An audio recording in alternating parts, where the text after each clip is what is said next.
2 years later, Anakin was sitting in the command center Obi-Wan, Bastila, and Revan had constructed. Sitting in front of the many monitors, he was twisting a few knobs as he kept a lookout for any sort of slave ship. The more work he was doing against the Empire, the more he felt like he was still fighting against his sister. She sent messages to reassure him that she was all right, but she hadn't shown him that she was on their side. It was a dilemma, a real dilemma. Revan kept trying to tell Anakin how untrustworthy Anakin was even if she was his sister. Being the stubborn young man he was, Anakin refused to believe his sister would turn them over to the enemy. With their pleading, when Anakin asked for their location, Anakin gave her a fake one. Sighing, he twisted a knob and watched as a planet had appeared on the screen. It was another desert planet, the fake location he gave his sister just in case she were to try to betray them. Sitting back, he heard an alarm go off on the monitor above him and stood up. "What's going on?" Bastila asked as she walked in. "We have to go, the Emperor has sent out stormtroopers to Dxun," he replied. Bastila nodded as the two of them ran out of the compound. Making their way to their ships, they had bypassed Obi-Wan and Revan, who had looked up. "What's happening?" Obi-Wan asked. "Dxun's being attacked. We have so many younglings living there," she replied. After making sure Sasha would be in safe hands with one of the former slave girls they had rescued, he grabbed his utility belt and ran up the ramp. Standing in the doorway, Padme was watching her husband jump into his fighter. It was times like these when he didn't have time say see you soon. They never say goodbye, that way they were sure to see each other again. "Where's Daddy going?" Leia asked. "Someone must be in trouble," Padme replied, resting her hand on her daughter's shoulders. The 7-year-old crossed her arms over her chest, letting out a sigh. "Dad!" Luke shouted. Anakin looked over at his son, who was now his apprentice. "Come on, Luke, hurry," he told his son. "Do you think this is wise?" Revan asked. "He's my apprentice, if he is to learn our ways he needs to be with me," Anakin replied. Setting Luke into the seat behind him, they pulled on their helmets and Anakin flew off into space. Flying as fast as they could toward Dxun, Anakin looked at R2, who was secure in his place. "Lock onto the spy ships, R2, he ordered. "Bleep blip whirl," R2 answered. "Dad, what's going on?" Luke asked. "Dxun's being attacked, son. We have a lot of younglings we keep hidden on the planet," Anakin replied. Luke furrowed his brow. "Dad, why would Aunt Annie attack?" he asked. "Aunt Annie's not attacking, it's the Emperor this time," he replied. The 7-year-old started hitting the buttons on his control panel. When they finally arrived at Dxun, they saw a large battle in front of them. "Hang on, Luke," he told his son. Taking his controls, he made the fighter go into a barrel roll. R2 was letting out a series of whirls while blaster fires were missing them. "Bastila, you and Obi-Wan should get to the planet's surface." "I'll be there shortly," Anakin answered. "Right," Bastila answered. "May the Force be with you, Anakin," Luke, Obi-Wan told him. "May the Force be with you, Bastila, Obi-Wan," Anakin replied. Once they were in range of a ship, Anakin glanced over his shoulder. "Luke, are those torpedoes ready?"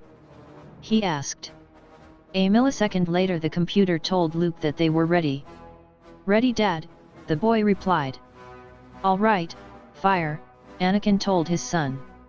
Luke fired the torpedoes and the several fighters in front of them were destroyed. "Great shot, son," Anakin told him, smiling. "Skywalker, bringing your son into a battle like this is reckless," Revan told him. "I believe that is my call, not yours," Anakin replied. Luke frowned at Revan's objections to his training. In fact, he couldn't stand the man. Ever since Anakin took him as his apprentice, the former Sith did nothing but object to everything he was doing. When they landed on the planet's surface, Anakin looked at Luke. "Luke, you stay right here in this cockpit. Do not move," "Keep the shields up so no one can get to you," he ordered. Luke nodded and Anakin kissed the top of his son's head. "Love you, son," he murmured. Luke hugged his father tight. "Love you, Dad," he replied. Anakin jumped off the wing of the fighter and Luke closed the top to the fighter, turning the shields up to full power as his father told him. Anakin placed his mask on, making sure his armor was in check before he took off running into the jungle. When he found the battle, Anakin activated both sides of his lightsaber while charging at a stormtrooper that was holding his blaster up to a group of younglings. Letting out a shout, the pseudo-Jedi jumped off a boulder he was standing up and letting his lightsaber plunge into the stormtrooper's neck. Swinging his weapon around in circles, he decapitated several troopers that tried to attack him. "Justice!" a youngling shouting. Sensing the stormtrooper behind him, Anakin leapt up in the air, doing a backflip and landed behind the enemy. "Close your eyes!" Anakin called out to the terrified children. Just as the children did so, Anakin's lightsaber sliced through his would-be opponent's middle. Running over to the frightened younglings, he helped one of the younger ones up and had him sit on his side. "Where's your compound?" he asked. "This way," an older youngling answered. "Run, go, go, go," he told them. As they ran, Anakin blocked any blast aimed for them. Once they reached the compound, Anakin placed the child on his side into the arms of one of the waiting caretakers. "Go down to your safety area, go," he ordered. Turning around, he started spinning his lightsaber around to block the blaster fire aimed for them. "Go!" he shouted as he leapt off the steps, easily killing his opponents. On the other side of the field, Bastila ducked out of the way as a stormtrooper that had a force pike tried aiming for her head. "Helena!" Obi-Wan called. Jumping to her feet, Obi-Wan grabbed her forearm and leaned forward as she rolled across his back and stabbed an opponent charging at them. Once her feet touched the ground, Obi-Wan pulled out his newly made vibroblade, using both his lightsaber and blade to fight. Holding the blade by the tip, he threw it and it embedded itself into a trooper's neck. Spinning around, his lightsaber connected to another trooper's force pike.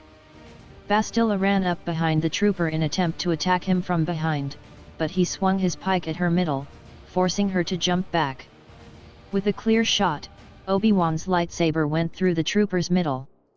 Making a dash for the fallen trooper that he had killed earlier, he pulled his vibroblade from his neck, blocking another force pike aimed for his head. "Ben!" Bastila shouted. Turning around, he saw another trooper with the same weapon charging at him. Jumping in the air, he did a front flip while cutting off the trooper's arms as he went. Holding up his hand, he threw his other opponent back. "We have to find Justice," she called over the noise of the battle. "Where can he be?" Obi-Wan asked, "And the boy?" "If we know Justice, the boy will be in the cockpit hiding," she replied. Obi-Wan nodded in agreement. They saw a large amount of troopers coming after them, too many for them to fight on their own. "This way," he told her, grabbing her hand as they ran through the thick jungle.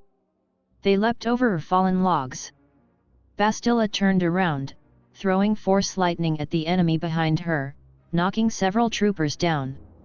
They came to a waterfall, forcing them to turn around to see the large army of stormtroopers behind them. "Drop your weapons, Jedi scum," the leader ordered. "I find it so entertaining when we're called that," Bastila commented. Grinning a little, he looked over his shoulder. "Well, we seem to be trapped, Helena, we shouldn't cause them any more trouble," he commented. Bastila grinned as she reached into her utility belt. "Now Ben, why would I do that?" she answered, grinning back at him. "Just a feeling," he replied. "Drop your weapons," the stormtrooper ordered irritably. Bastila shrugged her shoulders as they tossed their lightsabers on the ground. "All right, you want our weapons down," she stated simply. Just as she let her lightsaber drop, she had let a grenade slip through her hand. When they called their lightsabers to them, they leapt from the ledge to the water below while the grenade exploded. Landing in the water below, they resurfaced to see the extensive damage from the grenade. "I'm getting too old for this," he commented. "If you're getting old then I am," she answered. Obi-Wan laughed before Bastila grabbed him and kissed him. Kissing her back, he rested his hand on the back of her head before they let each other go and swam back to shore. Obi-Wan grabbed her hand, helping her up. "Come on, we have to find justice," she told him. Nodding, he followed her through the jungle once more. Anakin was fighting against several stormtroopers that had surrounded him. Holding up his hand, he fired Force lightning from his fingertips, engulfing one stormtrooper in the attack. Pulling out his vibroblade, he threw it and it embedded into another trooper's side. Kicking one trooper in the side, he suddenly felt danger race through his veins. "Luke," he murmured under his breath. Looking over his shoulder to his son's direction, he killed his last opponent before going to his son. When he went back to the platform, he saw stormtroopers firing whatever they can at the fighter to weaken the shield. Letting the anger take over for a minute, he charged at the stormtroopers with his weapons drawn. Slicing through several with no problem, he backflipped through the air when one stormtrooper aimed at his middle. He heard a cannon going off and his eyes widened. "Abandoned ship!" he shouted to Luke. The boy opened the top to his ship and went to climb out when the cannon blast just barely missed his head. The boy ducked down when another was fired.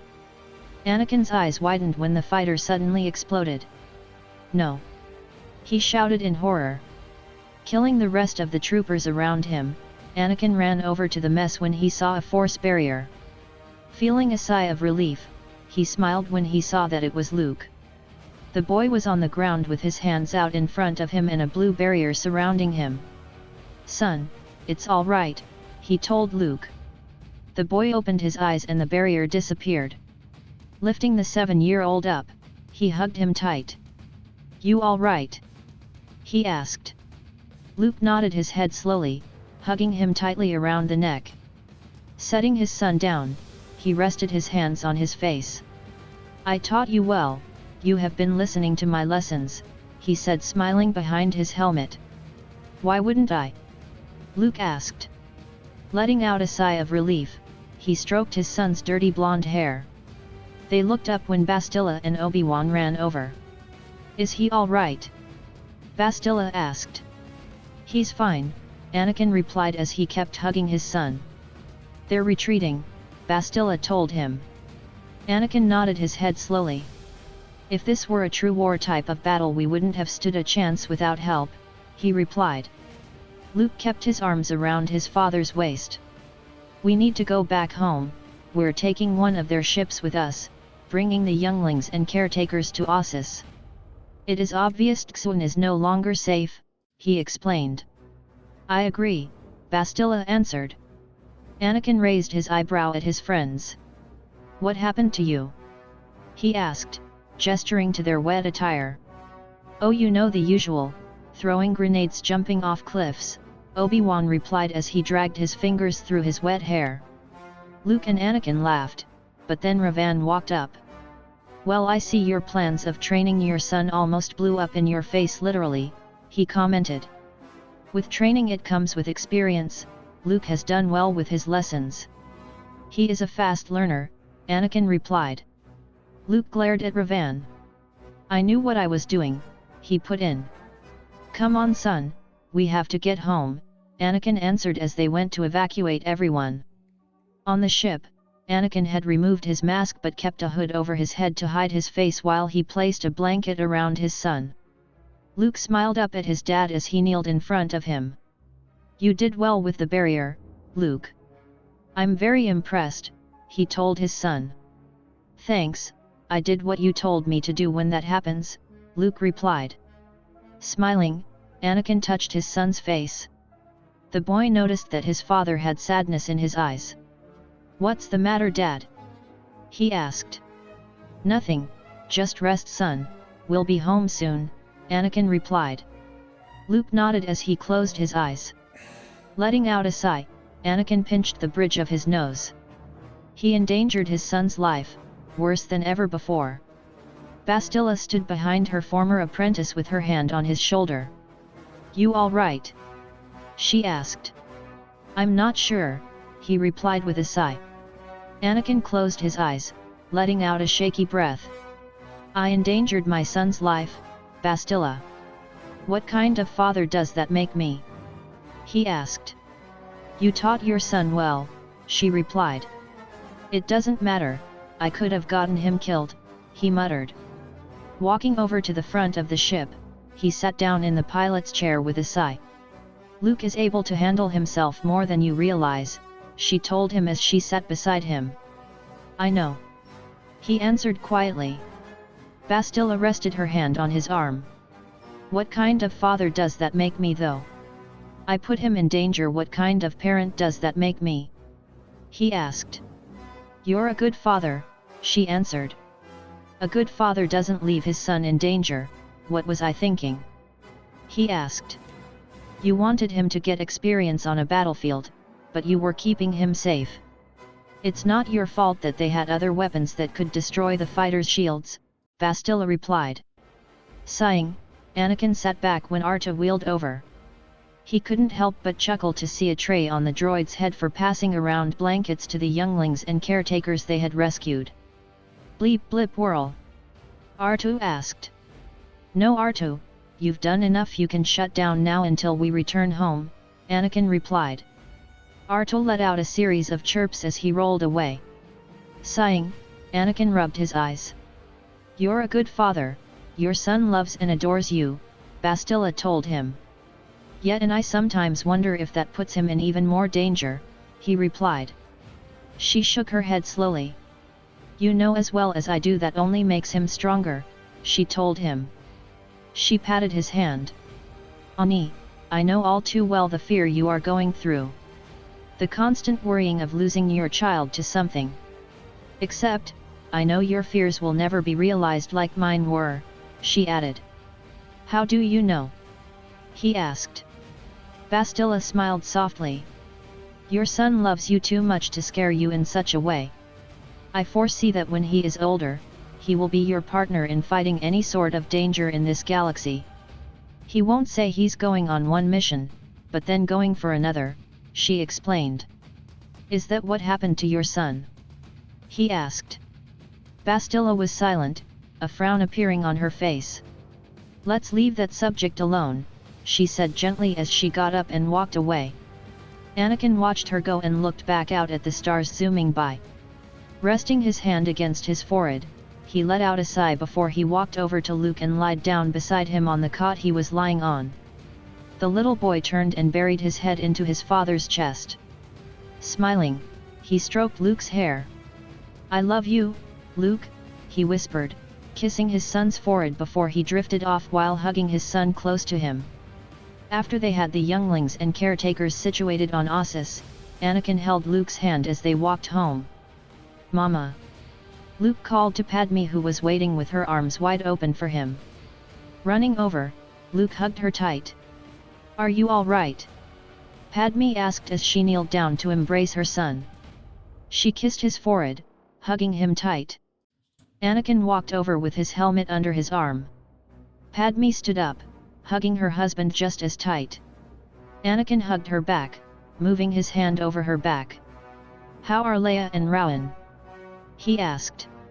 "They're inside playing," she replied. Walking into the house, he saw his children on the floor playing. "Daddy!" Rowan said excitedly as he toddled over him. Smiling, he lifted Rowan up into his arms.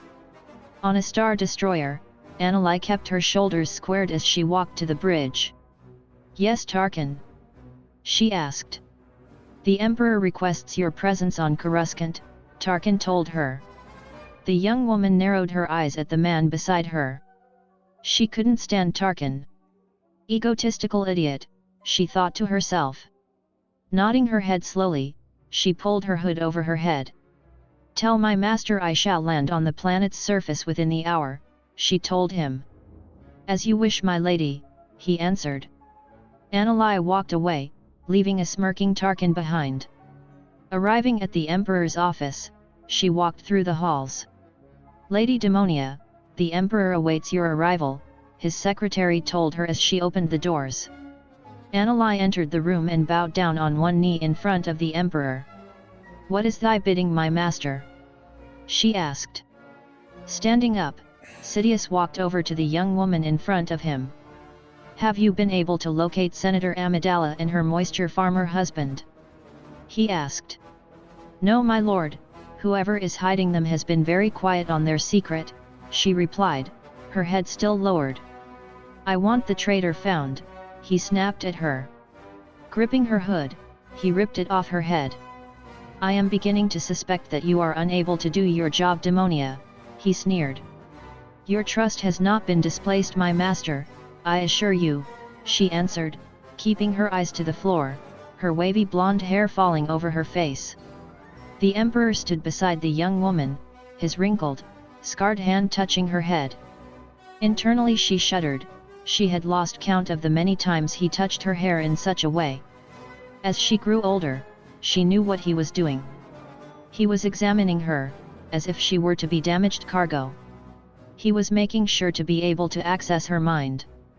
Over the years, she had lost count of how many he touched her hair and then beat her for whatever reason he felt she deserved. Even if it wasn't her fault, such as when the Trade Federation failed to kill the then Queen Amidala, he had touched her hair but then he threw her across the room and her head had connected to the glass table in his office. She recalled waking up in his infirmary with his physicians believing she was a clumsy niece living with him that tripped and hit her head. When she was 16, that was around the time Bastila and Anakin had started their little secret missions. They had destroyed one of his droid factories. That night still brought nightmares to her during the night, he beat her so badly she prayed the Force would take her. Again, he had touched her by her hair, but then he threw her down a flight of stairs. She prayed that death would come quickly, but it never did. The older she got, the worse the abuse was. Just the memory of a certain abuse made her shudder and want to vomit right there on the floor. Now here she was, 29, kneeling on the floor with her master once more caressing her hair. She was internally shaking, but she wouldn't give him the satisfaction that he still frightened her. Before she had time to react, he gripped her locks, dragging her up to her feet. "You stupid little girl!" he snapped, throwing her against the wall. "Master," she started. "I give you one simple mission. Find that blasted senator and destroy her," he snapped. Anakin was closing her eyes tight, letting out a shaky breath. "Master, I am doing my best," she started. She fell to her knees crying out in pain as Force lightning entered her body. "Doing your best? Your best isn't enough," he snapped. She cried out as one of his guards kicked her in the side. "Forgive me, my master, I will not fail again," she told him. "Forgive you? I should kill you where you stand," he snapped, grabbing Annalai's lightsaber from her belt. Annalai tried to fight back against the guards, but she was kicked to the floor, beaten until she could barely move. She could feel the heat of her lightsaber close to her neck, but she stayed completely still. If he would kill her, she knew it would only mean that Anakin would do anything possible to destroy him. The Emperor stood above her, forcing his guards to step back away from her. He seemed to be pondering as he stood above the injured young woman. "You will bring Senator Amidala to me," he told her at last. She nodded her head slowly, letting out a shaky breath. "I give you my word. As soon as I find her I will kill her," she answered firmly, her green eyes growing hard and cold. "No, you will bring her to me and I shall watch you kill her and her traitor husband," he snapped. "Yes, my master," she answered. Deactivating her lightsaber, he threw it next to her. "Get out of my sight," he snapped.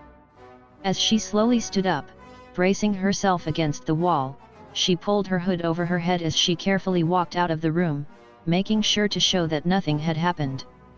With every step she took, it was torture. Her body screamed in protest. When she reached her ship, she collapsed, her hands on the platform. "Anakin, Anakin, please," she whispered, holding her side. Climbing to her feet slowly, she climbed up the platform to her seat. There was one place she could go, one place where she felt she could be safe, one place where the Emperor wouldn't even think of finding her and forcing her to kill her family. Once the ship was ready, she flew off to Tatooine. On Tatooine, Shmi was outside helping Clive with the crops. "With Anakin's little inventions I think we'll make it out through the season this time," Clive commented. "I told you for so many years to use Anakin's inventions," Shmi quipped. Clive couldn't help but chuckle in agreement when they saw a ship appear in the distance. "Who could that be out here?" Owen asked. "That's not one of Anakin's designs," Shmi answered. Barra gasped. "It's an Imperial ship!" she exclaimed. Owen grabbed his wife's hand, pulling her behind him. Except, they noticed that something was off on the ship, it was wavering as it started to descend. No landing gear appeared, the ship basically crash-landed not far from the farm. The Lars family watched in shock as the door opened and the pilot collapsed. "It's Anakin!" Shmi exclaimed. Dropping her basket, she ran as fast as she could over to her daughter. "Anakin!" she called, moving to her knees beside her daughter. Pulling the hood off, she gasped to find her daughter's face covered in bruises. "Oh my child, my little girl," she whispered, touching her face. She looked over at Owen. "Owen, help me get her inside," she told him. Picking Anakin up, they hurried her inside to get her injuries taken care of. Back on Ossus, Anakin was meditating when he felt a sharp pain rush through his body. "Anakin, Anakin please," he heard Anakin call through the Force. His eyes snapped open when he saw his sister's bruised face. "Anakin, what's wrong?" Padme asked as she looked at her husband. "I have to go to Tatooine," he replied standing up. "What's wrong? Is Shmi?" she asked. "No, it's Anakin," he replied. He looked at his wife. "Get the children, we have to go to Tatooine," he told her. Padme nodded as she gathered their children and hurried onto their ship. When he arrived back to Tatooine, they went straight to the Lars farm. Getting out of his speeder, Anakin saw his mother hurry out. "Mom?" he asked. "She crashed right over there, Anakin. Someone just about beat her to death," Shmi told her son with tears in her eyes.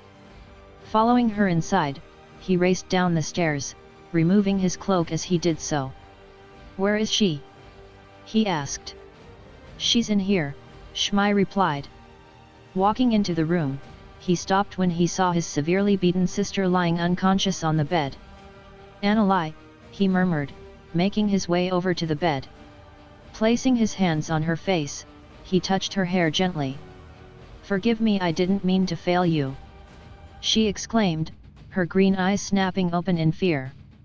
"Anakin, it's me," Anakin told her. Feeling her fear disappear, he instead saw realization replace it.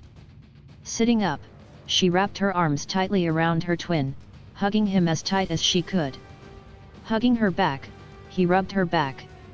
"It's all right, he told her as he sat down beside her while he continued to hug her. "You're not safe, Anakin, you and Padme are not safe," she answered. "What's happening?" he asked, pulling back. Anakin winced as she lied back down. "The Emperor is very displeased with me, he is displeased with the fact I haven't killed you and Padme," she replied. Feeling her pain, he placed his hands on her cracked ribs and began to heal them. "We're safe, Anakin," he told her. "Not around me, I'm only here because the Emperor knows you aren't. He's already had us sweep the planet for you too," she explained. Anakin glanced at her. "What are you suggesting?" he asked. "Kill me, that way I don't have to kill you," she replied. He shook his head slowly. "I'm not killing you," he told her firmly. "He's going to make me kill you, he will. He'll make me kill you both and burn your bodies as if you are nothing," she explained. Anakin swallowed hard.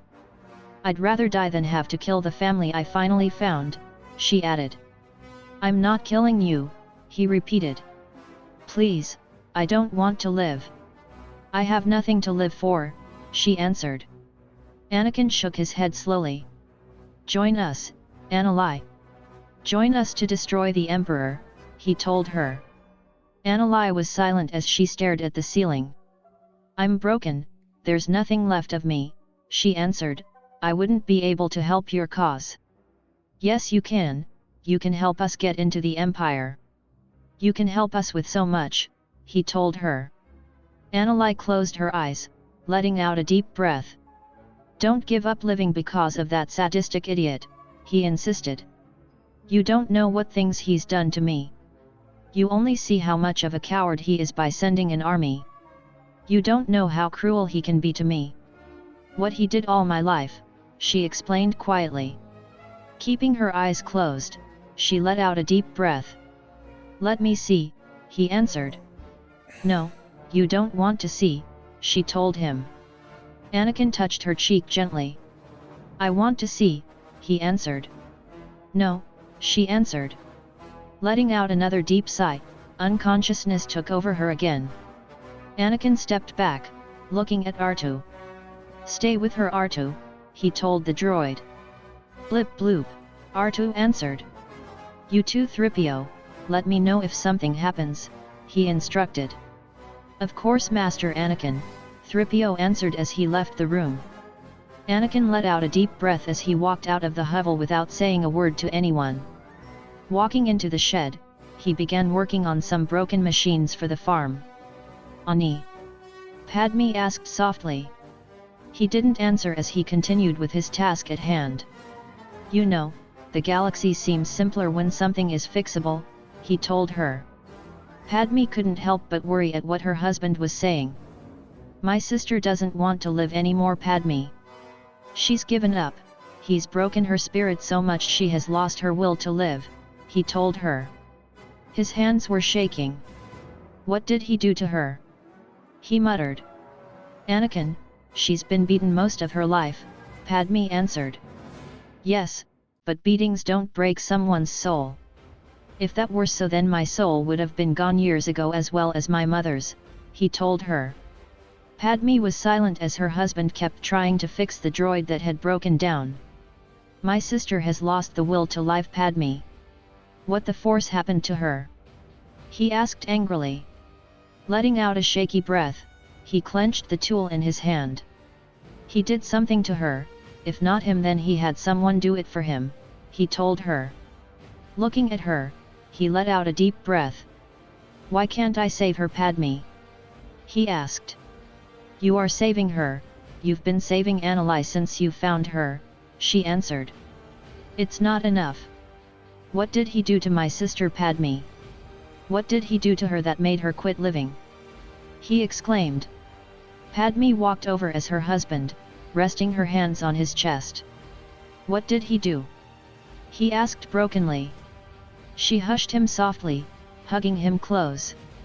Still on Tatooine, Anakin, Shmi, and Padme were taking care of Anakin. Soon, Bastila and Obi-Wan returned to Tatooine to help Anakin. 2 days after Anakin arrived, Padme walked in with some soup. Here, I brought you something, she told her sister-in-law. Slowly, Anakin sat up, wincing as her body protested. What kind is it? Anakin asked. It's only broth, I'm not sure how much you're able to stomach right now, Padme smiled. Anakin smiled a little as she started eating. How are you feeling? Padme asked. I feel like a reek stomped on me, she replied. Smiling softly, Padme sighed a little. Anakin, can you tell me what happened that made you beg Anakin to kill you? She asked. Anakin lifted her eyes, but then her eyes were downcast at her tray. Trust me, it's not something you're willing to hear, she replied. We're family now, whatever it is we can help you, Padme told her. Anakin scoffed. You can't help me, she answered, no one has been able to help me let alone save me. Of course we can, we're family, Padme told her. Can family stop the nightmares from coming back?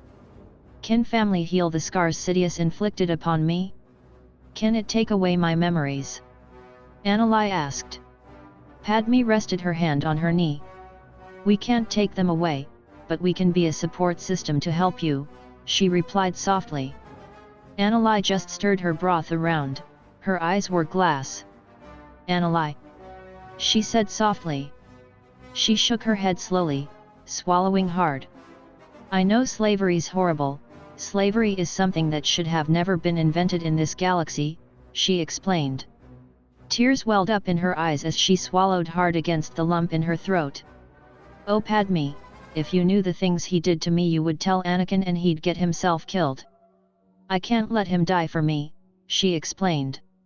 Anakin loves you, you're his sister, Padme answered. Sometimes I wish he didn't find out who I was, I wish he didn't see those records to find out that I was taken from them, Anakin told her. Why would you wish that? Padme asked. Anakin pushed her tray back. Then that way there would be no reason to worry about Anakin getting killed for what Sidious put me through, she replied. Padme was silent for a minute before taking the girl's hand in hers. Talk to me Anakin, it'll help, she said softly. The woman let out a quiet sob as every horrible memory she hit her like a speeder.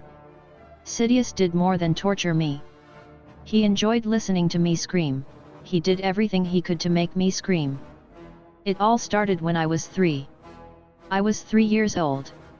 My first memory was of him throwing me across the floor because I had embarrassed him in front of his colleagues. My head had hit the corner of the wall and I was unconscious for 3 days, she explained. Padme's eyes grew wide at her words. When I was 9, after the Trade Federation were defeated, he grabbed me by my hair and threw me across the room. My head collided with his glass table and I woke up in his infirmary with his physicians telling me how clumsy I was. He had the nerve to scold me for breaking his crystal table, she added. Anakin watched as Padme gently rubbed her hand to comfort her. The former senator saw the tears begin to well up even more in her sister-in-law's eyes. When I was 17, he said he wanted to teach me a lesson for being so insubordinate and being disloyal. He took me Nal Hutta, gave me to a hut by the name of Chibo. He told me he would come back in a year when I learned my lesson, she explained. Padme's eyes began to grow wide at her words. Anakin let out a quiet sob as the memories of that 1 year broke through the barriers. I was Chibo's trade piece for anything he wanted. If he wanted a bounty hunter to do a job for him, I was his entertainment. The same with smugglers and just plain business partners. I was his toy to give away to them to seal the deal, she explained. Oh Anakin! Padme gasped. The young woman began to cry softly. Day after day, week after week, and month after month. By the time that year was up, there was nothing left. Every bit of me was torn apart. On the last day of my captivity on Nal Hutta, I was given to a bounty hunter and I'll remember that day as if it were yesterday. His name was Ginelba and he was supposed to hunt down a smuggler for Chibo. To seal the deal, again Chibo gave me to him. That night, I reached out into the dark side of the Force and choked him, she explained. Her eyes grew dark at the memory. I choked him until the light faded from his eyes and he let out the worst gurgling sound I ever heard in my life, she added. Anakin swallowed hard as she sat back. I didn't mean to kill him, but I was so angry. I had so much hate and anger I killed him. The next day, Sidious returned for me. When Chibo told me what I had done, he had expected Sidious to kill me for killing his best bounty hunter. Instead, Sidious had me bow to one knee, called me Dark Demonia and I was his heir, she murmured. The young woman stared at her tray. That night, Anakin Skywalker had died and Darth Demonia was born, she added. But Anakin Skywalker has been reborn. You have a better future in front of you now, Padme answered. Anakin closed her eyes, lowering her head a bit. Just rest, it'll be all right now, Padme reassured her. The younger woman sighed as she lied back down. I promise, this will stay between us, she added. Thank you, she answered. Padme covered the young woman up and left her alone to rest. Walking outside, she found her husband playing with their children. She watched as Leia was giggling, wrapping her arms around her father's neck as he lifted her up onto his back. She couldn't fathom the idea of the nightmare Anakin went through. Just the fact Sidious destroyed a girl's innocence in so many ways made her sick to her stomach. She couldn't believe that Anakin was part of such a horrible lifestyle as well. Being a young woman who lived with such freedom, she couldn't imagine being so restricted from doing anything. While the children ran off to play with the rest of their toys, Padme walked over to Anakin. "How's Anakin?" he asked as he looked at her. "She's healing physically at least," she replied. Padme rested her hands on her husband's chest, moving them up and down. "What are you thinking about, Angel?" he asked, resting his hands over hers. "How blinded I've been with slavery," she replied. Anakin sighed, resting his forehead against hers. "Padme," he started. "I'm serious, Anakin. I've been so naive to it all. I never truly understood the horrors of it. The only slave owner I ever met was Watto, and from what you were telling me he's calmer than other slave owners," she answered. "He treated us more like employees," he murmured. "Exactly, I never saw the true horrors of slavery," she said quietly. Anakin moved his hand over her back. "My love, the last thing I ever want is for you to see the true horrors of slavery. I never want you to see it or our children. It is an abomination to the galaxy that should be destroyed along with anyone who supports it," he answered. Sighing, she rested her forehead against his chest. "What brought this up? Is it something Anakin said?" he asked. "Just a little.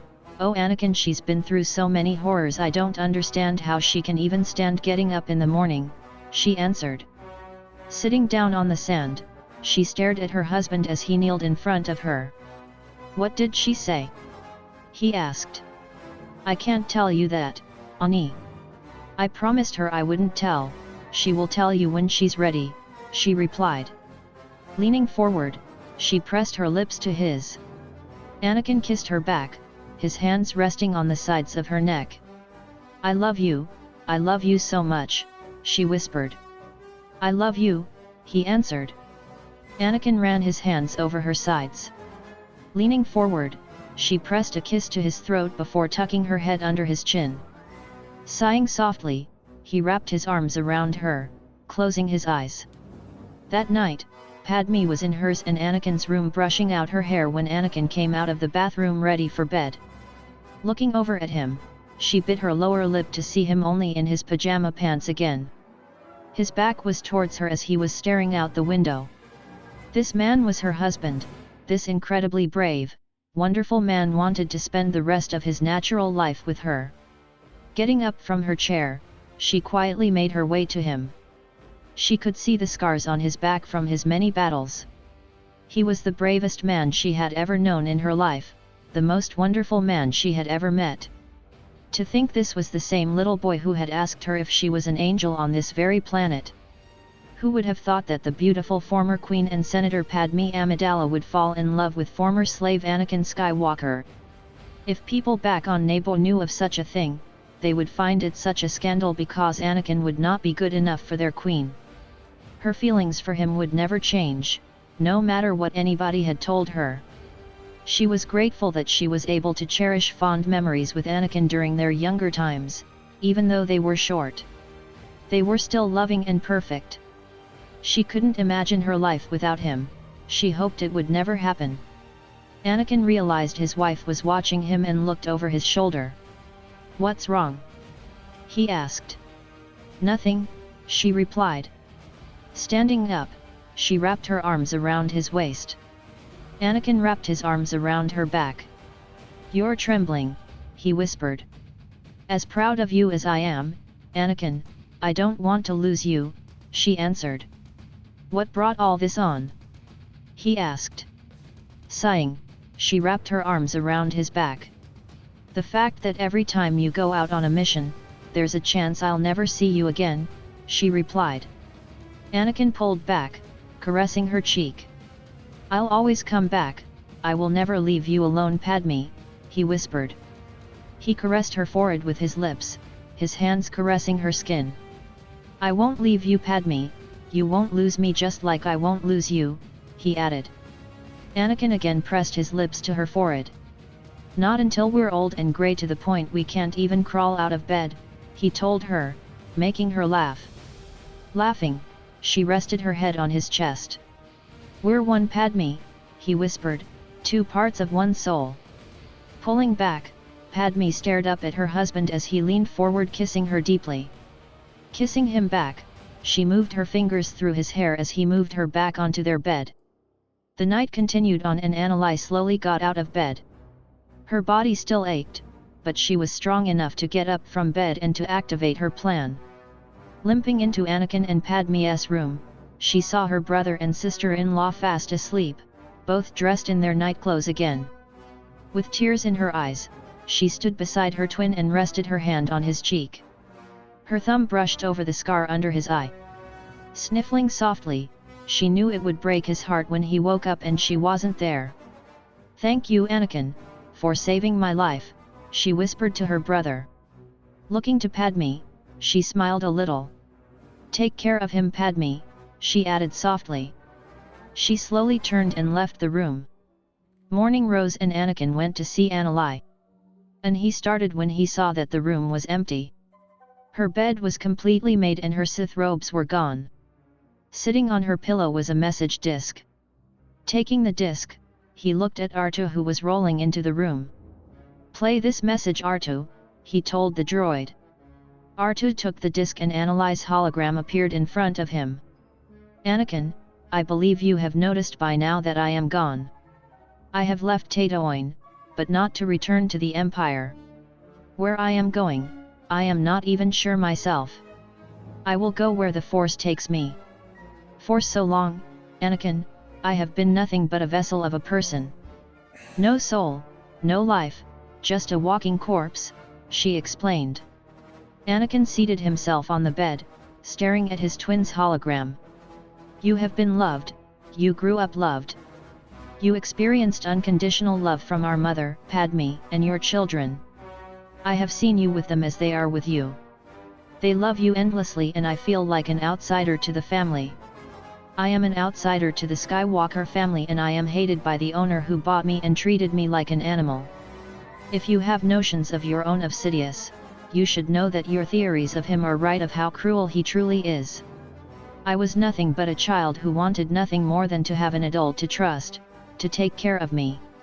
I was given nothing but evil and abuse. I have known nothing but evil, anger, and hatred. So to try to move on with a life I know nothing about is difficult, if not impossible at this time. I have met such wonderful people after you convinced me of who I am. A wonderful mother who has welcomed me with open arms to the family. A wonderful sister-in-law that I wish I got to truly know. 3 beautiful children that I wish I could witness their first milestones in this galaxy. Anakin, not only do I feel confused, but guilt as well. I have killed without mercy, there were times where I actually enjoyed torturing and killing another person. What kind of person does that make me to enjoy something so disgusting and cruel? How can I allow men, women, and children die? How can I lead an army and help destroy the Jedi? I have blood on my hands, Anakin. Blood I cannot wash away, she explained. Anakin closed his eyes, lowering his head. I shall return to you, my brother, when that day comes I am not sure. When I find my way, find who I truly am, I shall return. Just keep the hope that you will see me again. I love you, Anakin. You, our mother, Padme, and those children. I adore you all. This is not goodbye. This is, I will see you soon, she finished. Her face softened with a small smile before her hologram turned off. Sighing, he looked up when he saw Padme there. Walking over, Padme sat beside him. Anakin sighed as he rested head on his wife's shoulder. Padme stroked his cheek while resting her forehead against the top of his head. Holding his wife's hand, he let out a sigh as they just sat in silence, comforting each other with the thought that they would see Annalise again. Bastila was meditating with Sasha napping in her lap. The 4-year-old was fast asleep with her thumb in her mouth. "She is a beautiful child," a voice commented. Opening her eyes, she saw Ravan standing in front of her. "Thank you," she answered. She stroked her daughter's hair. "Just like her mother," Ravan commented. "Actually, she looks more like her father," she answered. "I'd say she looked more like her mother," Ravan commented. Bastila sighed as her daughter sat up sleepily, wrapping her little arms around her neck, wanting her mother to hold her. Standing up, Bastila rubbed her daughter's back. "Maddie would have loved her," Ravan commented. "I told you that you aren't fit to say my son's name," she answered. "What am I supposed to call him?" Ravan asked. "Just never mention him," she replied. Walking into the hovel, Bastila placed her daughter into her bed. Walking out of the bedroom, Bastila let out a sigh. "Bastila," he started. "I'm not going to talk about Maddie, Ravan. Besides, he was never your son, he was your nephew if anything," she answered, "but you were barely a brother to Anakin." "Yes, Anakin was my brother. My obnoxious, stupid brother, but he was my brother," he commented. Bastila glared at him. "Your brother was never stupid, obnoxious, yes, at first. He was very arrogant, but look at his brother," she answered. Walking into the kitchen, she started getting things prepared for dinner. "Bastila," he started. Sighing, she stopped and looked over at him. "Your brother was a good man, he sacrificed his life to make sure my daughter and I were safe," she told him. Ravan sighed, crossing his arms over his chest. "You tried to kill him, he was your flesh and blood and you tried to kill him," she pointed out. "At the time I found my brother a traitor," Ravan replied. "You still think of him as a traitor," she told him. "What kind of man gets together with his brother's girl?" he asked. "One who I had true feelings for from the start," she replied. "Then what was I?" he demanded. Bastila looked at him. "You had conflicted my feelings with the bond we created," she replied. "Are you telling me that you never loved me?" he asked. "What does it matter? We've been over for thousands of years. I'm married to a wonderful man now and have a daughter with another son on the way," she replied. She watched as Ravan stood right in front of her, forcing her to back up into the counter. "Don't touch me," she told him. "I'm not going to hurt you, so will you just hold still?" he demanded irritably. Bastila stood still as Ravan touched her stomach where her unborn son was growing. His eyes were closed as he concentrated, but then he opened them again. "Your fears are going to destroy his future too, as well as Skywalker's," he told her. "What are you talking about?" "Anakin's future is fine," she answered. "Is it truly fine, or are you seeing it as you want to see it?" he demanded. Crossing her arms over her chest, she just stared at him. "Are you saying I'm blinded by my desires of how I want Anakin and my son's future to be like?" she asked. "Yes," he replied simply. She glared at him. "Why is it, now that Skywalker is older, that you won't let him fight battles on his own? You must be by his side fighting during his missions," he told her. "I've let him fight alone before," she answered. "Only because you aren't there to stop him. When he was 19 you were fine with it, it's now that he's older. You can't stop thinking about the day he died in your arms," he told her. Bastila shook her head slowly. "You're wrong," she answered. "Keep telling yourself that," he told her, "but Bastila, if you want that future for Anakin, you better face your past. One way to face it is to tell Anakin the truth of why you are afraid to let him fight alone. The other, is believing that it was not your fault." She stared with wide eyes as he left the hovel and rested her hands over her stomach. At the Skywalker hovel, Anakin was outside playing with the children. He was standing up, holding Rowan's hands in his. He made the little boy giggle like crazy as he would lift him up in the air, but then placed him down on the ground again. He continued playing with his youngest on. "Hi-ah, Daddy," Rowan said, smiling. "All right," he answered. Picking the 2-year-old up, he began tossing him in the air, using the force to make him go higher. The little boy was laughing hysterically. "Daddy, it's Aunt Bastila," Leia told her father. Catching Rowan into his arms again, he looked over to see Bastila walking over. "Bastila, what a surprise, is everything all right?" Anakin asked as he set Rowan down. "Everything is all right," she replied, smiling softly. Anakin had the children go inside.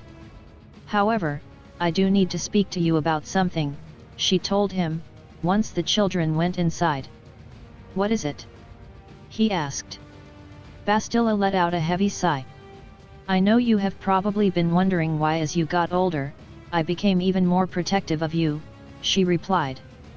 Walking into his garage, Anakin held out a chair for his friend before he sat on the workbench. "I just figured it was probably with everything that was going on. The Emperor taking control of the galaxy and everything," he commented, "I've been used to it." Shaking her head slowly, she sighed again as she rested her hands on her stomach. "If only it were that simple, Anakin, but it's not," she answered. He furrowed his brow in confusion. "You told me that I have a hard time facing my son's death." "I told you once that I've gotten over his death, that isn't true," she admitted.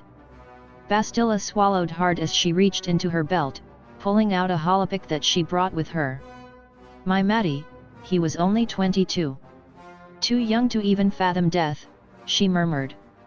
She handed the holopic over to her former apprentice and he looked at the picture. "That was taken 2 weeks before he died," she said softly. The young man in the picture had blue eyes with brown hair with blonde highlights going through it. He had on black boots, and the older design of Jedi robes. Bastila swallowed hard with tears in her eyes.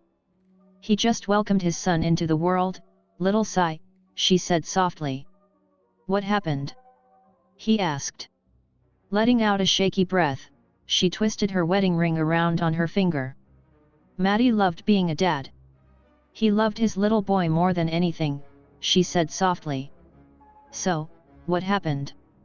he asked slowly. Sighing sadly, she looked at the holopic in her former apprentice's hands.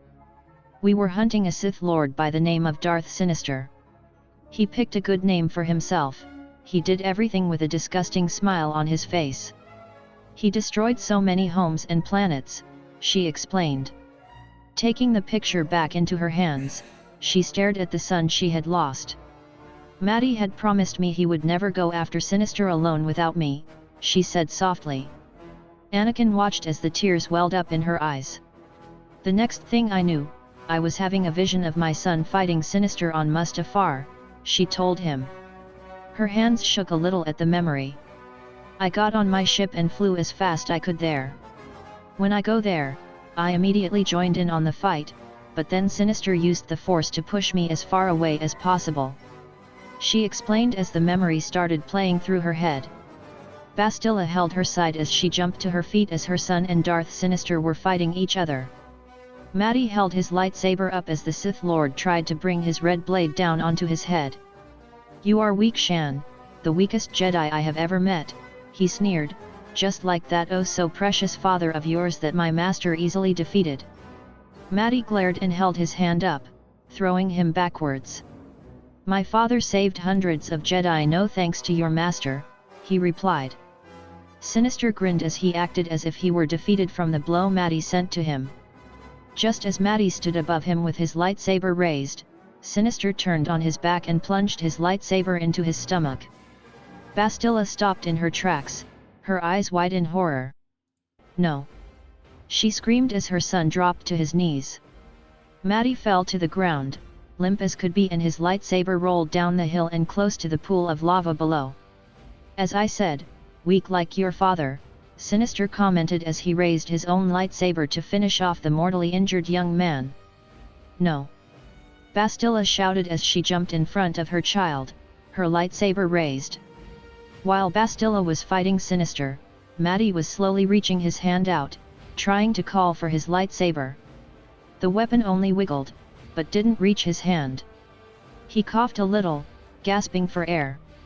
"Mom!" he called weakly.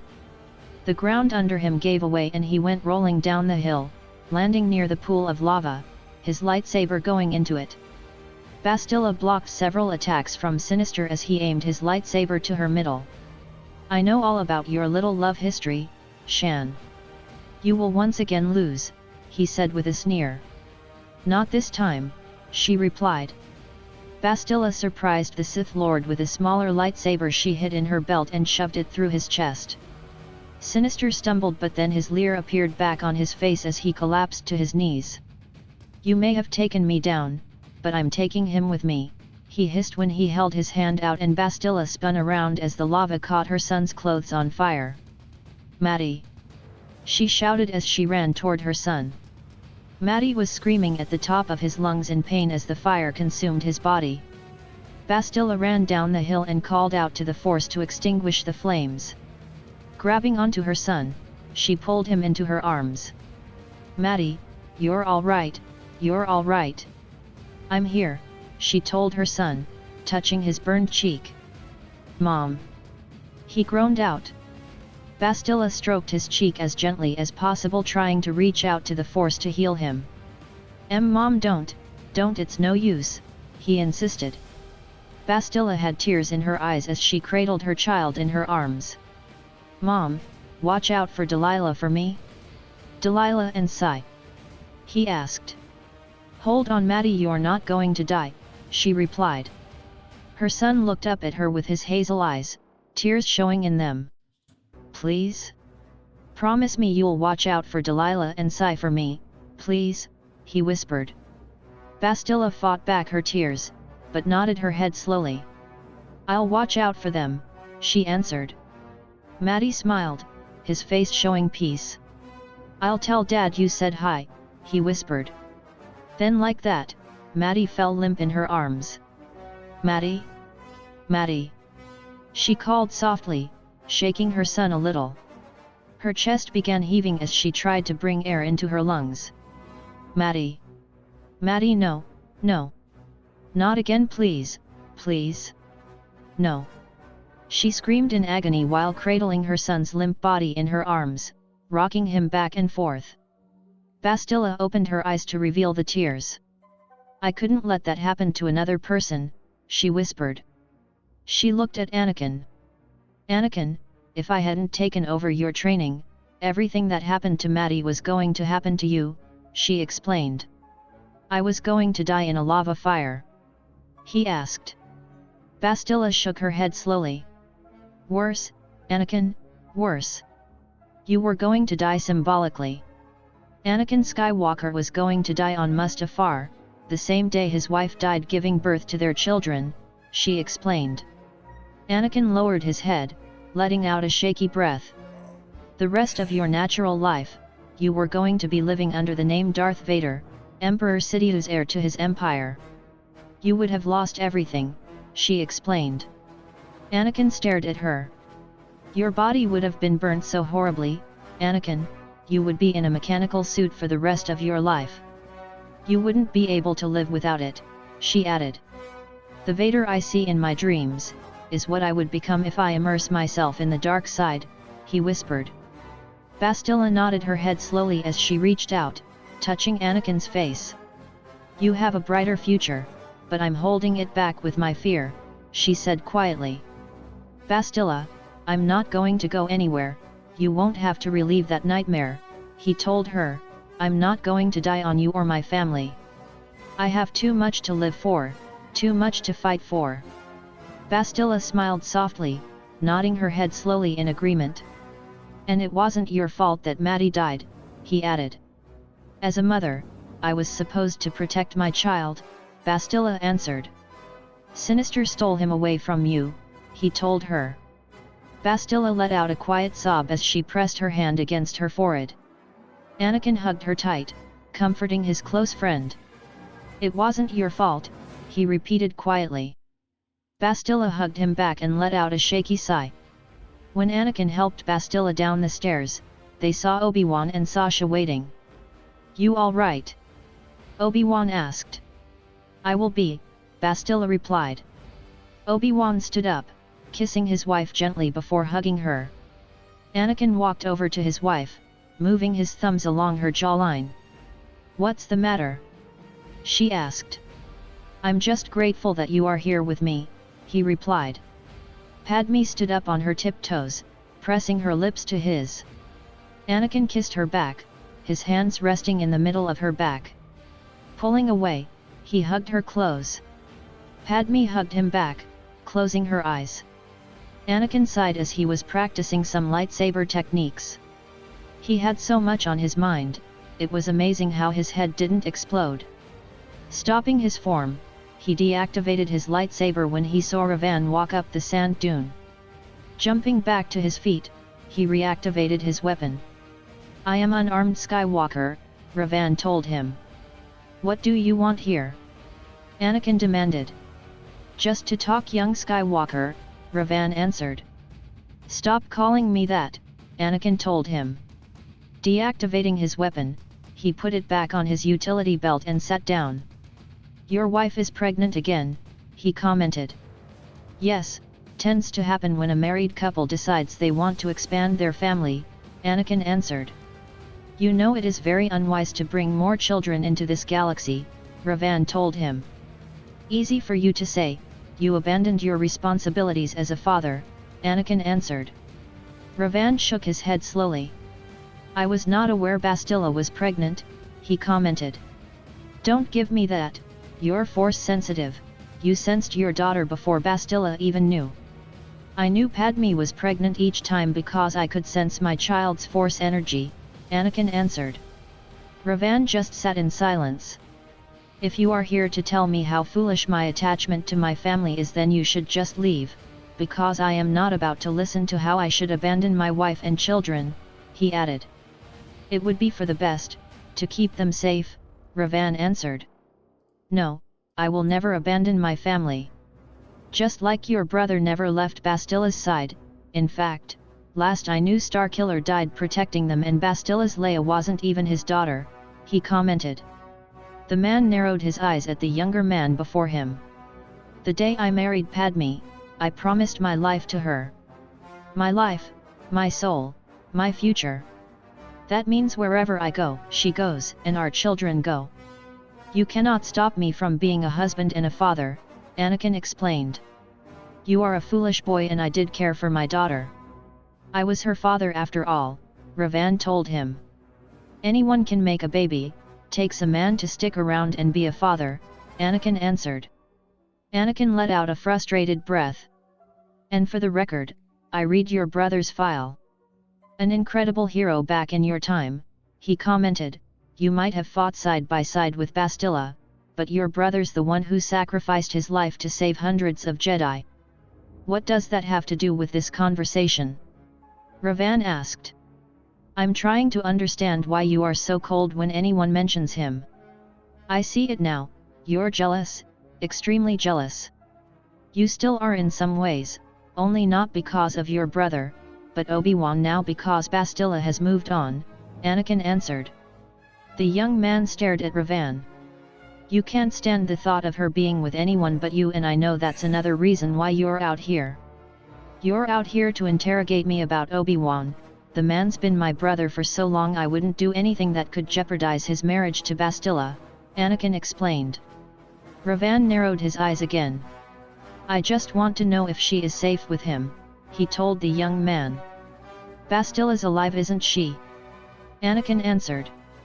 Revan let out a frustrated breath. Besides, the last thing Bastila needs is protection. The woman is fairly capable of defending herself. Now if you excuse me, I am going to go spend time with my wife and family before I have to go off on another mission, Anakin added before walking away. Revan watched him go, letting out a frustrated breath. Insolent little boy, he muttered. And you weren't any different? A voice asked behind him. Slowly, he turned around with wide eyes at the Force ghost behind him. Matt Hughes? He asked. Matt Hughes has been dead far longer than Anakin Starkiller, his brother answered. Anakin Starkiller stood before his brother, still looking like his young self. 24, with his sandy blonde hair down to his chin, piercing blue eyes, and was wearing his Jedi robes. Ravan just continued to stare at his brother. Still the same old brother, you can't stand not having something you want, Starkiller commented. Have you returned from the Force just to gloat, brother? Ravan asked. Of course not, I have had a lot of things to say to you over 3,000 years.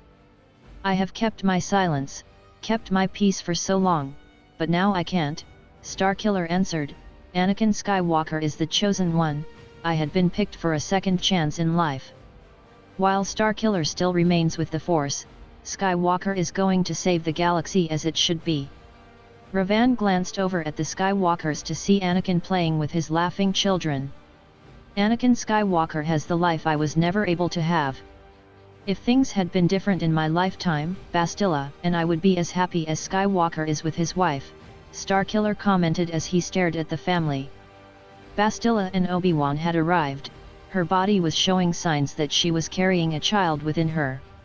Force, do I miss her? Ravan heard his brother say. Why are you here? Ravan demanded. To tell you that you are still the most selfish being on the galaxy next to Sidious, but that's not saying much. Sidious only believes he is a Sith Lord, he's not even fit to call himself Sith, Starkiller answered. Ravan was silent. Bastila is happier than I've ever seen her brother. She has something she's always wanted. She's softer inside than you think, brother. Bastila's always wanted someone to love her in return, you obviously didn't. If you truly had, you wouldn't have left her like you had, Starkiller explained. And what of you? Ravan asked. My situation was different. I didn't leave her willingly, I was killed, Starkiller answered. Again, he was silent as he watched as Bastila wrapped her arms tightly around her husband as they were talking and laughing with Anakin and Padme. I do not belong here, brother, Ravan said finally. Starkiller stood beside his brother. Is it horrible, death? Ravan asked. No, you just feel like you are floating, Starkiller replied. Ravan let out a deep breath. I'm dying, Matt Hughes, I can feel it.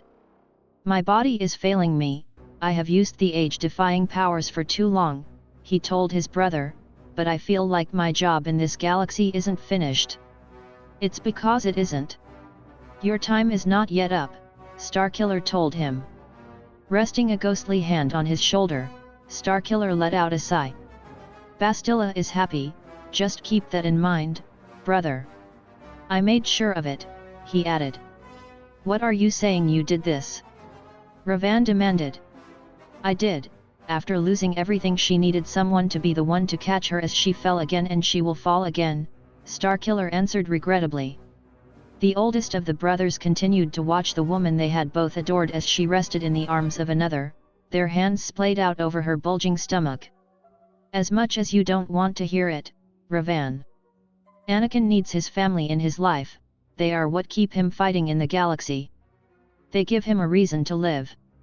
He is the chosen one, even chosen ones need someone, Starkiller added.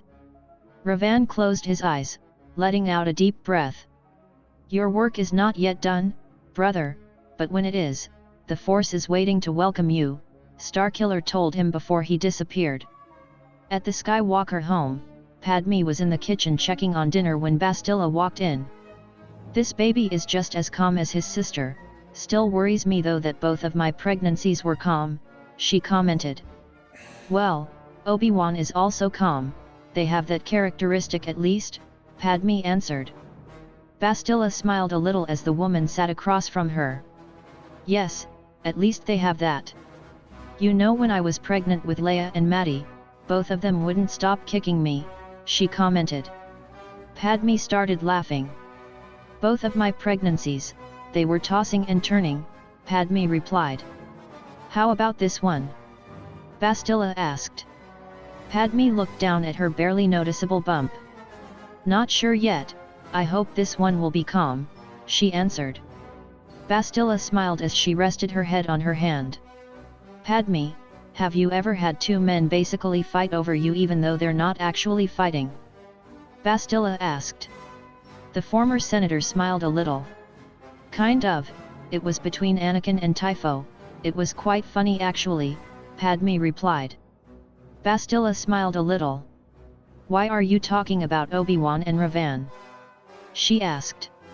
A little, yeah, it gets quite annoying hearing how they're basically competing when there's nothing to compete for, Bastila replied. Padme patted her hand. Ravan will get the picture, she told her. Bastila smiled, patting her hand a little. How is Anakin doing with the new baby coming and everything? She asked. He's excited, Padme replied. Bastila smiled as the two women continued to talk about their unborn children. That night, Padme was getting ready for bed when Anakin walked in just as she pulled her nightgown down. Walking over, he stood behind his wife with his hands resting on her stomach. Padme closed her eyes as he caressed her neck with his lips. Sighing, she leaned back against him as he moved his hands up and down her body. You're so beautiful, he whispered. Only because I'm so in love, she answered. No, it's because I'm so in love with you, he told her. She furrowed her eyebrow. So love has blinded you? She asked. He chuckled lightly before clearing his throat. That's not quite what I meant, he commented. But it's probably true, she answered smiling. Anakin kissed her shoulder gently. I love you, so much Padme, he whispered. I love you too, she answered, entwining her fingers with his. Anakin rested his forehead against the side of her head. Turning around, Padme entwined her fingers with his as he started dancing with their own music playing in their heads. Smiling softly, he wrapped his arm around her back and rested his forehead against hers. How did I get a woman like you? He asked.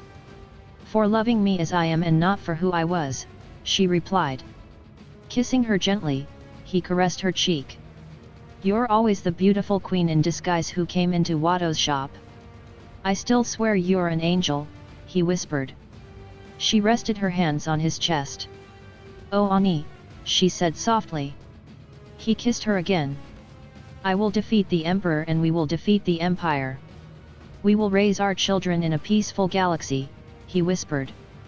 Padme sighed as she rested her head on his chest. Let's not talk about the Empire tonight, just us. Just us and our children, she replied. Smiling, he wrapped his arms around her as he closed his eyes as he continued to dance with his wife. They were relaxing together, it was as if there was no war against the Empire. There were no plots against destroying the Emperor or the slave smugglers. It was just them and their children. After a while, they lied down on the bed curled up together. Padme rested her head on his chest, closing her eyes. Anakin kissed her forehead as they relaxed in each other's arms, falling into a peaceful sleep. At the Kenobi hovel, Bastila was sleeping peacefully in Obi-Wan's protective arms. The blankets were pulled up over their bodies. A blue light appeared in the room and Starkiller was standing beside the bed. Reaching out, he gently touched Bastila's hair. Take care of her Kenobi, he told the sleeping man. Leaning forward, he pressed his lips to Bastila's forehead. I love you Bastila, please be happy, he whispered before disappearing. Waking up, Bastila sat up and pressed the blankets to her chest. Opening his eyes, Obi-Wan looked up at his wife. Bastila, something wrong? He asked.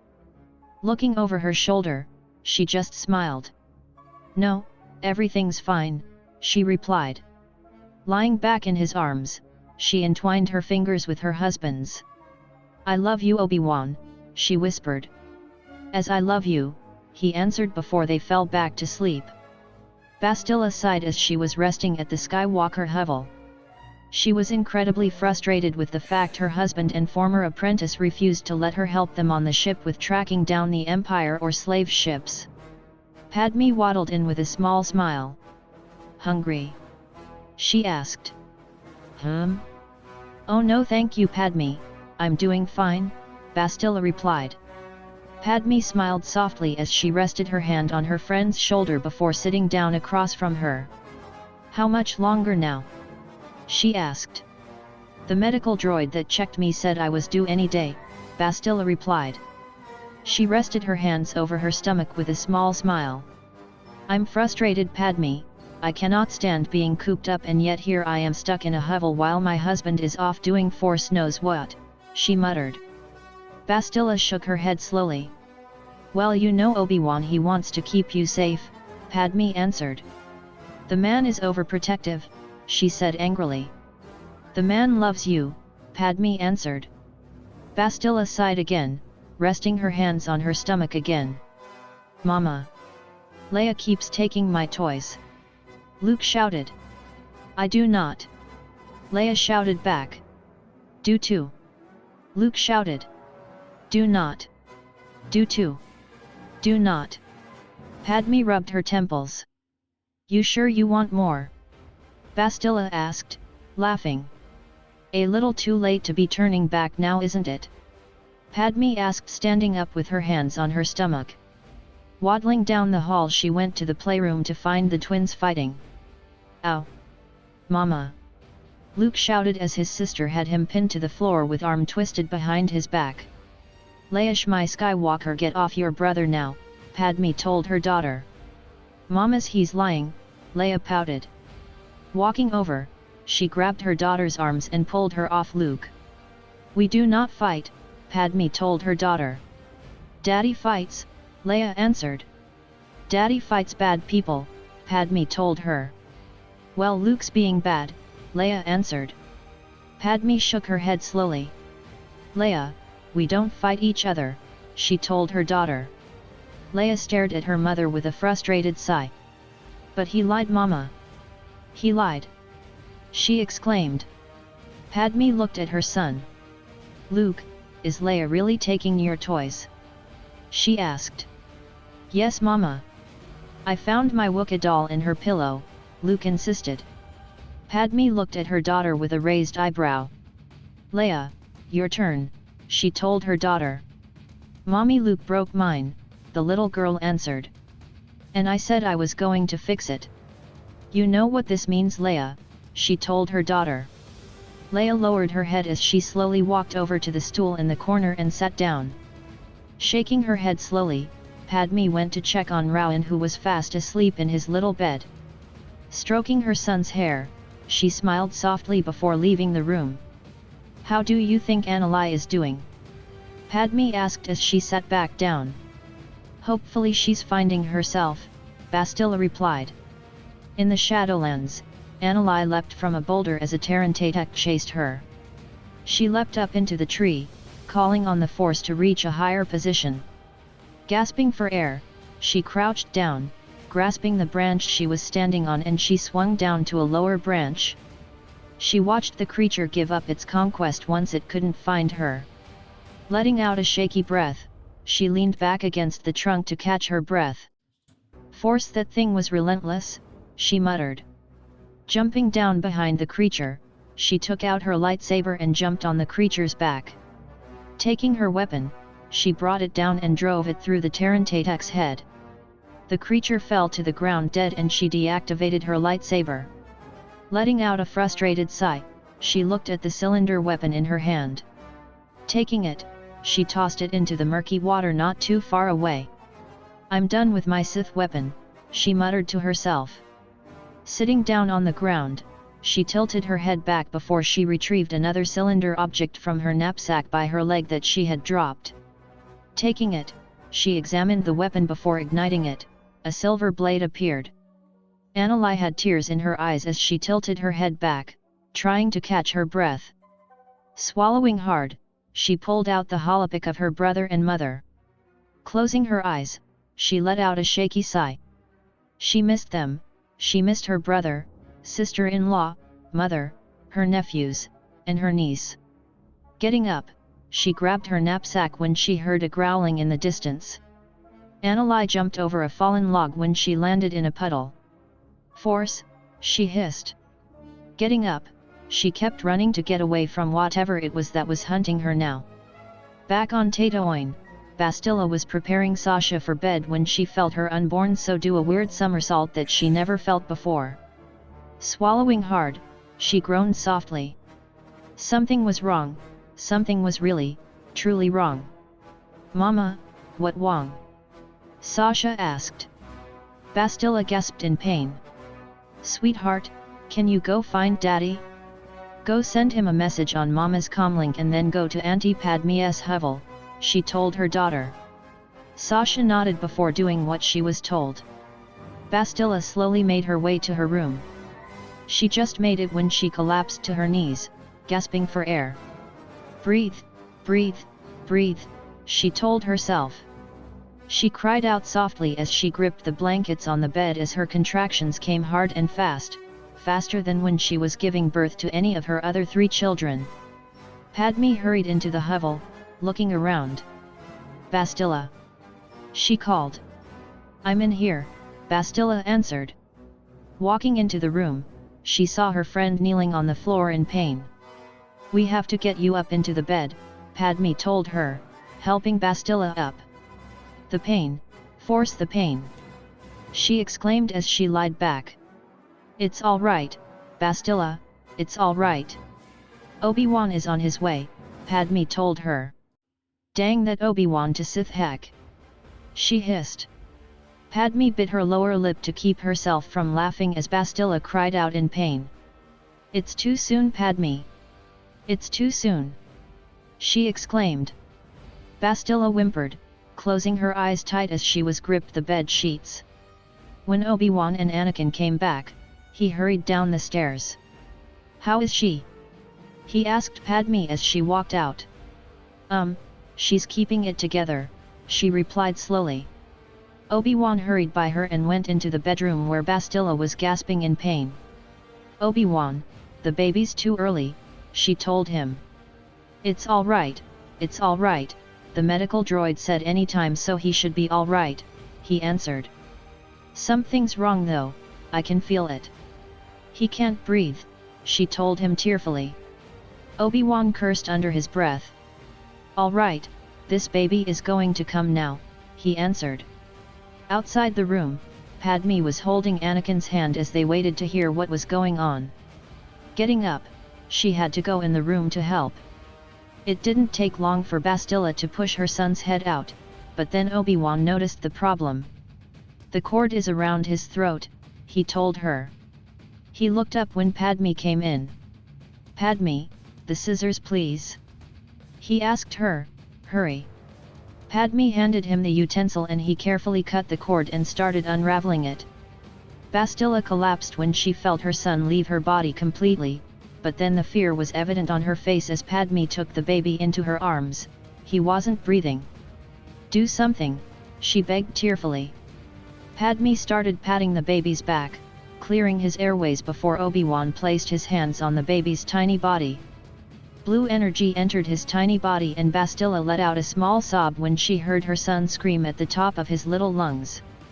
"He's all right, Bastila, he's all right," he told her, placing their son onto her chest. Bastila smiled through her tears as she cradled the screaming infant in her arms. "Welcome to the galaxy, Rafe Ben Kenobi," she told the baby. Padme smiled through her own tears as she watched Obi-Wan and Bastila coddle the now quiet baby. His eyes were open a little and his tiny hands were squeezing Obi-Wan's pinky finger. When Padme walked out of the room, she sat beside her husband. "The baby's okay," she told him.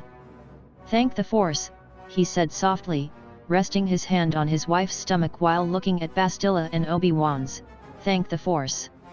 Anakin was walking through the new droid factory he had fixed with the money Annalai had left him when she left 3 years ago.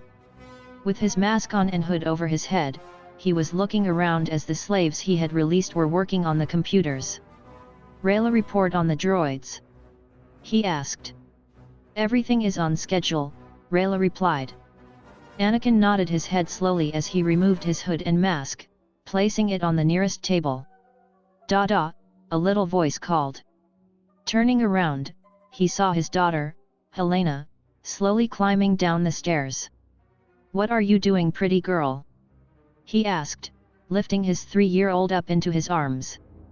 Kissing her cheek, her stroked her sandy blonde curls. The 3-year-old was looking around with her chocolate brown eyes with her thumb in her mouth. Little Helena was attached to her father's side since the moment she was born. The moment he held his daughter in his arms, he had a special bond with her. "Where's your brother?" he asked as he left the control room to find his son. Walking across the platform that connected 2 buildings, he saw Helena looking over his shoulder at the lava pool below. "Hot, da-da," she commented, pointing below. "Very hot," Anakin answered. Entering the next building, he saw his son staring at the factory. "What are you doing over here, Luke?" he asked. The 10-year-old looked over his shoulder. "Just looking, father," Luke replied. Anakin rested his hand on his son's shoulder. "Father, is it true about everything that Mother's been talking about?" he asked. "What?" Anakin asked. "We're going to be in another war," Luke asked. Anakin let out a deep breath. "We've been in war since the day you were born," he replied. Luke watched as the droids were being built. "What causes someone to become so cruel, father?" the boy asked. "Greed and a lot of it, son," Anakin replied. The boy just frowned as he leaned against the rail. "I want to be the greatest warrior that ever lived like you," he said suddenly. Anakin chuckled lightly as the boy changed the subject from the problem at hand. "You will be once you're done with your training. Speaking of which, have you practiced your lightsaber techniques like I told you?" Anakin asked. "Yes," Luke replied. "Father, when will I build my own lightsaber?" Anakin grinned as he patted Luke's head. "Well, I have a few things to do here, then we'll go to the Jedi Enclave," he informed the excited boy. When Anakin walked back to the control room with 2 of his children, he saw one of his ships approaching. "Grand Admiral Skywalker, the Rebel 459 is landing," someone called out. "Tell the guards to show them to Platform 2D, Anakin instructed. "Yes, sir," the person answered before relaying the message. Luke ran over to one of the other controls, watching as the ship in question landed. "As soon as Typho has exited the ship, have the droids loaded on there," he ordered. "Yes, sir," the person answered again. Anakin was working on setting up the order of droids to put on his ship as Typho entered the room. "Well, it's been a while, hasn't it, Grand Admiral?" Typho asked. Turning around, he gave him a slight nod. "It has been," he answered. Typho looked at the little girl on Anakin's hip. "She's gotten bigger," he commented. "Yep," he replied. "How is Senator Amidala?" Typho asked. "It's Senator Skywalker and she's fine. She will be here shortly to discuss a few things with the other senators who will be arriving," Anakin replied. Luke just stared at the man curiously. "Why are you so interested in my mom?" he asked. "You've been bothering her since I was little." Typho ignored the boy. "Grand Admiral, we have word from General Kenobi," Rayla informed him. "Which one?" Anakin asked as he set Helena down. "Bastila, sir," Rayla replied. Anakin nodded his head slowly. "Make the connection," he told her. Rayla nodded before doing as she was told. Looking over, he saw Bastila's hologram appear before him. She was dressed in an Imperial uniform. "Anything, Bastila?" he asked. "Nothing yet, Anakin. As of right now, I am in transit to my next post on Star Destroy P3X198, she told him. "What have you found out so far?" he asked. "So far, the Emperor has ordered another bounty on Darth Demonia for betraying the Empire. As of now I am assigned to be the one to search for her," Bastila replied. Anakin couldn't help but chuckle lightly.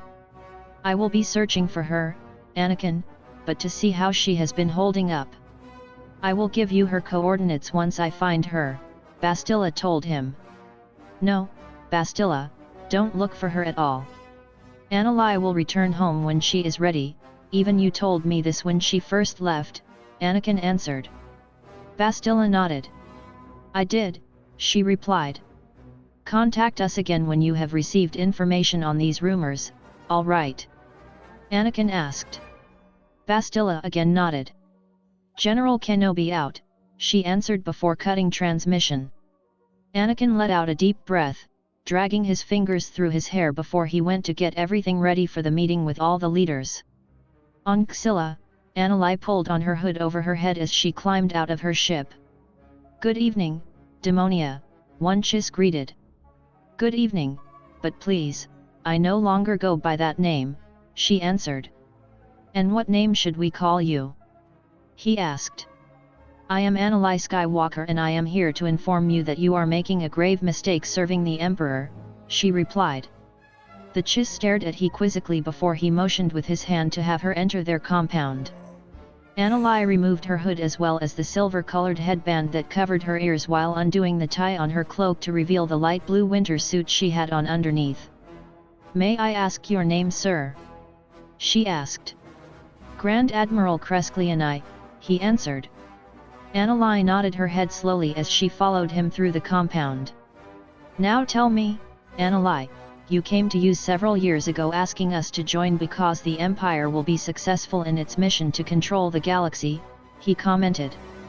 And it has, but it has taken control in the wrong ways, Grand Admiral, she replied as they walked down a set of stairs. As I have noticed, but yet we choose the winning side, why should we leave? He asked. Annalai glanced around at the many Chiss that walked by her without as much a second glance.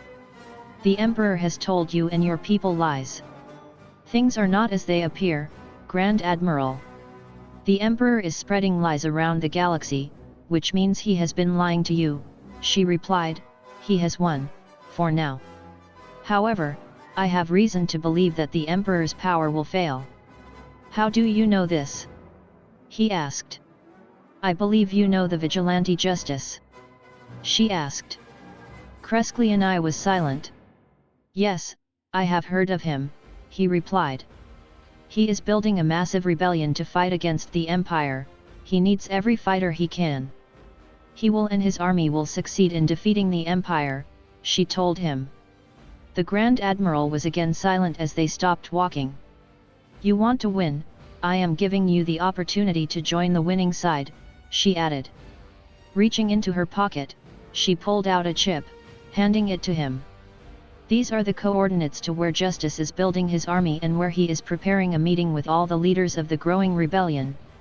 He has many systems on his side, Grand Admiral, and they are providing him their ships and he is buying his own with the help of General Obi-Wan Kenobi and a droid army, she explained. Kresklianai stared at the chip. You should represent your army and go there, I am sure they will welcome you into their ranks, she added. Pulling her headband back on her head, she just smirked. Just tell Justice that Annalai Skywalker sent you, she added before she started walking back to the direction of her ship. Back on Mustafar, Anakin was pulling on his mask and hood while sending Luke and Helena to his quarters. Walking up the steps, he saw Padme's ship land and went to greet her. It was time to draw the line between personal feelings and being professional with the task at hand. Walking over to the platform, he bowed as Padme exited the ship wearing one of the senatorial gowns she still kept packed away. It was dark blue with silver stitching on the bodice in the shape of the Naboo symbol with a silver belt around the waist with the same symbol on the buckle. Part of her hair was pulled back in a bun while the rest of her hair was braided. Good evening, Senator Skywalker, I trust your trip was productive, he commented as Rayla took Leia and Rowan to their quarters. As productive as a trip like this would be, Justice, she answered. Anakin walked down the stairs and held her hand as he kept her from tripping on her dress. It was easy to fall back in the routine of senator and bodyguard. Juris, have anyone else arrived? He asked. Nothing yet, sir, Juris replied. If any of the senators and representatives arrive, send them into the council room, he instructed. Yes, sir, Juris answered. Anakin led Padme into the council room where Organa and Monday Mothma were already seated and waiting. Before Anakin could say anything, Juris entered the room. Grand Admiral, there is an unidentified spacecraft entering Mustafar's atmosphere, he informed the leader. "Excuse me for 1 minute," Anakin told them before leaving. Entering the control room, Anakin stared at the screen. "Are they sending any transmission?" he asked. "Yes, they keep asking for you," Rayla replied. "Send it through," he instructed. The hologram appeared and Anakin turned around. "Justice, allow me to introduce myself. I am Grand Admiral Kreskliani from Xilla. We are requesting to land," the Chiss informed him. "Why should we trust you, if I may ask?" "You are part of the Emperor's army, power up the ion cannon," Anakin ordered. "We are here on the request of Anakin Skywalker," Kreskliani informed calmly, "since she believes wholeheartedly that you are going to defeat the Empire." Anakin froze at the name. Turning around, he crossed his arms over his chest. "From what I know, Chiss do not care much for requests," he commented. "This is true, however we believe your friend is correct. May we land and be part of your meeting?" the Chiss asked. Standing in their silence, Anakin stared at the hologram. "Guards, allow them to land," he ordered, walking out of the control room. Leaving the room, Anakin looked to a droid that was standing to his left. "HK-47, he called to the droid. "Yes, Master," the droid answered. "Keep your eye on Grand Admiral Kreskliani, spy on them, make sure they are trustworthy, then report back to me," he ordered. "Yes, Master," the droid answered before going to his post. Anakin looked over to see Revan standing in a dark corner. "I am still unsure whether or not to trust that droid myself," he commented. "Would I betray you, young Skywalker?" Revan asked. "I have reason to doubt your loyalty," Anakin replied as he walked through the corridors. Revan walked beside him, shaking his head slowly. "Believe me, boy, if I wanted to betray you I would have done so years ago," he commented. Before Anakin could answer, a small body ran right into his legs and the child fell on the floor. Looking down, Anakin chuckled lightly at the dazed auburn hair, brown-eyed toddler sitting on the floor. "Rafe, what are you doing out here?" Anakin asked. "Playing," Rafe replied. "Well, running from me," Obi-Wan replied as he walked over. Anakin chuckled lightly as he lifted the boy up into his arms. Being a temporary single parent to a child isn't easy at all. "I have no idea how Bastila did it," Obi-Wan commented as Rafe settled in his arms, obviously ignoring Revan. Obi-Wan looked at his now sleepy son with a smile. "Have you heard from Bastila?" he asked. "Just over an hour ago, she's on her way to her first post," Anakin replied. "Is she all right?" Obi-Wan asked. "She's fine," Anakin replied. Revan shook his head slowly. "How about you stop pretending I'm not standing here?" he asked. "This conversation doesn't really pertain to you," Anakin replied simply. Obi-Wan looked at Rafe, who was looking at him curiously, quizzically. Ever since Rafe's birth, they had been trying to keep Revan from trying to put thoughts into his head like had tried to do to Sasha when she was younger.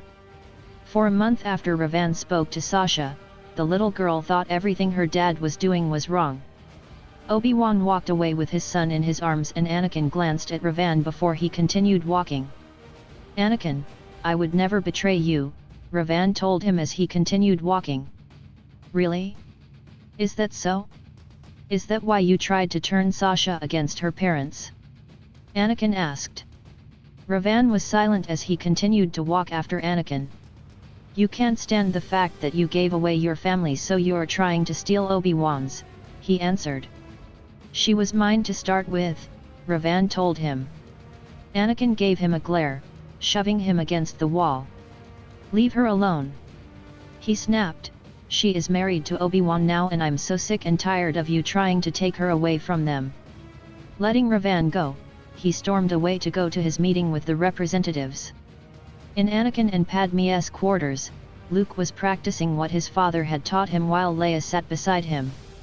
"Luke, don't you feel like something bad is about to happen?" she asked. "What do you mean?" Luke asked. I just feel something bad, Leia replied. Luke nodded his head slowly. Well, Dad kept talking about a war, he murmured. You think we'll be old enough?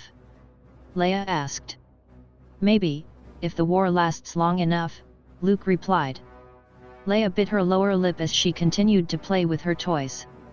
Above the meeting room, Sasha Kenobi was sitting in her little hiding place that she found one day while she was exploring. She watched intently as her father stood up from his chair. I have a close friend, who is very powerful with the Force. Since the Jedi Order is dead, he would like to form his own order, he told everyone. That's preposterous. More Jedi? General Kenobi, we can already be executed for even knowing you, let alone help you form a new order, Monday Mothma commented. I assure you, Senator, these are not Jedi, Obi-Wan answered. Anakin watched as his friend walked around the room. They are going to be called Sentinels, however unlike the Jedi they have free reign of their emotions and their minds are more open than the Jedi, the young Grand Admiral told the group. Justice, are you forming this group? Organa asked. I am, Viceroy, Anakin replied. Organa watched as he paced the room. The Sentinels are more control of their abilities because of the fact they have free reign on their lives, he told them. Obi-Wan felt his daughter's presence and cleared his throat to keep himself from looking up at her hiding place.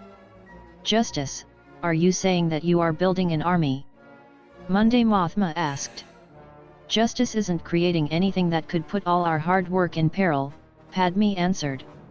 You seem to have a lot of trust in your old bodyguard, Senator, Monday Mothma commented. Padme glanced at her husband. He has been my protector ever since I became a senator. I trust him with my life, she answered. She looked over at her friend. If I were you, Senator, I would keep in mind who put his life on the line to help you escape when the Emperor ordered your arrest, she added. Anakin made his way over and rested his hand on her shoulder, giving it a gentle squeeze. What does your husband feel about the fact you are joining a rebellion? Garm asked curiously. My husband has closed down his shop and is in fact helping Justice create his group of Sentinels, she replied. She straightened her back a little more. Justice, what do you plan on changing with your Sentinels?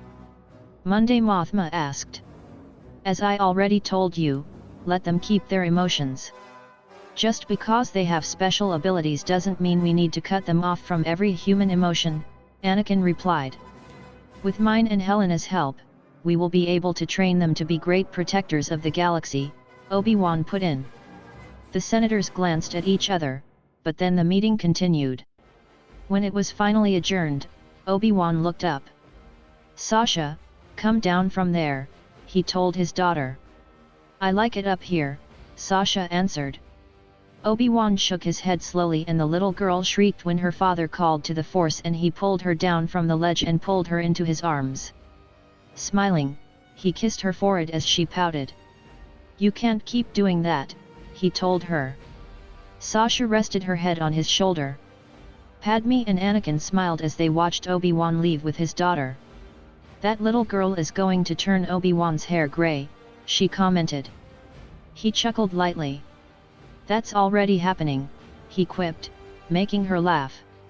Smiling behind his mask, the two of them left to continue with their work. Bastila walked down the hall, nodding to the lower ranks that saluted her as she walked by them. Commander Star, a voice called. Turning around, she saw Tarkin staring at her. Yes sir, she answered. You need to report to the bridge, Tarkin told her. She kept her shoulders squared. I was on my way, she answered.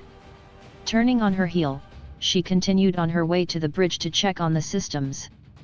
Walking along the platform, she looked down at several men working. You two look stumped, she commented. It seems like there's an error, Commander, a private answered. Climbing down, she pushed him out of the way to look at the computer.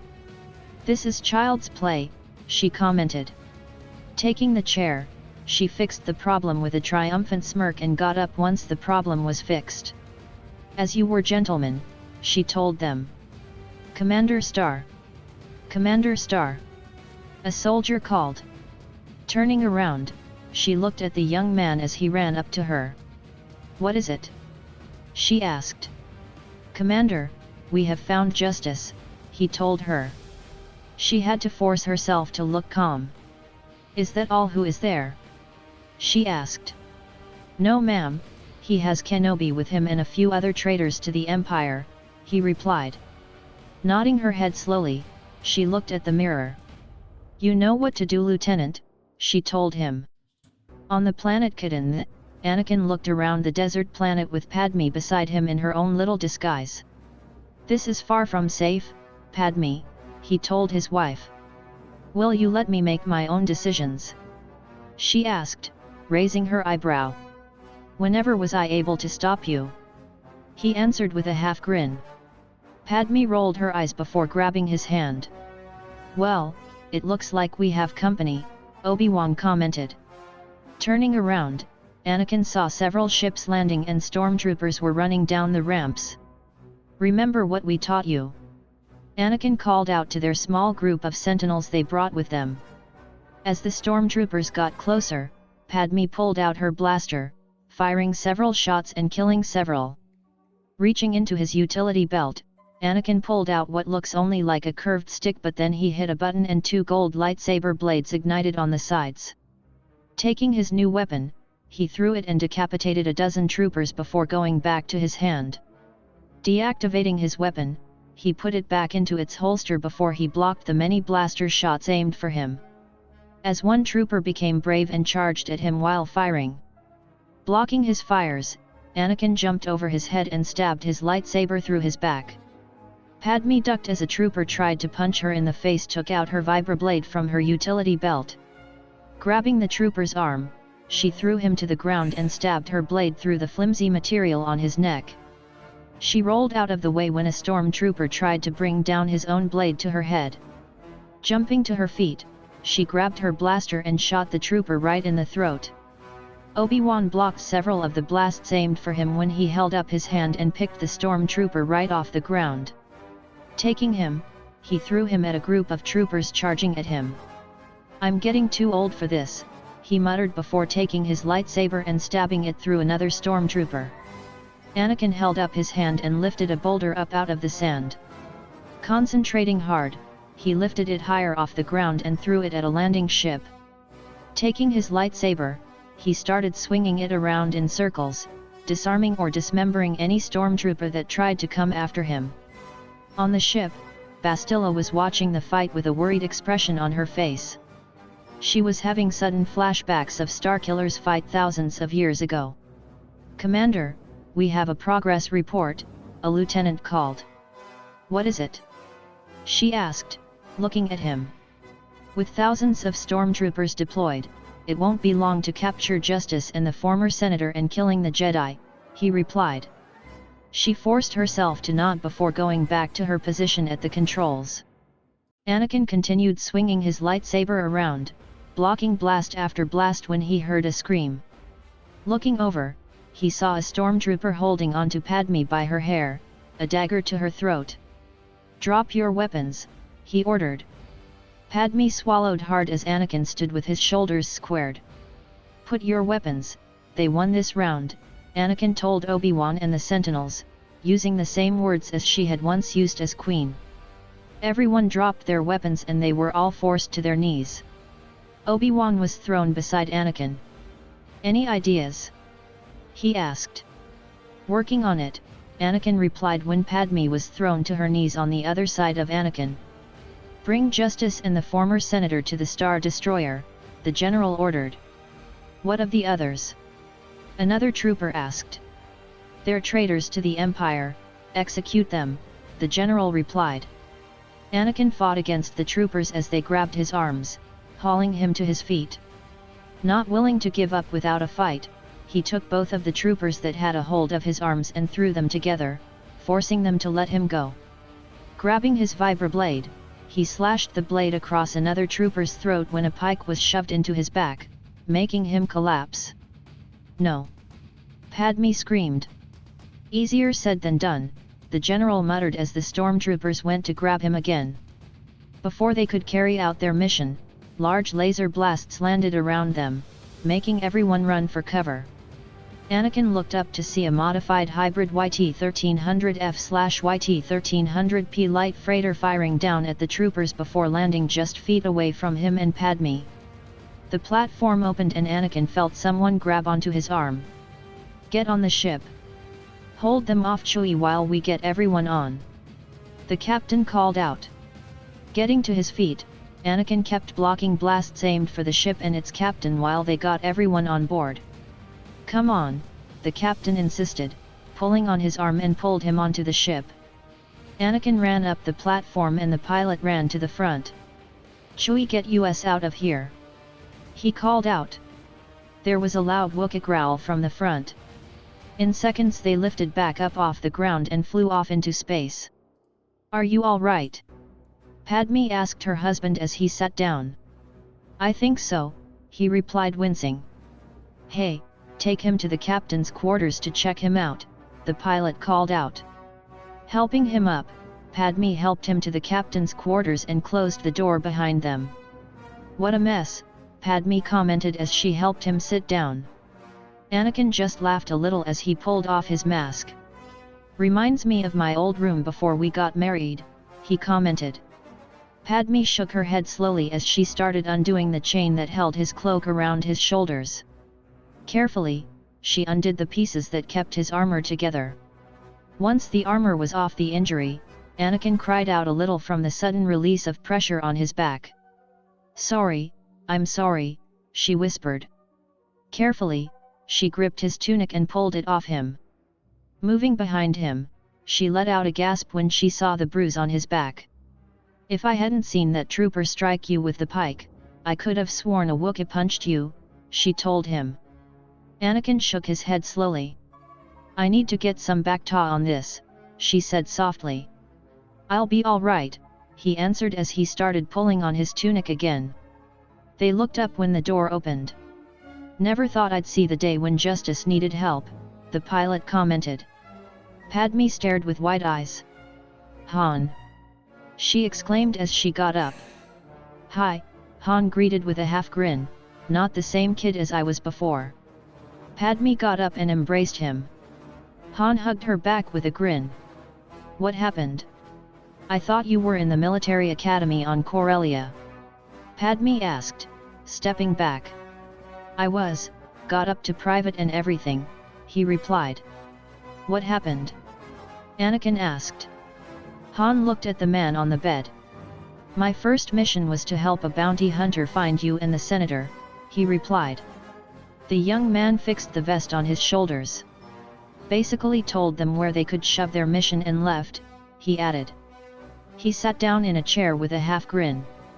"I'm labeled a rebel sympathizer, but what the heck, wasn't about to betray the two people who saved me from slavery and being a thief," he commented. Padme walked over and hugged the young man again. "So you're a smuggler now?" Anakin asked, raising his brow. "Hey, I have to eat." "Can't get a job when you're a wanted man," Han replied.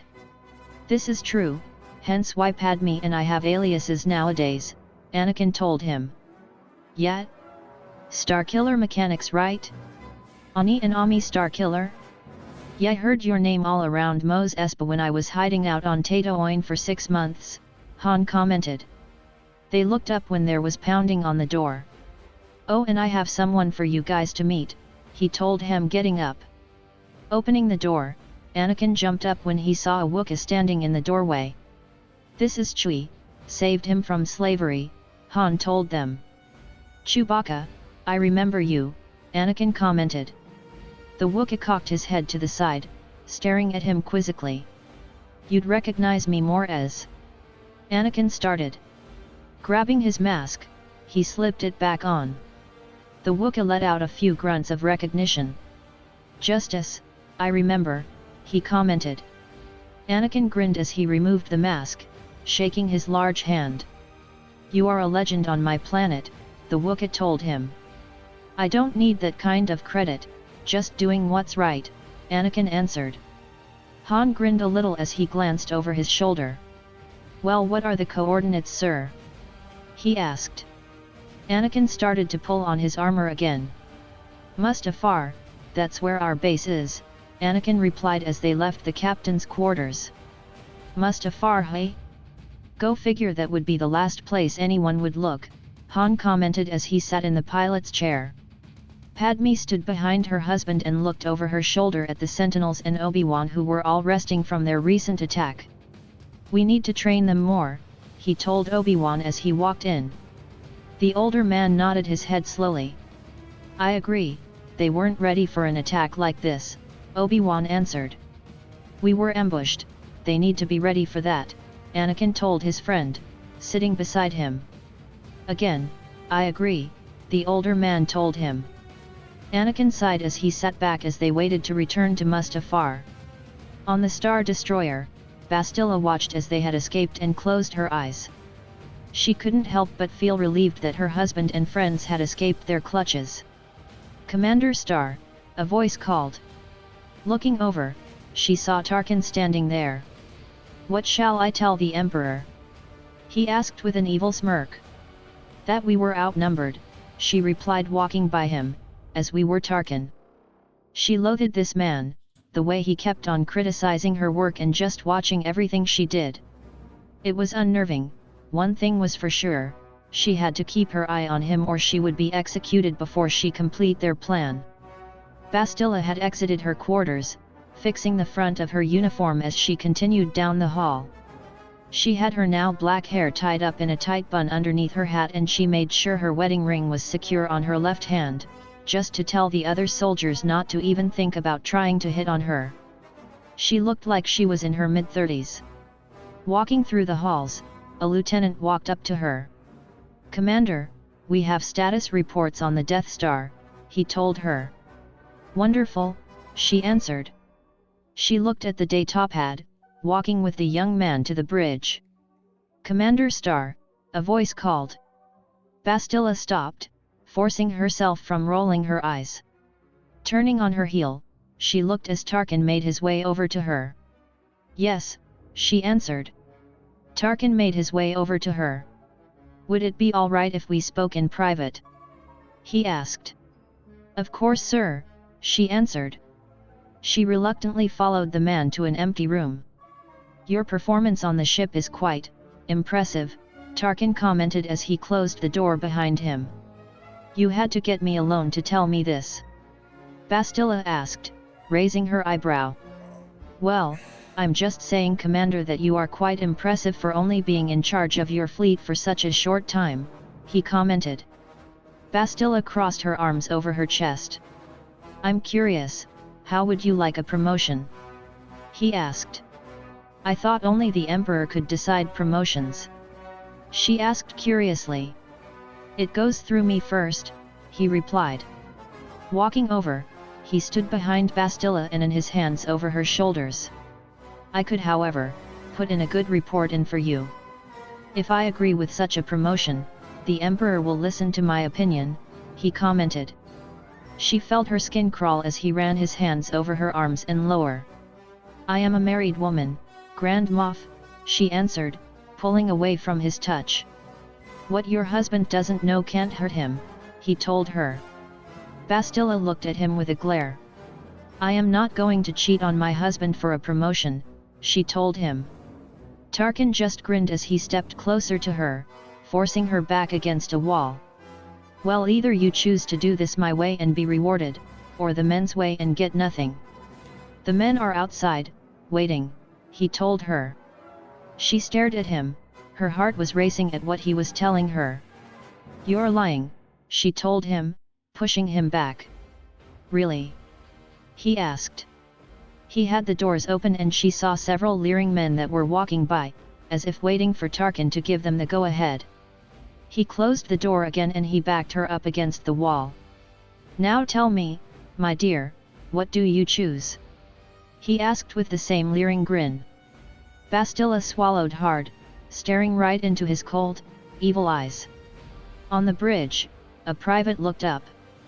Lieutenant, rebel ship approaching, he told his current CO. Shields up and send out the TIE fighters, the lieutenant answered. The alarms went off and all the troopers ran to their ships. Before a trooper could climb into his TIE fighter, however, a bruised and bloodied Bastila stabbed her dagger through his back. She threw his limp body aside and slowly, painfully climbed into the aircraft. Swallowing hard, she lifted off and flew off with the other TIE fighters. Dodging blasts, she reached for her comlink. "Obi-Wan, let me in," she called to her husband. "I'm in Fighter 4709, the one heading straight for you." "Shields are down, Bastila," Obi-Wan answered.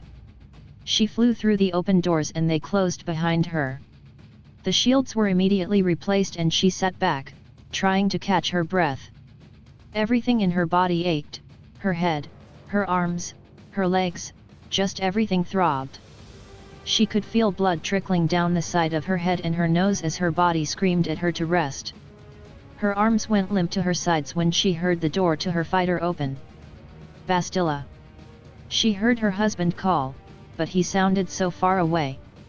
Feeling his arms go around her, she wrapped her arms around his neck as he lifted her up and she could faintly hear him call for a medic before her world went black. Anakin hurried down the hall with Padme by his side. They stopped when they saw Obi-Wan standing outside the medical room, moving his hand over his face. "Obi-Wan, is she all right?" he asked. "She was really beaten up when I got her out of the TIE fighter," Obi-Wan replied. "They told me to stay out here." Padme rested her hand on his shoulder as he rested his hand against his forehead. "Do you think?" Padme started. "I don't think, Padme. I know what they did to her," he replied. He let out a deep breath. "I had instructed the droid to come to my quarters once it's done examining her. For now I need to go meditate," he told them before walking away. "Ani," Padme murmured, looking at her husband. Anakin shook his head slowly as he waited outside the room to find out what the medical droid had to say. When Bastila slowly came to, she saw Obi-Wan beside her, resting his hand over hers. "Bastila," he said softly. She blinked her eyes slowly as she looked around, her grey eyes searching around the room. She slowly started to sit up, but her back screamed at her to lie back down. She kept the sheet to her chest and looked around. "Where are my clothes?" she asked. "Right here," Obi-Wan replied as he gestured to the clothes beside her bed. Reaching over, she grabbed her clothes and went to get changed, her knees almost giving out as she stood up. Letting out a deep breath, she went into the fresher to change. When she came back out, she sat on the edge of the medical bed.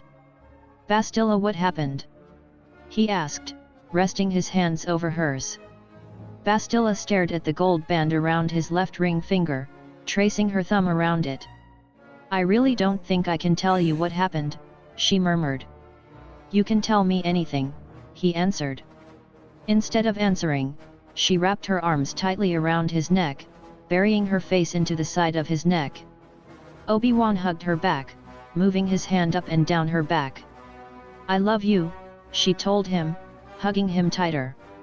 "I love you," he answered, even though he wished she would just talk to him. Later on, Bastila was standing in her quarters, looking at the bruises on her torso when she heard knocking on the door. Pulling her shirt down, she cleared her throat. "Who is it?" she asked.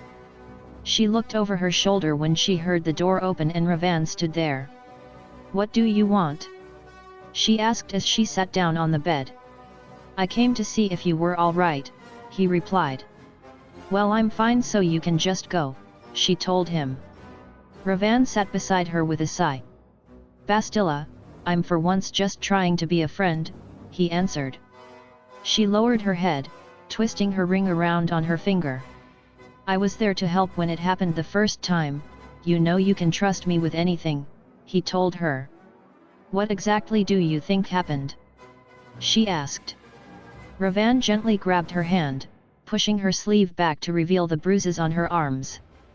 "Handprints on the arms, and I can guarantee you have the same type of bruises on your legs," he told her. "Stop, you don't know anything," she answered. "Really?" he asked. "Yes, You know nothing," she answered. Ravan stood up. "Really? You are acting exactly when Malak tortured you," he told her. Bastila closed her eyes tight, not wanting to think about it. "He gave me a choice," she said suddenly. "Who gave you a choice?" he asked. Bastila sat down with a heavy sigh. "Tarkin did. He told me that if I slept with him I'd get a promotion. If I denied him he'd give me to the other soldiers where they'd just use me any time they wanted and get no reward from it," she replied. Ravan stared at her. "I would rather be raped than cheat on my husband," she said softly. Standing up, she looked at the holopic that she had hung up on the wall in the corner. Her loving husband and 2 beautiful children, all 3 that she adored more than anything in the galaxy. "How could I be so blind, Ravan? I let my guard down, I let this happen again," she told him. "Bastila, you listen to me now," Ravan told her, standing in front of her. He stared at her intently. "This was not your fault," he told her. "Yes, it is, I could have fought harder," she answered. "On a ship filled with thousands of men?" Ravan asked. Bastila swallowed hard, resting her hand against her forehead. "I'd rather die than betray him. I've finally found the happiness I've wanted in thousands of years," she told him. Ravan sighed as he pulled her into a hug. "You are the strongest woman I have ever known," he whispered. Bastila hugged him back, closing her eyes tight. That night, Bastila walked out of the fresher to see her husband sitting up in bed waiting for her. "You all right?" he asked. "I'm fine," she replied, getting into bed. She moved beside her husband, resting her head on his chest. Obi-Wan rubbed her back gently, watching as she closed her eyes. "I love you," she said softly. "I love you too," he replied. Bastila snuggled closer to him, keeping her arms tightly around his waist. Obi-Wan hugged her close and fell asleep with his wife in his arms. Sighing softly, she closed her eyes again and drifted off in his arms. On Coruscant, the Emperor was in his office when a soldier walked in. "My lord," he greeted the Emperor with a deep bow. "What do you want?" Sidious demanded. "My lord, I have brought news about Grand Moff Tarkin," the lieutenant told him. "What about him?" Sidious asked, sounding bored. The lieutenant placed a report on his desk. "He is dead, my lord," he replied. Taking the data pad off his desk, he looked over its contents. It was a medical report. "Found dead in his quarters, you say?" Sidious asked. "Yes, my lord," he replied. "Stabbed in the chest with a vibroblade." Sidious murmured. The lieutenant nodded his head slowly and Sidious just tossed the data pad back on his desk. "He was annoying anyways, glad someone finished him off," he answered. "My lord?" the lieutenant asked, surprised. "I will send you a new commanding officer immediately." "Get out of my sight," Sidious ordered. "Why yes, my lord," the young man stuttered before leaving the room quickly. Sidious just grinned as he slowly stood up. "As soon as I possibly can, I will have an even more powerful Grand Moff on my side," he said with an evil cackle. Looking at his hollow screen, he stared at the usual reports of Justice fighting his army. It was from a camera from one of the stormtroopers' helmets. He watched as Justice fought stormtroopers with several hooded fighters, but then he saw one of his men grab one of the cloaked figures, revealing to be the former Senator Amidala. "So, I know your weakness, Justice," he commented under his breath as he watched Justice toss his weapons to the ground and go to his knees. Watching the continuing fight in front of him, he just grinned. "If I find Senator Amidala, I'm sure I can get him on my side," he commented as he sat back down, laughing maniacally. Anakin was in the training room, helping Luke with his lightsaber techniques. "Dad, when am I going to get a lightsaber of my own?" he asked anxiously. Anakin chuckled lightly at his son. "Soon," he assured him, touching his head. "Remember patience." "Dad, you're not patient," Luke answered. Do as I say, not as I do, Anakin insisted as they left the room. Leia walked up to her father and brother with a serious expression on her face. What's going on, princess? Anakin asked, resting his hand on his daughter's shoulder. Dad, Mom needs to talk to you, she informed her father, looking up at him. All right, you two just stay out of trouble, all right? Don't bug 3PO too much.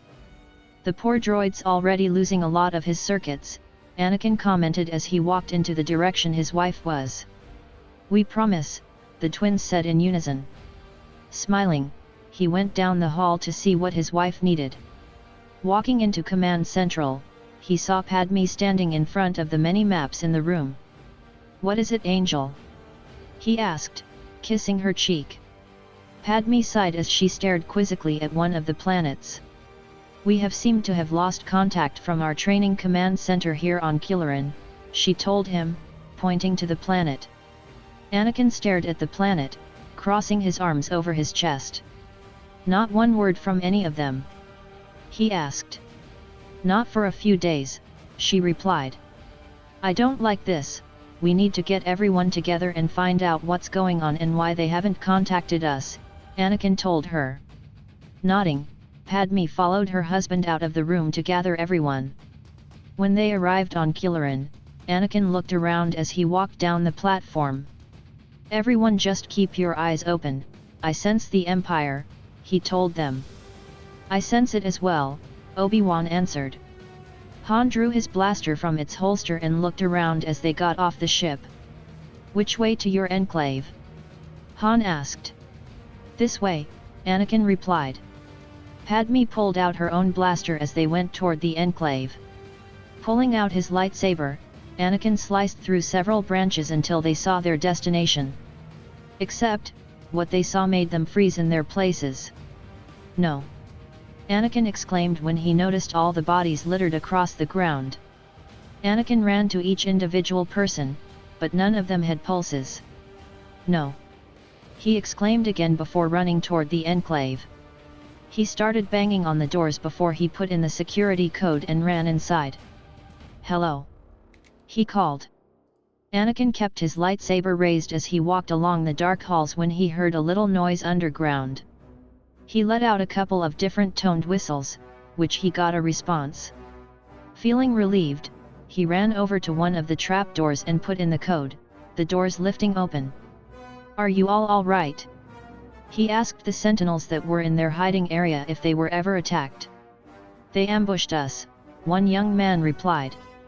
It's all right, come on, I'm getting you out of here. Hand me the children first, Anakin instructed. One by one, the children were passed up and they were hurried out of the building. Hey Justice, not everybody is gonna fit on the Falcon, Han told him. We need to make room then, Han, we're not leaving them here, Anakin answered. Han nodded as he grabbed one child and hurried out of the enclave. Come on Chewie! He called to the Wookiee. The two of them ran out of the enclave, but then they stopped when blaster shots were fired at them. Chewie ran in front of his friend, firing back at them while Han took out his blaster, firing back at the troopers. Back inside, Anakin grabbed another child and lifted them up. Justice, we're being ambushed, Obi-Wan told him. Of course we are, Anakin muttered. He started pulling the children up faster. Go children, go, go, he told them as someone would lead them out of the enclave. Once all the children were gone, he pulled out his lightsaber as the adults would get out of their hiding place. Remember what we taught you, he told them as they ignited their own lightsabers. Go! Obi-Wan called out as they all ran out of the building. Anakin looked over at the Falcon to see Han and Chewie fighting off troopers. Solo! Get them out of here, he ordered the young man. You out of your mind? Leave you guys here? Han asked. Just do it. Anakin ordered. Chewie let out a few grunts and growls before he followed Han onto the ship. What are we going to do? One sentinel asked. We take back our own enclave, Anakin replied, looking at the bodies that had scattered the ground. Remember your brothers and sisters' sacrifices. We will fight so their deaths won't be in vain. Anakin reached into his belt and activated his saber boomerang, throwing it at the stormtroopers charging at them. Separate! Anakin called out, "Scatter!" Everyone scattered, each going into their own part of the Kulorinian jungle. Going down his own path, Anakin jumped up from the ground, kicking off one tree, then another before he grabbed a branch to a third tree and threw himself up high into the tree. He was here, a stormtrooper informed as they searched for Anakin's trail. Impossible for him to have his own cloaking device, the commander of the group told his second irritably. Grinning behind his mask, Anakin held up his double-sided bladed, gripping the branch he was standing on. "Did you hear that?" one trooper asked. Anakin swung down and his lightsaber slashed through the trooper's middle. "Blast him!" the commander ordered. Easily blocking their attacks, Anakin saw one stormtrooper holding up a flamethrower. "Blast it all to Sith heck," he muttered under his breath as he leaped up in the air into a backflip as the stormtrooper aimed the flames at him. Putting his deactivated weapon back into his belt, Anakin landed back on his feet and held his hands up. A blue shield appeared in front of him and the flames bounced off the shield going right back at the gunman, destroying him. Flying back, Anakin hit the ground. Leaping back up onto his feet, Anakin reached out into the Force, throwing a stormtrooper into his comrades before he continued running down his path, reigniting his lightsaber. Padme hid behind a tree with her blaster hanging by her side. She had lost the group of stormtroopers who had been chasing her. Breathing heavily, she pressed her hand against her forehead as she was trying to catch her breath. As she went to go down the trail, she felt someone grabbing her arm. She reached out, moving to punch her attacker when they grabbed her other arm. "Padme, stop! You'll break your hand if you try punching me," her husband told her as he pinned her arms to her sides. Feeling relieved, she reached up and wrapped her arms tightly around Anakin's waist.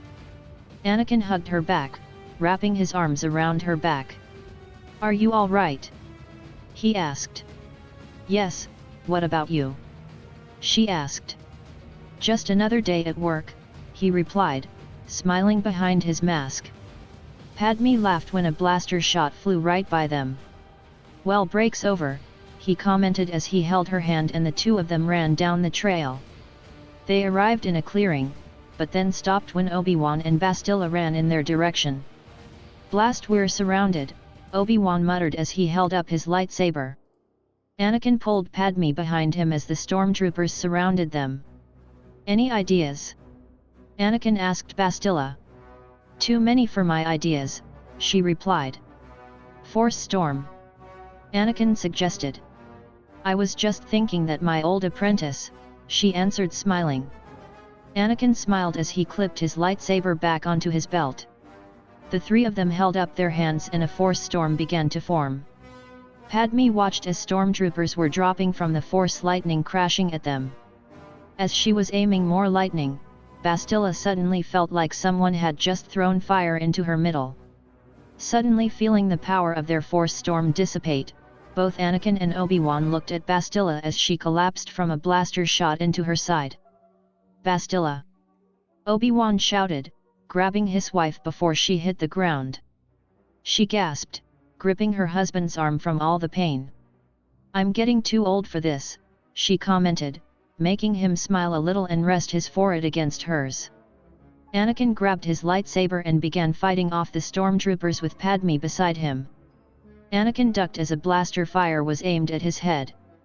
"It seems like as soon as we destroy several dozen, 100 more come," he commented to Bastila. "The Emperor has been keeping busy," Bastila answered, fighting to stay conscious. Grabbing Padme's arm, he pulled her over his back. With her blaster raised, she fired several shots before she took out her own vibroblade, stabbing another stormtrooper in the stomach.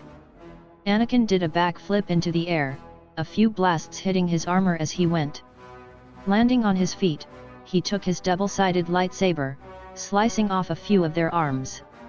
The stormtroopers collapsed, screaming in pain, but once more Anakin was surrounded by more of his enemies. "Force, this is harder than I thought," he muttered. Just as a stormtrooper aimed for his back, a blast could be heard and someone landed behind Anakin. Well, the infamous Justice is surrounded and defeated? Never thought I'd see the day, a voice quipped from behind. Anakin turned around with wide eyes. Anakin? He asked, shocked. With a grin, his twin took her newly built lightsaber, defeating a few opponents. Her hair was no longer down around her waist, it was cut up to her chin with a few feathers clipped into her hair. She had on brown boots, brown pants, a tan shirt that showed off her midriff, and she had some paint by her eyes, her wrists and arms. Around her forearms she had some cuffs that had black designs stitched into them. The designs were in the shape of a type of bird. The woman grinned as she gripped her brother's arm. "How about a double team?" she asked. "Read my mind," he replied. Gripping her hand, he swung around while she jumped up and kicked a dozen clones that had them surrounded. When she dropped down to the ground, she rolled out of the way from a force pike aimed at her head. Holding up her hand, the clone was thrown backwards. Reaching up to the force, Anakin watched as a bow flew into her hand along with several arrows. "Annie," he started. Instead of explaining, she took her weapon and fired several arrows, all of them hitting their target. However, as soon as the arrows touched their bodies, the stormtroopers would scream as lightning erupted from them. Impressed with his sister's weapon, Anakin began fighting his own stormtroopers, defeating them all. Soon, the army retreated and Padme got up with her husband's help. "Are you all right?" he asked. "I'm fine," she assured him, smiling. Looking over, Padme gasped when she saw Anakin. "Anakin!" she gasped. Hurrying over, she embraced her. Anakin hugged her back with a smile. Bastila looked down at her own injury, closing her eyes tight as Obi-Wan began to use the Force healing on her side. Anakin smiled at her brother, hugging him tight. Anakin hugged her back with a smile, lifting her up off the ground. "Thank the Maker, you all right?" he murmured as he set her down. "Where have you been?" "Finding myself, as I told you," she replied. Anakin smiled as he kissed the side of her head. Obi-Wan helped his wife back up off the ground. "You all right?" he asked. "Yes," she assured him, smiling as he checked her side. Anakin smiled, letting out a deep breath. "Better call your ship, we have to go before they come back," she told them. Nodding, Anakin got a hold of Han and he showed up with the ship. Once they gathered the rest of their sentinels, they boarded the ship and went back to Mustafar. Anakin had checked on the sentinels and the children. Going back to the front of the ship, he found his sister sitting on a bench with a relaxed expression on her face. "You are a lot calmer than the last time I saw you," he commented as he removed his helmet, sitting across from his sister. "I'm happy, Annie, finally I have my own life," she replied. Anakin noticed a familiar glow that he had seen many times before, only with Padme. "You had a child," he told his sister. Anakin smiled softly, nodding her head slowly. "I did," she replied. Standing up, he hugged his sister tight. "That's wonderful," he told her, smiling as she hugged him back. "I have a son," she murmured. Pulling away, she sat down again. "What's his name? How old is he?" he asked as he sat across from her again. "His name is Code and he's only a few months old," she replied. "Wow, it's incredible," he said quietly. Anakin smiled softly. "He's my life," she said quietly. "Now I understand how you felt the moment your children were born. I understand how you would do anything to make sure they are safe." Tears welled up in her eyes. Clearing her throat, she stood up. "Captain Solo," she called out. "Yep," he answered. Anakin stood behind him. "How far are we from Txun?" she asked. "A few parsecs," he replied. Nodding her head slowly, she patted his arm. "Let me know when we are there," she told him. "I thought Txun was abandoned again?" Anakin asked. "It was," until my tribe settled there, she replied, giving her brother a half grin. Your tribe? Anakin asked. The populous Luni, she replied. Anakin stared at her quizzically. They are good people, she assured him. When they arrived on Dxuan, Anakin walked off the ship first with Anakin and Padme behind her. She held out her bow and arrow as they went through the jungle. You think that'll stop a few of the creatures here? Han asked. It embeds into the skin and electrocutes them from the inside out, she replied. Great. Han said slowly. Han, why don't you stay here with Obi-Wan and Bastila to watch over the sentinels and children? Anakin suggested. Sure thing, boss, Han replied before he and Chewie went back to the ship. As they went through the forest, Anakin had them stop and let out a high-pitched whistle, followed by a series of other whistles. A vine dropped down in front of them and a young woman landed in front of them. Alor Ani Ali Gargoner Yai Moel Mari, she said, sounding relieved. Lady Anakin, you have returned at last. Anakin smiled, embracing the woman. Anhala Tiq not 8. She asked, pulling back. All is well with our people. Eluk, the other girl answered, smiling. Yes. Anakin looked at them with a smile. This is my second in command, Mary Z, one of my finest fighters and loyal friends, she explained, smiling. The girl nodded to them. She had jet black hair down to her shoulders and had the same clothing design as Anakin, only pale green, and the symbols on her wrist guards were of a flower. Mary Z, Ibikna Ori Vod, Anakin, Kaish Rijuer, Padme, she explained. Mary Z, this is my brother, Anakin, and his wife, Padme. Mary Z bowed a little to Anakin and Padme with a small smile. Olarum, she told them. Welcome. Anakin suddenly felt like the woman was staring at him intently. She solus Rijuer, Mary Z, Anakin whispered to the girl. Only one spouse, Mary Z.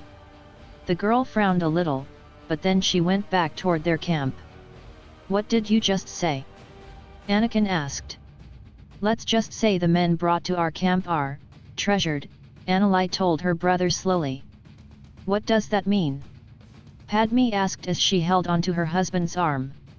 The women in the populous Luni are known to choose the strongest and more powerful men as spouses. The tradition is though that more than one can pick the same one, she replied as she jumped down a hill, unless one woman claims sole spousal status of the man. Anakin glanced over her shoulder.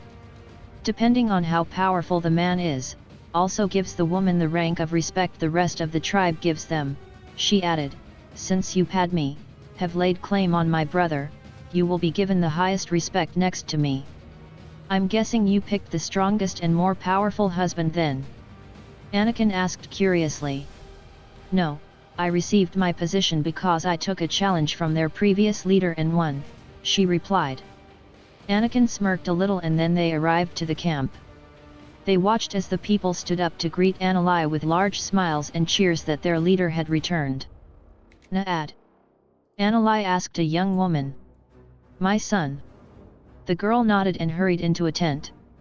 You're going to meet my son, she told her brother and sister-in-law with a smile. The young woman returned with a bundle and Anakin happily took the bundle into her arms. Hello there, she cooed softly to the baby in her arms. She stroked the baby's soft cheek with a smile. Anakin, he's beautiful, Padme said, smiling, holding the baby's tiny hand between her thumb and index finger. Anakin looked to see women staring at him fondly. Clearing his throat, he fixed his armor. Anakin looked over at his women comrades. Massacre, she ordered. Disperse. The women frowned. Kaish Ganla, she told the still staring women. He is chosen. The women reluctantly left Anakin alone. Padme kept her arms around her husband's waist, resting her head on his shoulder. They know you are the chosen one, Anakin. Sadly, it makes the women here want you even more, she told her brother. Great. Anakin said slowly. Anakin smiled as she led her family through the camp. Everyone takes care of each other here, we are all friends, family even, she told them. She nodded to several of her friends as they walked by. I will return with a few of my people to get everyone else, she added as she opened a flap to a hut, you will stay here. Anakin looked inside and Padme followed closely behind him. We have several of extra huts that we can spare for everyone, Anakin explained. How did you find these people? Padme asked curiously as they sat down. Anakin smiled down at Code as he let out a little noise, reaching up to grasp the pendant around her neck. All by accident, I was being chased by several stormtroopers who had recognized me as Darth Demonia and apparently Sidious is out searching for me, she explained. Anakin held up her lightsaber, trying to block the several dozen blaster fire aimed at her. Her cloak had ignited from a flamethrower and ripped it off. Jumping up in the air, she jumped up into a tree, but then she felt the burning sensation of a blaster shot going into her side, forcing her to fall from the tree she had jumped into. She'll be all right, as long as she's alive to bring he to the Emperor. We'll just have a medical droid take care of her injury, the commander of the group ordered. Think the Emperor would let us have some fun of our own with her? Another asked. The young woman cringed a little and tried to get up when they heard a high-pitched whistle. What was that? The commander asked. Anakin opened her eyes when she heard several of the stormtroopers screaming in pain. Suddenly, she felt someone lift her up into their arms and she was rushed away from the group. Anakin sighed softly, looking at her son to see him dozing off in her arms. The man that rescued me was Regan, Code's father, she said softly, stroking her son's face with a small smile. Sighing, she lifted her head up. I awoke in their medical hut and they had used their force abilities to heal me, she explained. These are all force-sensitive people? Anakin asked. Yes, but they don't listen to the laws of the Empire or even when it was the Republic. It doesn't exist for them, she explained. Which would mean they are an enemy to the Empire as well, obviously, Padme commented. The Empire nor the Republic know they even exist. They have taught me their ways of keeping themselves hidden, to keep themselves safe, and it's been working for the last few thousand years, Anakin explained. Anakin listened intently. Now, you have already been welcomed with open arms obviously. So to keep up with your disguise, Anakin, she said slowly. Getting up, she set Code into a handmade crib beside her before walking over to a trunk on the other side of the hut. You'll need to dress like a populous loony, she told them. She removed the helmet that was attached to her brother's belt, placing it into the trunk. Keep your armor in here, no one will touch it, she assured him before placing some clothes into Padme's hands. We can't stay here forever, Anakin, we have children of our own, Padme reminded her. Of course, that's why I'm going to have Han go back to Mustafar and get them and bring them here. This is probably the safest place you could raise them, Anakin replied. Anakin smiled at her brother and sister-in-law. In fact, Mother and Clive are adapting quite well, she added. Mom's here? Anakin asked. Yes, I brought them here a few weeks ago. Sidious was snooping around there and I wanted to keep them safe.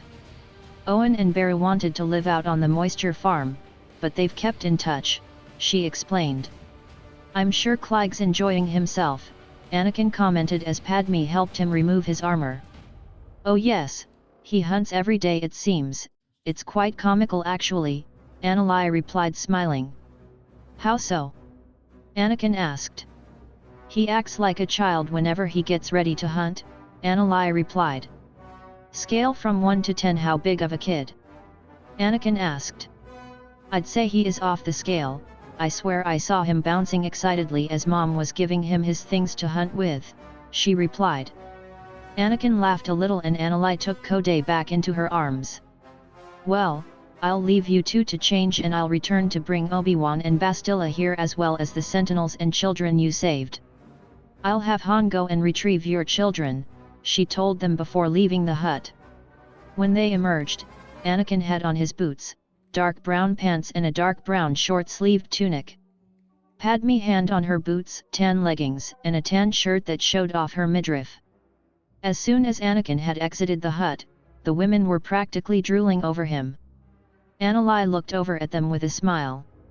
"You both fit in just fine with us," she said, smiling as she stood up. Anakin cleared his throat again while Padme kept her arm around her husband's waist. "Don't worry about them, they are only staring," Anakin assured Padme. "I'm not about to take any chances," she replied.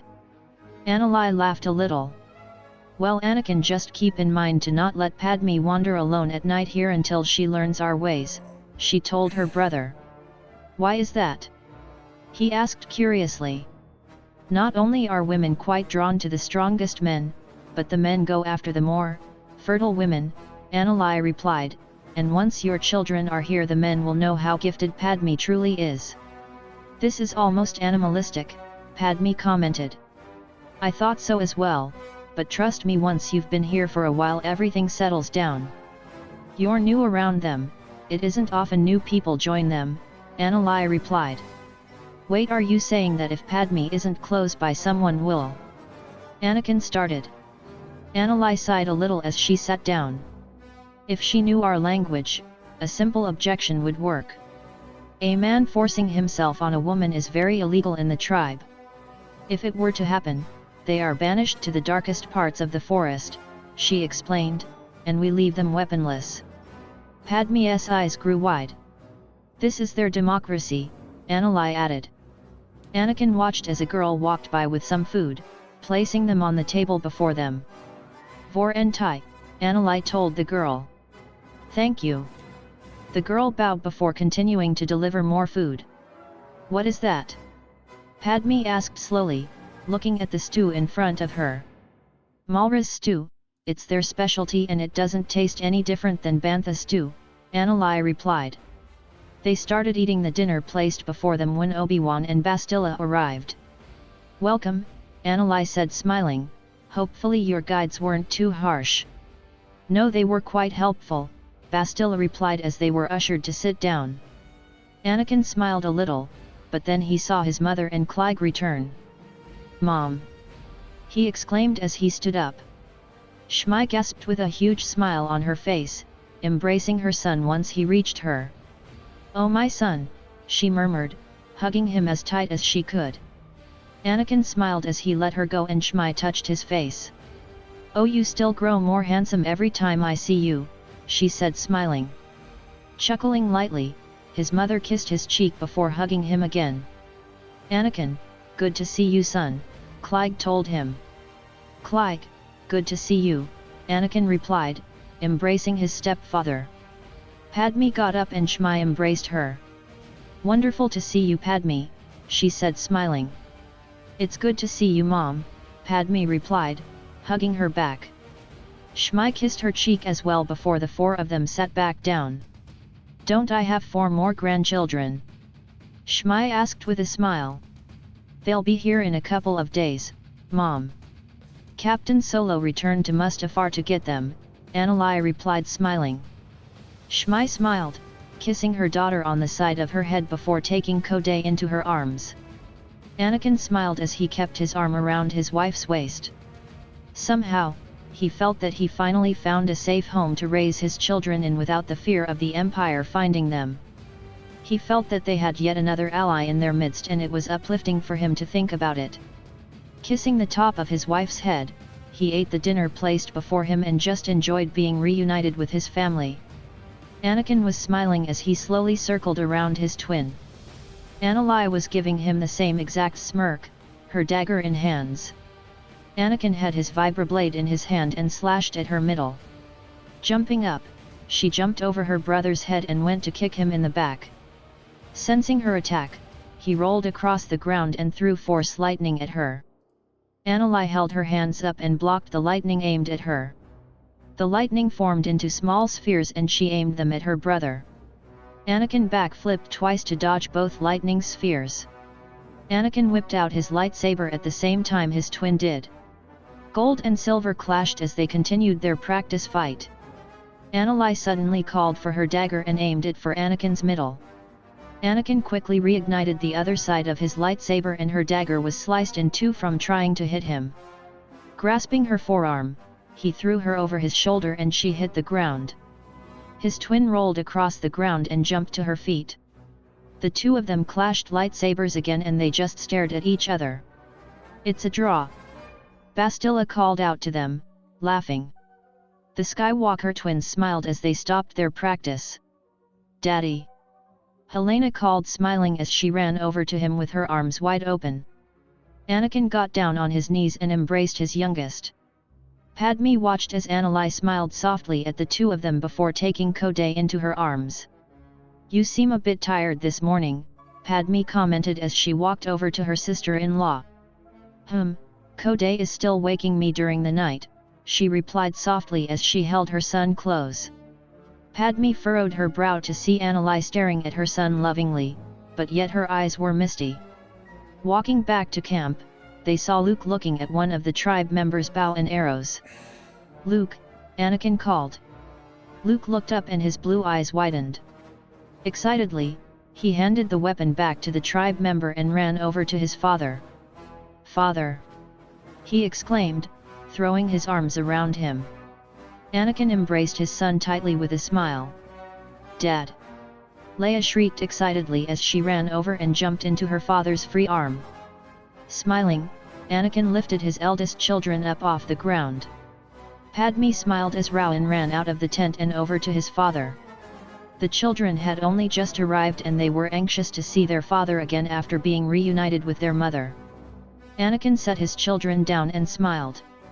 "You two are growing up too fast for my liking," he commented, chuckling as he embraced the four of them.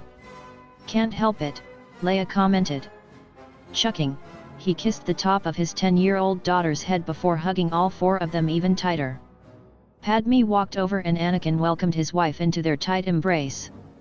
He couldn't remember the last time they were all together and this happy. After their little reunion, Anakin was sitting down on the ground with Helena in his lap. The little girl was snuggled up against his chest with a smile. Anakin stroked his daughter's blonde curls when Padme sat beside him. "I really like it here," she commented, sounding a bit surprised. "I never thought Txun would actually be the safe haven to raise our kids," he commented. They looked over to see Luke and Leia joining on a game with the other children while Rowan was sitting on the ground with Rafe, playing a game with him. Padme shook her head slowly, smiling softly. "I have never seen our children so happy," she said softly. "Me either, this place has done wonders," he commented as he looked around. "I thought the same thing when I settled here," Anakin answered. Walking over, she sat down beside them with a sleeping Code in her arms. "Where are Bastila and Obi-Wan?" she asked curiously. "Sasha wanted to do some more training," Anakin replied, gesturing over to the training area where Obi-Wan and Bastila were giving their daughter another lesson. Anakin noticed that Padme was looking at the sleeping infant in her arms. "Have you and Anakin ever thought about having one more?" she asked. The couple glanced at each at the suggestion. "I think we are fine with the four we have," Anakin replied. Helena yawned and was snuggling up against her father's chest. "According to Rila, she hasn't slept much since we left," Padme murmured as she stroked her daughter's hair. "It's obvious she's calmed by Anakin's aura," Bastila commented as she walked up. Anakin smiled as he stared at his 3-year-old. Helena just snuggled up closer to him, gripping the front of his tunic. He continued to stroke his daughter's hair while Padme was watching her husband fondly.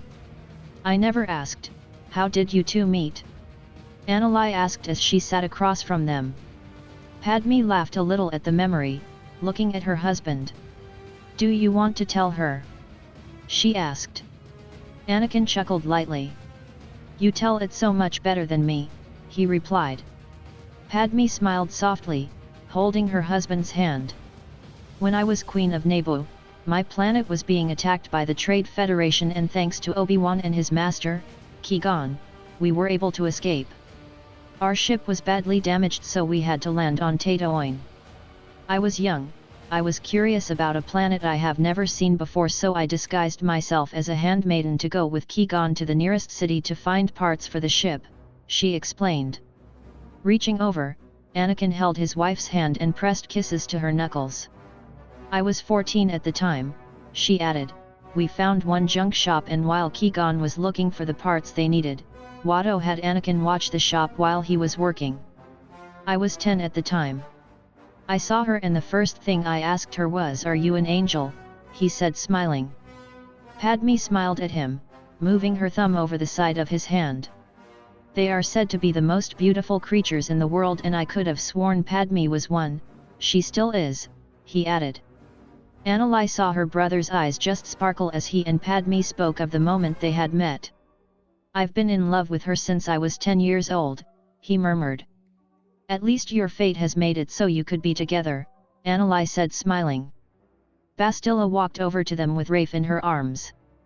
"Thanks to Bastila she made it so," Anakin answered as his former master sat with them. "If only I had known of another," Bastila told them, looking at Anakin. Anakin gave the woman a small smile. "Don't pity me, Bastila. I am all right," she assured her, looking down at her sleeping son. Code let out a little noise as he arched his little back as he stretched. "Aren't they just precious when they do that?" Padme asked. "They are, they truly are," Anakin replied, smiling. "So, are we going to ever meet his father?" Anakin asked curiously.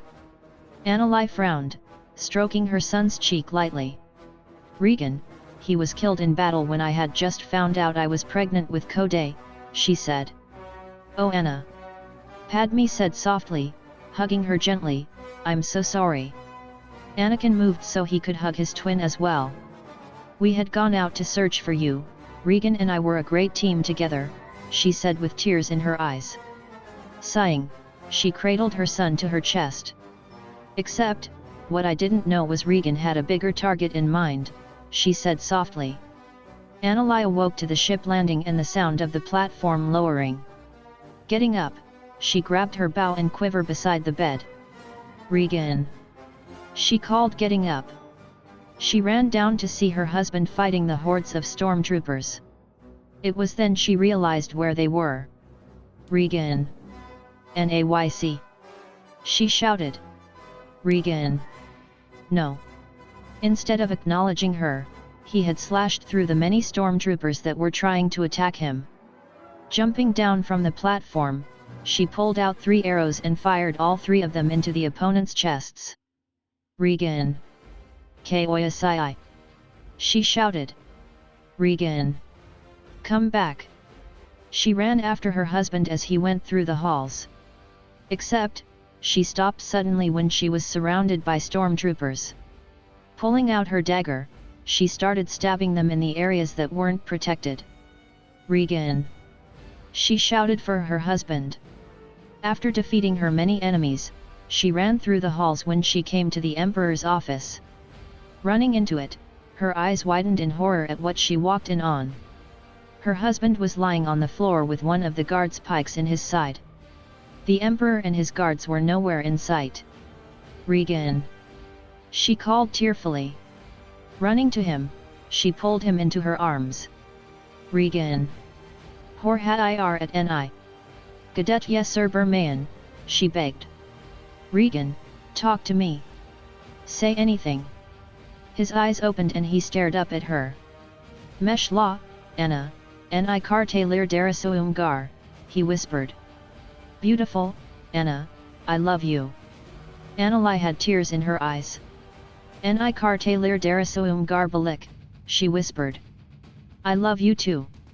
He touched her face lightly for a second, but then his hand touched her stomach. "Code," he whispered.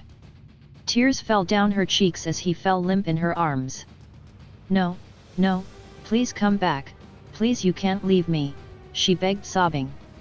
She rested her forehead against his chest, sobbing. "No!" she screamed in agony. Anakin wiped the tears from her face as she stroked her son's cheeks. On his dying breath he whispered our son's name, she whispered. Anakin hugged his sister close, kissing the side of her head. Using the force and with every fiber of adrenaline rushing through my system, I was able to get Regan back onto our ship and back home before we were captured," she said softly. Tears fell down her face at the memory and rested her forehead against her son's. "He died trying to right the wrongs done to me," she added. Letting out a shaky breath, she cradled her child closer to her. "No longer will the Emperor steal anything more from me," she said angrily. "The way he would win is if I immersed myself into the dark side again. Allow it to swallow me up and join him again." She shook her head slowly. "Never again will I let him take me away. He will pay for everything he has done to me, my son, and the rest of our family," she told her brother, looking at him. Anakin rested his forehead against the top of his twin's head. "He won't hurt you ever again," he said quietly. "He will pay for what he has done to us, this family, and the galaxy." Padme watched with tears in her eyes as her husband comforted his twin through her heartbreak. Evening fell and Bastila walked out of hers and Obi-Wan's tent to see her former apprentice staring out at the forest. "What is on your mind, young one?" she asked as she stood beside him. Anakin sighed as he kept his arms crossed over his chest. "It's unfair of what Annalai's gone through. First being raised with such violence and abuse. Then after she finally finds that bit of happiness the Emperor snatches it away," he answered. Bastila gripped his shoulder lightly, frowning slightly at him. "He would have done the same to me if you weren't here," he told her. "He would have taken everything away from me. You're stronger than that now, you're no longer prone to falling for his manipulating ways," she answered. Anakin looked at his former master. "Thanks to you, I owe you so much, Bastila. You really saved my family's lives as well as my own," he told her. Bastila smiled, touching Anakin's cheek lightly. "You are more control with your emotions now, Anakin, than you were when you were a child," she answered. The two of them started walking together. "Anakin, when I first met you, you were a lost little boy, just freed from slavery but denied what you thought was your dreams. You had a lot of anger and confusion," she explained. "I took you in and had you mold your emotions to use to your advantage and not to your enemies." Anakin nodded his head slowly and let out a sigh. "You have taught me a lot of things as well," she added. "I did?" he asked. The older woman chuckled lightly, nodding her head slowly. "Oh yes, you see, before you became my apprentice, I was lost as well, just someone following a mission. I had nothing left, my children, my grandchildren, and their children were all gone. I literally had no family left, I was alone for centuries," she explained. She gripped his shoulder again. "Then I received the opportunity to train you.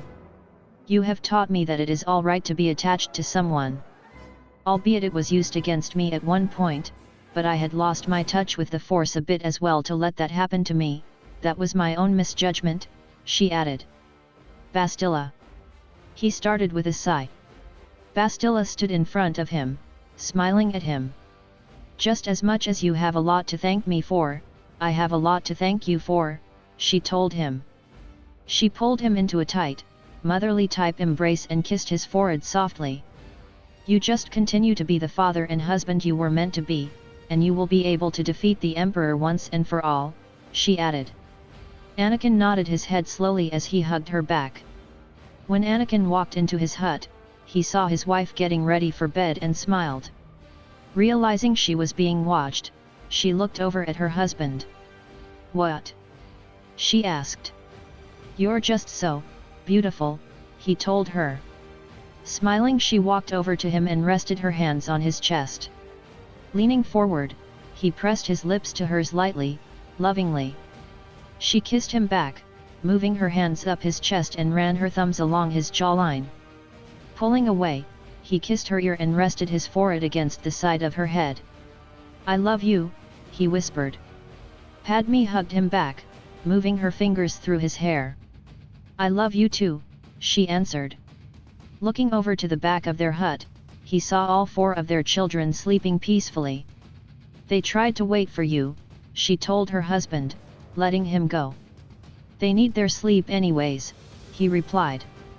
Walking over to his children, he placed kisses to their temples and covered Helena and Leia up more.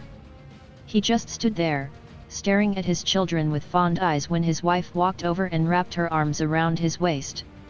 "Have you thought about having one more?" Padme asked. Smiling, he looked down at her and moved his fingers through her curls. "If we are blessed with one more," he answered smiling.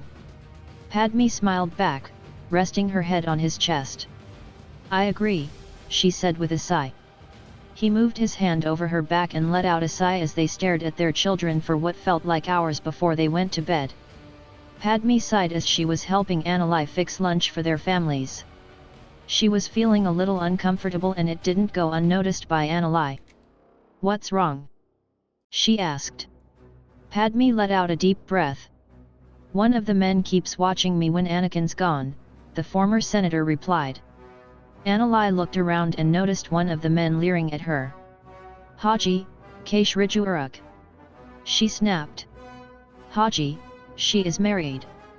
"Q-Nadates," he started. "Our peoples. Narir Nasaadhar Asik as Kaish," she snapped. "Are not the same as hers." The man glared. "Navod. Baslan Arjai," she ordered. "My sister. Leave now." The man glared some more before walking away. "He'll leave you be now," Anakin told her before she started cutting some vegetables for the stew the women were making. "So is this for everyone?" Padme asked.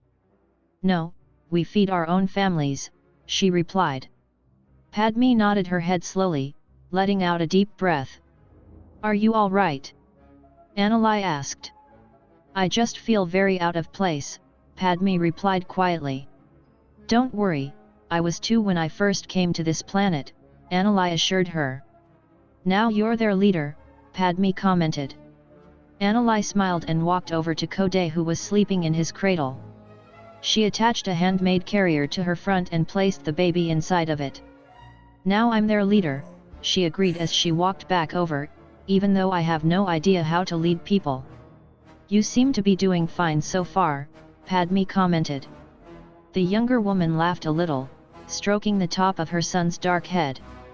"I'm trying, it's not as easy as it seems," she commented. Padme smiled a little, biting her lower lip when the children ran over to her. "Mama! Look what I found," Luke said smiling as he opened his hand to reveal a lizard. "Luke, where did you find that?" Padme asked. "We found it by the waterfall," Leia replied. "Can I keep it, Mom?" Luke asked. Padme pushed a curl behind her ear as she squatted in front of her son. "Luke, I don't think so," she replied. "Why not?" "I'll take care of it," he replied. "It has a family of its own," Padme replied. The boy frowned, but nodded his head in agreement. Padme kissed her son's forehead with a small smile. "You don't want his family to worry, do you?" she asked. Luke shook his head slowly. Smiling, she watched as Luke set the lizard down and it ran back into the forest. "Great job, Luke," Anakin said smiling as he touched his son's hair. The little boy smiled sadly before he sat down on the ground.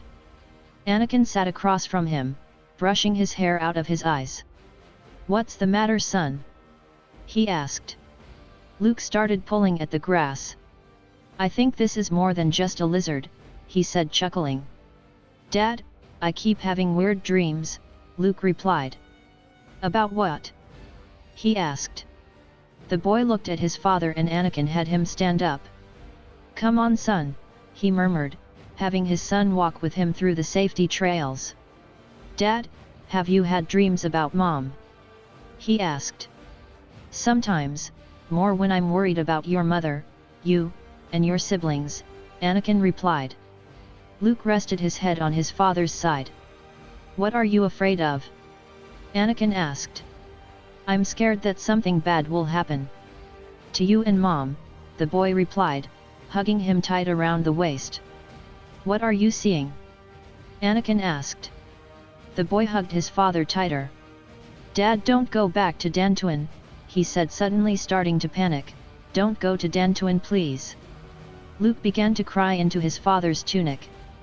"If you go, Dad, you and Mom will die on Dantooine," he added. Anakin got down on his knees in front of his son, putting his hands on his face. "Luke, calm down son, calm down," he told the babbling boy. "The stormtroopers are going to kill you and Mom. The Emperor will take Leia and me away, he'll make me become bad Dad. He'll make me come bad," Luke said sobbing. Anakin saw the panic in his son's eyes. "Dad, he'll destroy Leia," he added, falling apart. "I don't know how, but I just saw Leia older and saying how she's destroyed." "Luke, listen to me all right," Anakin told his sobbing son. Luke tried to calm down, but he just started hiccuping. "He's bad Dad, he's really bad," he answered. Anakin hugged his son as tight as he could. "Nothing will happen to you, Luke. Nothing will happen to you or your sister, you hear me?" Anakin told his son. The boy rested his head on his father's shoulder, sniffling. "I love you Luke, and I'll make sure nothing happens to you," he murmured. "I love you Dad," Luke replied. Anakin kissed the side of his son's head as he stood up, lifting his son up off the ground. He didn't care he was 10 years old. He hugged his son close before walking back to the camp. Padme was pushing her hair over her shoulder, humming to herself when she suddenly felt like someone was watching her. Suddenly, huge arms went around her waist and she let out a shout of surprise. "Mama!" Helena screamed in horror, her blue eyes wide. Padme struggled against the arms of her attacker. "Nayc!" Padme screamed. "No!" Reaching into the belt on her side, she pulled out her dagger and stabbed it into his arm. The attacker let her go and she spun around to see that it was the man from before. "Mama!" Helena called tearfully. Rushing over to her daughter, she lifted her up. "It's all right sweetheart," she whispered, kissing her temple. He went to reach out and grab both girls when Anakin stood in front of him with his lightsaber raised. "Keber Bick!" Anakin snapped. "Try it!" The man glared and pulled out his vibroblade. "Oh no!" Anakin said slowly. "What?" Padme asked. "He's challenging him," Anakin replied. Haji charged at Anakin, swiping his dagger at Anakin's waist. Anakin jumped back, then blocked another attack. Instead of his blade being sliced in two, the blade just connected to the lightsaber beam. "How do we know who wins?" Padme asked. "When we burn the losing opponent," Anakin replied.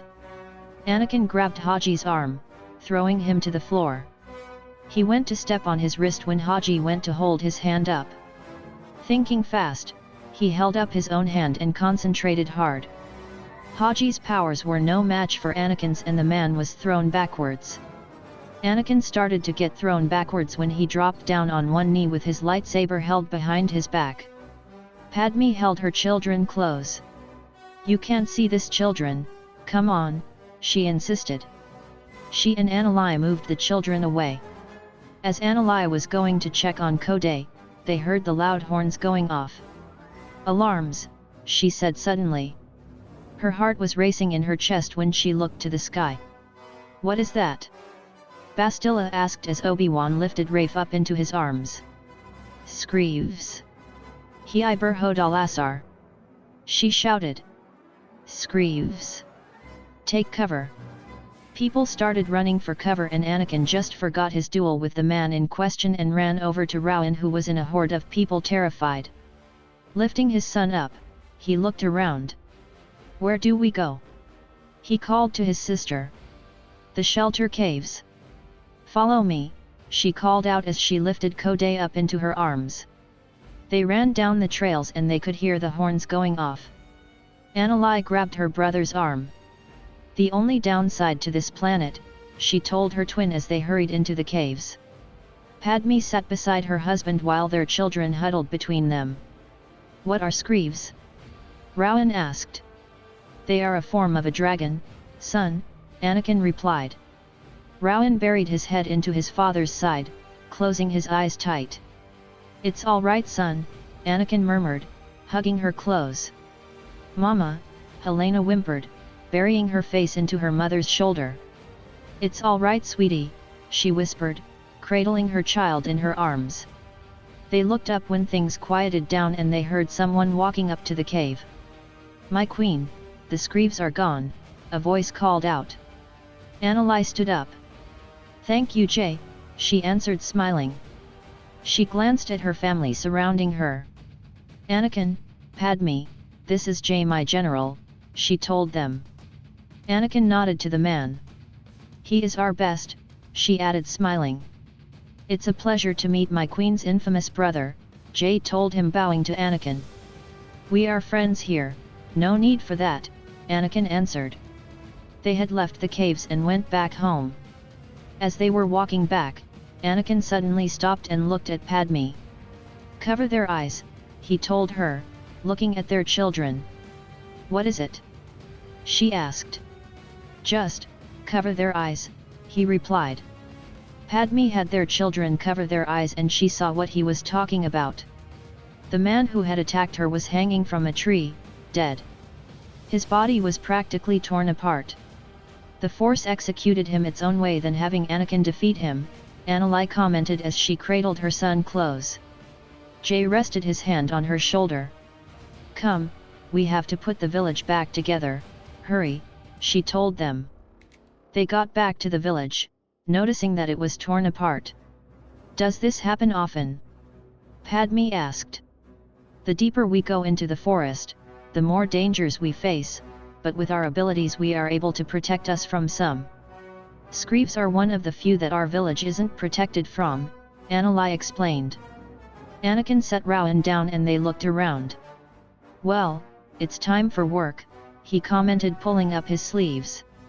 Padme smiled as they grabbed whatever tools they could find to rebuild their home. 16-year-old Luke Skywalker ducked from an attack Anakin aimed at his head. "Concentrate, Luke, concentrate," Anakin told his son. "I am," the boy answered. Holding his hand up, Anakin tried to grasp his son by the front of his tunic to lift him up off the ground, but Luke held his hands up, blocking his father's attack. Taking out his vibroblade, Anakin went to toss the weapon at the boy when Luke dodged the attack easily. Anakin swung his lightsaber around his head at the same Luke did and their weapons clashed together. "Ready to give up?" Anakin asked. "Not quite, Father," Luke answered. Before Anakin could say anything, he heard the sound of a lightsaber coming to life right behind him. "Sneaking up behind me now?" Anakin asked, recognizing the Force presence behind him. He took his lightsaber apart and swung an attack at his other son. Rowan flipped backwards, trying to trip his father off his feet. Anakin flipped backwards away from both young men. Grinning at both of his sons, he jumped up and disappeared into one of the many large trees. "Come on, Father, that's cheating," Luke called out. "Do you really believe the enemy will be fair?" Anakin asked from a tree before he leaped over to another one so his sons couldn't find him. Luke looked over at his brother. Rowan and Luke were almost identical, only Rowan had dark hair and blue eyes while Luke had blonde hair and blue eyes. The two Skywalker brothers just grinned as they started reaching out into the Force to latch onto their father's Force signature. Silently, the two boys spoke with a few hand gestures before Luke nodded his head slowly. Suddenly, both young men took their double-sided lightsabers, detached one side and threw them into the tree behind them. Anakin flipped out of the tree, dodging both attacks. Both boys ran at their father, who easily grabbed them around their midsections and all three of them hit the ground. Rolling onto his knees, he held his lightsaber up to both of his sons as they did the same. All three of them were breathing heavily from the adrenaline rushing through their systems. "I say this practice is a draw," a voice commented, making the three of them look over at Bastila. "They are fast learners," Anakin commented as he got up off the ground. "They have a good teacher," Bastila answered, smiling at her friend. Anakin smiled a little as the boys decided to race each other back to the village. "I got word from one of our spies, Manon is ready to have help come and free them from the Emperor's grasp," Bastila stated as they walked back to the village. Finally, a planet we can bring into our growing alliance, Anakin answered. The alliance is growing, my friend, she commented. He nodded his head agreement as they walked back into the village. Papa! A little voice called out.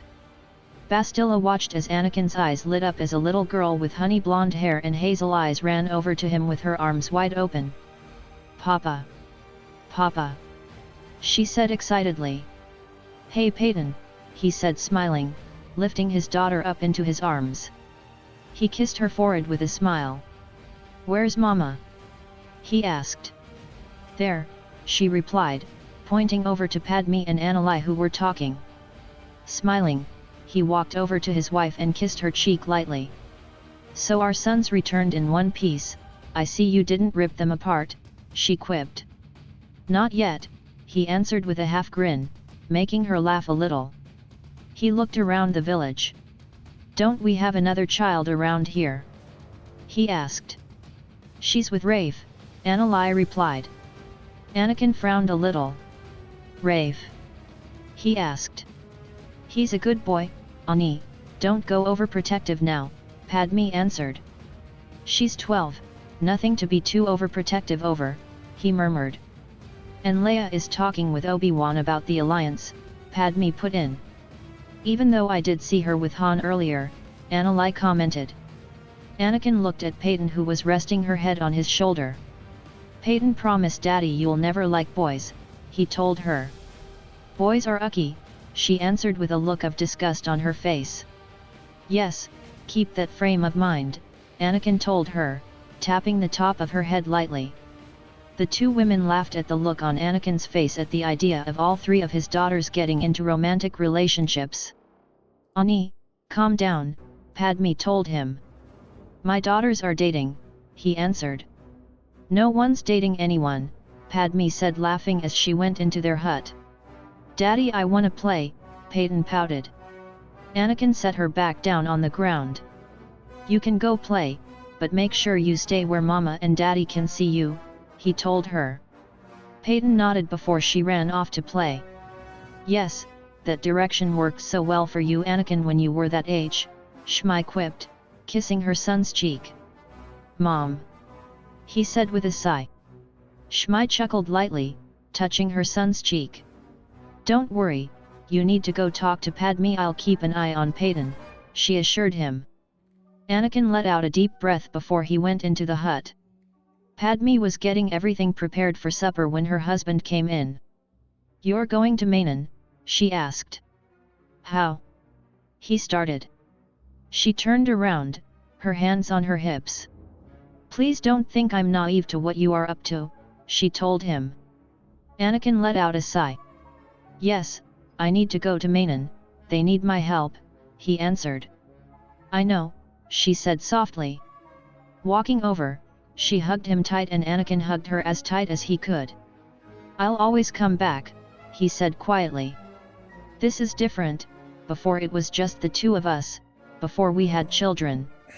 Now, we have a family. It terrifies me even more that you might not come back, she answered. We'll come back, he assured her.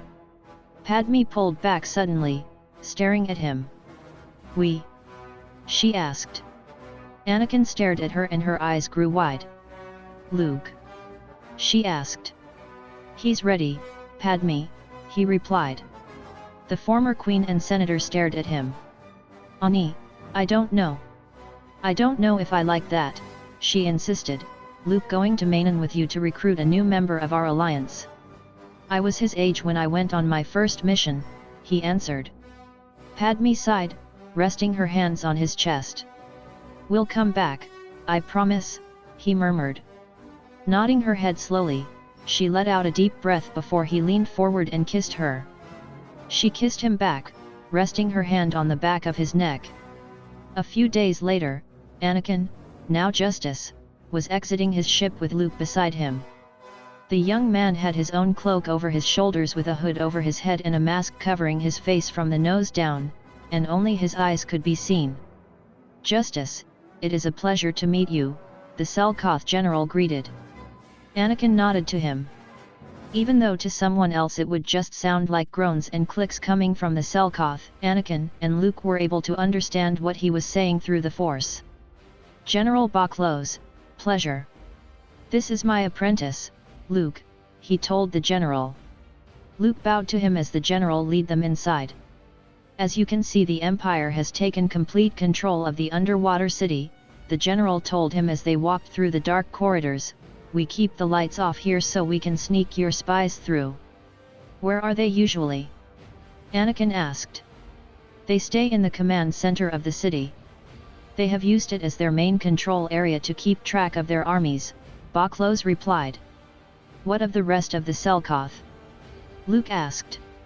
The rest of my people are lying in wait for your master's orders, Baklos replied. Anakin followed the Selkoth through the halls, but then he stopped. Luke looked over at his father. What is it? He asked. Dark forces, I can feel it, Anakin replied as he stood still. Luke stood beside his father and he suddenly felt an overwhelming sense they were being watched. Justice, Luke said suddenly when they heard blasters powering up behind them. Don't move, Justice, a stormtrooper ordered. Luke watched with wide eyes as his father easily let his lightsaber drop to the floor and held his hands up. What? He started. You heard what he said, Luke, don't move, Anakin answered stoically.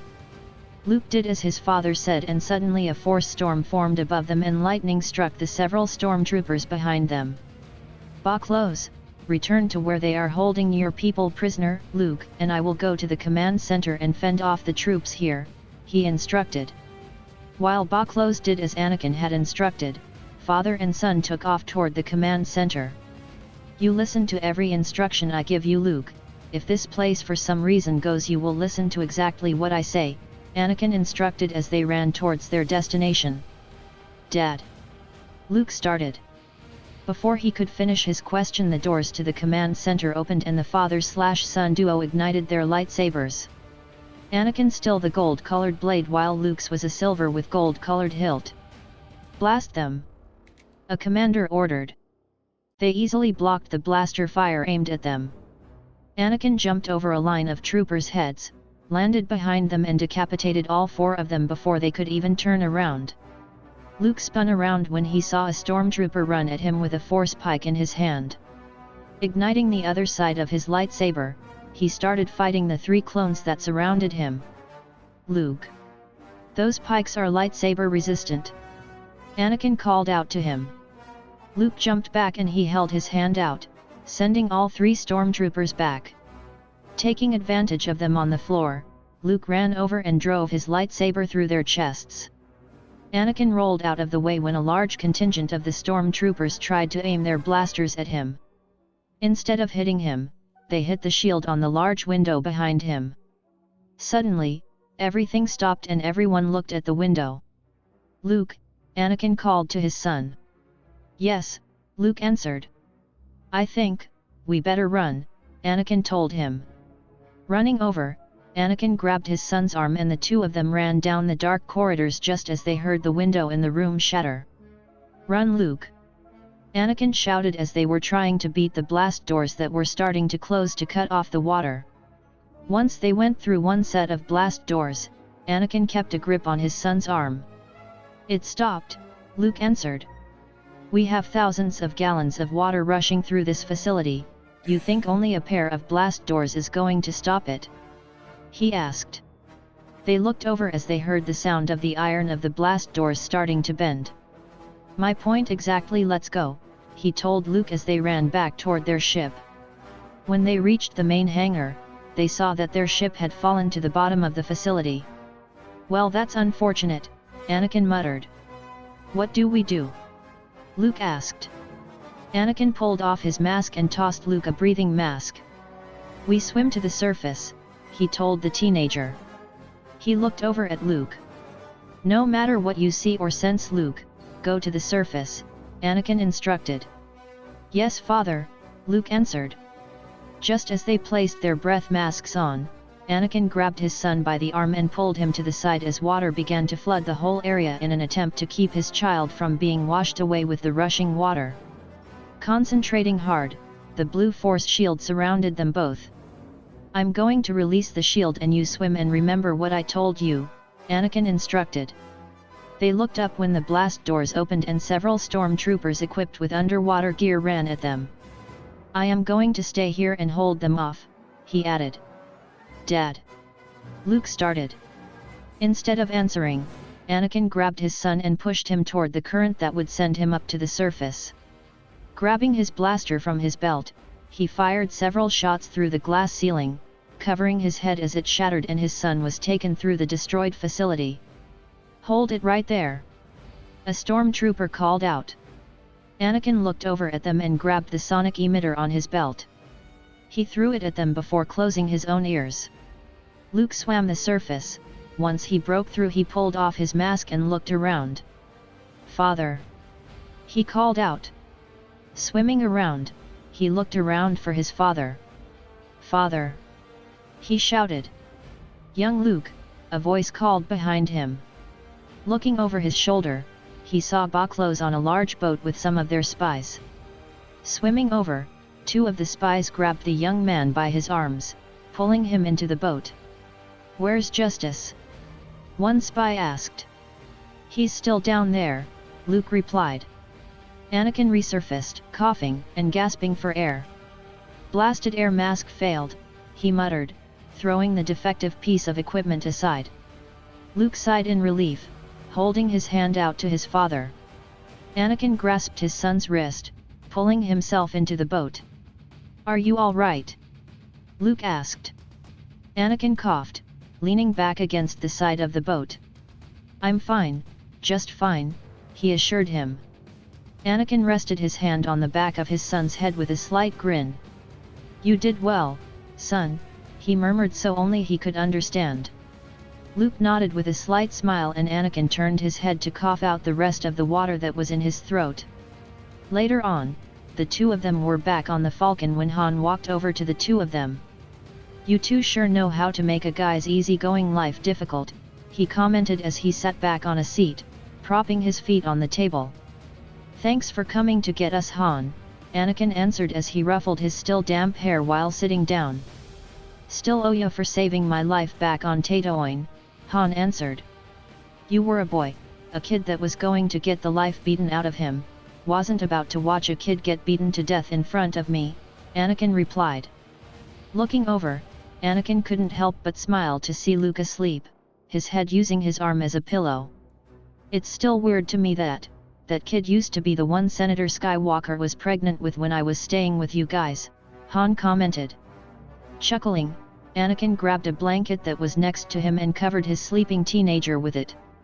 In the fatherly fashion, he touched the sleeping boy's hair with a small smile. Following his old man's footsteps, Han added. Not too much like me, look wise and same need to free the galaxy from slavery, but he's calm like his mother, he replied. Is your whole fight against the Empire just about slavery? Han asked. The galaxy is enslaved, so yes, Anakin replied. Grabbing a pillow from the cabinet above his head, Anakin tucked it under Luke's head before they left the young man alone to rest. Luke has the same spirit as I do, I'm sure one day he'll become a great leader, he added before he sat in the pilot's seat. He looked over to see Han reluctantly sitting in the co-pilot's chair, making him smirk. Have you ever thought how things would have turned out if you were a Jedi? Han asked. Anakin frowned, he didn't want to think of the visions Bastila had shown him. No, Han, I would have been the most hated person in the universe, he replied. Impossible, Han told him. No, not impossible, Anakin answered. Anakin lifted his head. In all reality, Han, if I were a Jedi, I would have been easily manipulated into a Sith, he told the younger man in front of him. Sighing, Anakin stood up and patted his shoulder. Good night, Han, wake me when we reach home, he instructed. Sure thing, Han replied. Anakin grabbed a blanket and pillow, lying down across from where his son slept. Getting comfortable, he closed his eyes and fell asleep. Back on Tsuan, Anakin was going through some more data on his ship when Padme walked up the ramp. "I brought you some lunch," she told her husband, placing it on the counter. "Thanks, not really hungry," he replied. Walking over, she rested her hands on her husband's shoulders as she looked at the data pad in his hand. "What's on Korriban?"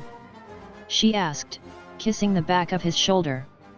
"According to one of our spies, there are secret plans hidden there," he replied as he put the data pad down and started going through his many other computer systems on the ship. "What kind of plans?" she asked. "Of a weapon of some sort," he replied. Sighing, he turned around and wrapped his arms around his wife's back. "But I'm guessing you're not here to talk about my next mission," he murmured. "Not really," she replied. Chuckling, he leaned forward and pressed his lips against hers. Kissing him back, she rested her hand on his cheek. Pulling away, she kissed his chin before pulling away completely. "I'm going to be leaving on my own mission," she told him as she sat on the desk behind her. "Oh? Where to?" he asked. "Bail needs to speak to me about the growing alliance, about all the allies you're having join us," she commented. "What? Is there a problem with all the allies we have?" he asked. "No, he's just surprised you have recruited so many in a short period of time," she replied. Chuckling lightly, he walked over and rested his hands on each side of his wife, staring at her. "Just keep in mind, Padme, my ways of getting systems to join our alliance have nothing to do with a conference," he commented. "No, and as I recall you are also one who has no loyalty to anything or anyone," she commented. "My loyalty is to Obi-Wan, Bastila, Han, you, and our family," he answered, stroking her cheek lightly.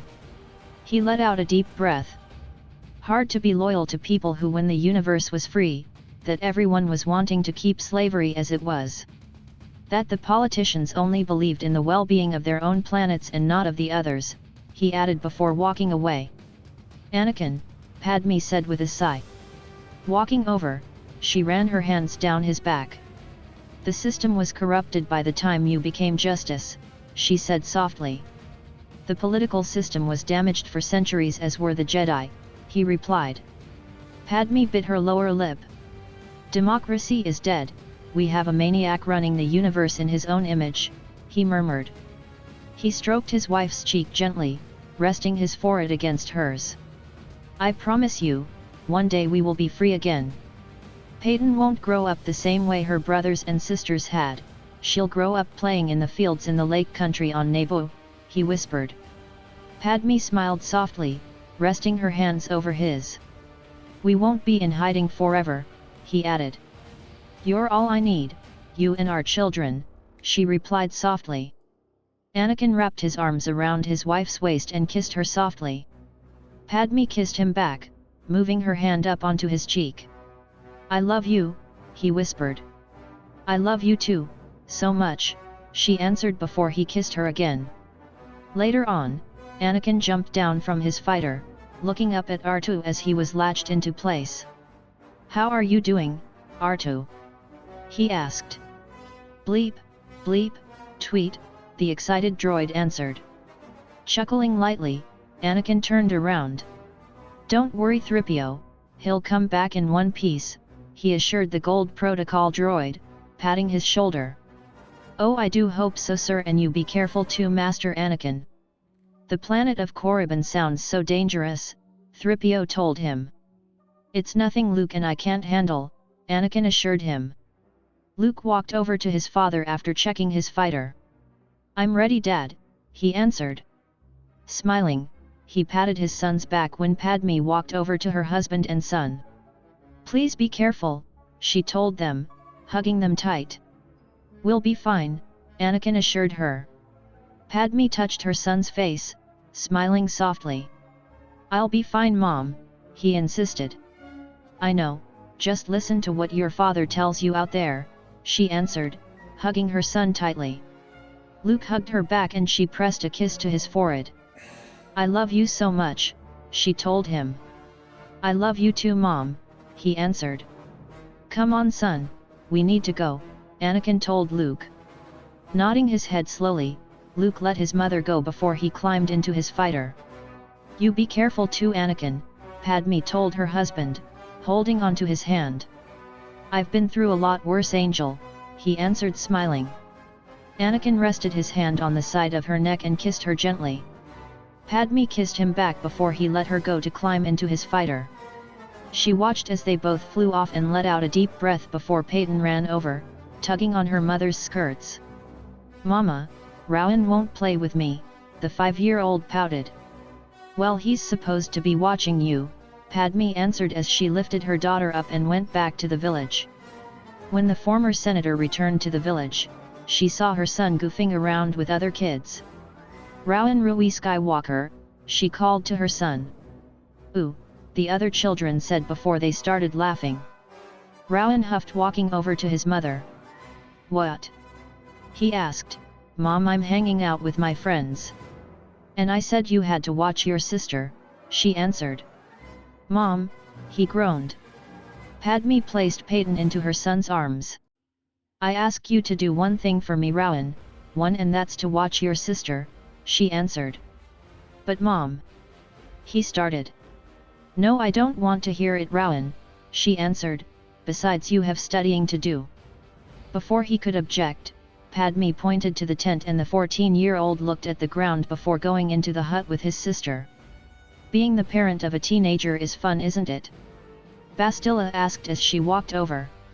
"Yes, I absolutely love it," Padme answered sarcastically. Bastila patted her shoulder lightly. "He acts up whenever Anakin and Luke leave," she added. "He wants to be like his brother and father, only natural he acts out whenever he can't go on a mission," Bastila answered. "Are you saying I should have let him go with them?" she asked. "Not to Korriban, Rowan's not ready for a mission like that." "Korriban is a dangerous planet," Bastila replied. Suddenly a small body crashed into Bastila's legs, almost toppling her over. "Mama! Mama, look what I got!" a 3-year-old exclaimed excitedly, showing her the little creature in her hands. "Wook mama wook!" Bastila laughed as she crouched down, looking at the small lizard creature in her hands. "What is that Amira?" she asked. "Witodwagon," Amira replied, her blue-gray eyes shining. "Oh my, a little dragon, how dangerous, you're a brave little one to go after it," Bastila said smiling. Amira giggled and Bastila touched her daughter's hair. She reminded her so much of her other children when they were this age, so full of life and craved adventure. Padme watched her friend with a smile. "Where's Obi-Wan?" she asked.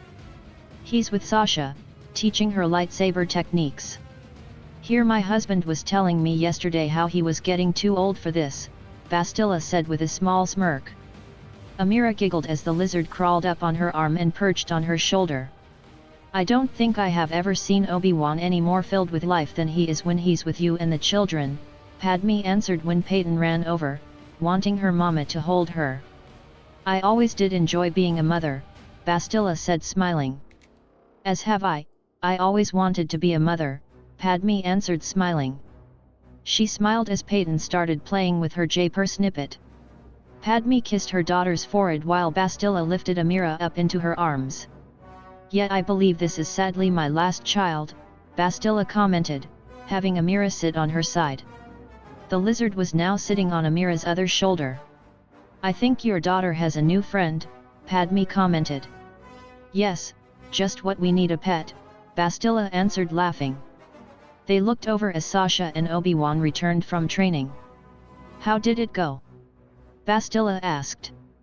"It went very well," Obi-Wan replied, kissing his wife's cheek. Bastila suddenly looked around. "Don't I have a son around here?" she asked. "I have another daughter around here, I think," Padme put in. Padme looked over at Leia.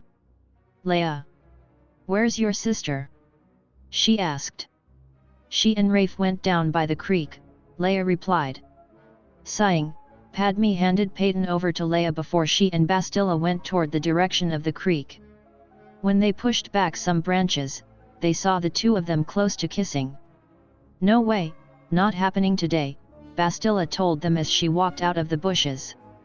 "Mom," Rafe groaned, his cheeks burning red with embarrassment. Padme walked over and had Helena got up off the ground. "Mom, we weren't doing anything," Helena answered. "Just be happy it's me and not your father," Padme told her. Helena sighed as she reluctantly followed her mother back to the village. Later on, Helena was sitting in the hut, pushing her sandy blonde hair over her shoulder when her mother came in. "I brought you something," Padme said softly as she placed dinner in front of her. "I'm not hungry," Helena answered. "You embarrassed me, Mom." Padme sat across from her daughter. "Helena, you are young. You're 13, she murmured. "Mom, you were queen at 14, Helena answered. "Yes, I wasn't in a romantic relationship until I was 22, Padme told her.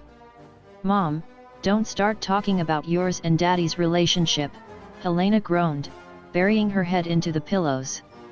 Padme laughed as she lied down beside her daughter. "There is nothing wrong with our relationship, we love each other very much, and without that love you would not be here, keep that in mind," Padme told her. She stroked her daughter's hair a little. "Mom, was it always Dad?" Helena asked, looking at her mother. "I had a few crushes growing up, but that's all they were. I had met Paolo when I was 12, it was just a childhood crush. Then there was Rush Clovis, that relationship didn't last long. Probably less than a month because he was only trying to date me to gain popularity. Then, I was 22. I was finishing out my term as queen. Your father was 17 and he had just returned from a mission," Padme explained. Helena was lying on her arm, smiling at the sparkle in her mother's eyes as she spoke about her father. "I saw him, then I realized, what was I looking for?" she said softly. The 13-year-old couldn't help but smile. "I loved your father then and I love him now," Padme added, smiling. Padme kissed her forehead. "And I love you very much, and I just want to be sure that you are safe and happy," she murmured. "I am happy, Mom, I just really like Rafe," she answered. "Well, here's an idea, how about you just wait a few more years before you and Rafe begin something?" Padme asked. Helena smiled a little. "I'll try," she answered softly. Padme again kissed her daughter's forehead, hugging her close. Helena rested her head on her mother's chest, closing her eyes as she ended up falling asleep in her mother's arms that way. Later that night, Padme woke up and smiled to see all four of her other children around her. Helena was still snuggled up against her. Peyton was asleep behind her with her tiny arms wrapped around Helena. Leia was asleep behind her with her head resting behind hers. Rowan was asleep behind his older sister with his head resting on his sister's shoulder. She couldn't help but smile and touched each one of her children's hair. Smiling, she closed her eyes and fell back to sleep.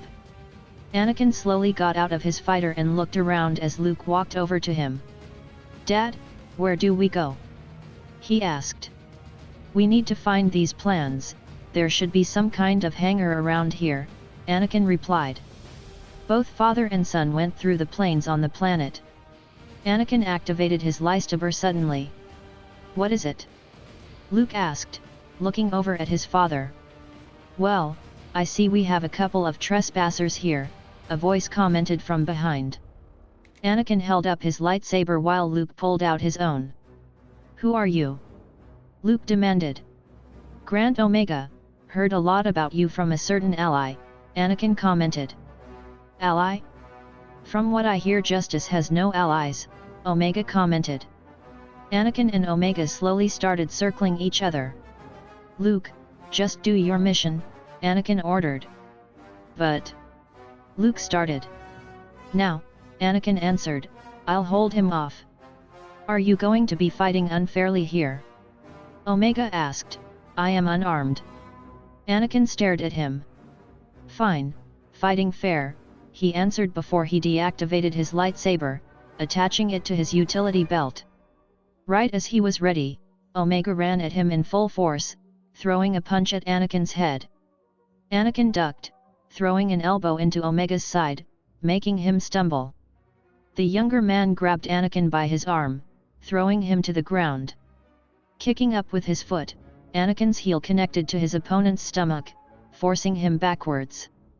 On the other side, Luke was looking around to find a hangar his father was talking about. Where would it be? This is just a place of nothingness, he muttered. He took a deep breath as he looked around. He started running up a steep hill towards a settlement. Anakin rolled out of the way when Omega tried to kick him in the stomach. Jumping back to his feet, he grabbed Omega by the back of his neck and threw him into a rock wall. He went to hit Omega's head against the wall when Omega grabbed Anakin's wrist and Naren up the wall, flipping over his enemy's head. Spinning around, Anakin swung out with his fist, sending the man sprawling across the ground. Omega got up on his feet and Anakin noticed a weapon in his hands. Looking to his utility belt, he noticed that his enemy had grabbed his vibroblade. Luke ran over the hill to find the settlement and saw a landing platform.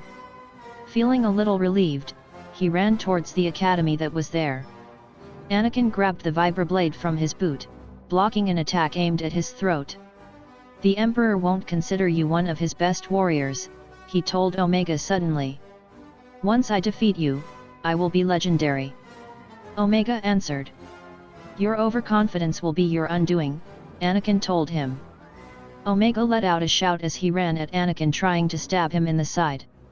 Luke carefully snuck inside the academy, holding his blaster at the ready. He didn't know if this place was still being used, he didn't want to take the chances. Hurrying down the hall, he ran towards the headmaster's office. Making his way into the office, he looked around. "If I were to hide plans, where would I hide them?" he asked himself. He looked around the office, opening up every drawer. Anakin ducked out of the way when Omega swung his blade at his head. "I'll gain so much fame for killing you," he sneered. "You will gain nothing," Anakin answered. He grabbed Omega's arm, throwing him onto his back. Omega immediately got to his feet, thrusting his knife at Anakin's side. Kicking the younger man to the ground, the vigilante stood above his enemy as he was disoriented from being thrown to the ground so hard. Anakin ripped the blade from his enemy's hand and threw it as far as he could so Omega couldn't try to kill him with it. "Get up," Anakin ordered. Omega just lied there on the ground. Just glaring at his opponent, Anakin backed up and Omega got to his feet. He threw another punch at Anakin's head, trying to grab his blaster when Anakin grabbed his throat. With this distraction, Omega thrust another dagger he had hidden into his sleeve into Anakin's side. Anakin hissed in pain, seeing that he knew the one area of weak spot that his armor could not cover. Ripping the blade from his side, he thrust it into Omega's chest, watching as his enemy stumbled to the ground dead. Stumbling back, Anakin held his side, applying pressure to the injury. "Father!" he heard his son shout. "Over here, Luke!" he answered. Luke ran around the corner to find a dead Omega and his father leaning against a large rock. He had thrown his helmet to the side and was holding his side. "Father, you all right?" he asked. "I'm fine, son," Anakin replied, nodding to him. Luke reached into his belt, pulling out a chip. "I found them," the young man said triumphantly. "They were hidden in the old headmaster's room." Smiling, Anakin patted his shoulder. "Good work, now we should hurry back before we come across something worse than Omega," he answered. Luke nodded as they hurried over to their fighters. He noticed that his father was still holding onto his side as he pulled on his mask with his free hand. "Father, are you all right?" he asked. "I'm all right, really, we need to get back," Anakin replied. He climbed into his fighter without another word, hoping his son would just get into his fighter as instructed. As they were flying back home, suddenly he saw 2 TIE fighters following them. "We have company," he told his son. "Father, we're near Kashyyyk," Luke answered. Just as they got closer to the planet, they saw a huge fight above the planet. Shields at full power, Anakin ordered. Luke put his shields at full power when he looked to his left when his father did a nosedive with now 3 TIE fights on his tail. "Luke, watch your back. Stop paying attention to me," Anakin ordered over the comm system. Anakin took his ship off autopilot before swinging his fighter around so he was now behind his would-be attackers. Firing several shots, he watched as 2 fighters crashed into each other while one spun out of control before exploding. Luke spun his ship around and fired several shots at his own opponents. Anakin flew towards one of the large ships that was heading towards the planet. "R2. Locate his shield generator," he ordered. "Beep whirl," R2 answered. Anakin continued to shoot down several TIE fighters that were trying to attack him. "Luke, get rid of some of these transporter ships before they try to take over Kashyyyk again," he ordered. "On it," Luke answered before his fighter flew by Anakin's. Smiling proudly, Anakin looked at the screen when R2 located the shield generator. "Good work, R2, he told the droid. He did a barrel roll in the attempt to escape more blasts aimed at him before he fired several shots at the shield generator. Seeing that the ship was now defenseless, Anakin flew towards the weakest spot of the ship. "Luke, we're getting surrounded here, son," he stated as he dodged another blast aimed at him. "You need to get back to base." "What?" Luke demanded, shocked. Suddenly, Luke felt his ship jolt. "I've been hit," he told Anakin, seeing his damaged wing. "Get back home, Luke. Now," Anakin ordered. "But," Luke started to say until his father cut him off. "Go," Anakin said louder and watched as his son's fighter flew of the best it could back home. Seeing TIE fighters going after him, Anakin flew towards them, firing several blasts at them when R2 let out a shriek. "Blast it all!" he hissed. He was able to destroy the fighters that were going after his son. He looked towards the planet below. Maybe, just maybe he could get to Kashyyyk and could repair everything before turning home. Just as he was about to enter the planet's atmosphere, his engines failed from a blast that hit the back of his fighter. "This is justice. I have sent Luke back to base. I've been hit, I am going down," he said into his comlink. "Repeat, I'm going down." Anakin tried to keep his fighter from turning into a bunch of rubble as he entered the planet's surface. "Blast it, he hissed as he used the force the best he could to try to slow his fighter down, but the pain in his side was preventing him from using most of his powers. Seeing water racing up to the ship, he closed his eyes as he braced for impact. The fighter crashed hard into the water below, skipping across the water's surface like a stone a couple of times before it started rolling and then stopped completely. As the fighter sank, Anakin's body was trapped in the harness that he put in. The loss of blood was beginning to get to him as his eyes started rolling back. "Padme," he whispered. Just as darkness claimed him, the last thing he saw were his wife's face flash before his eyes.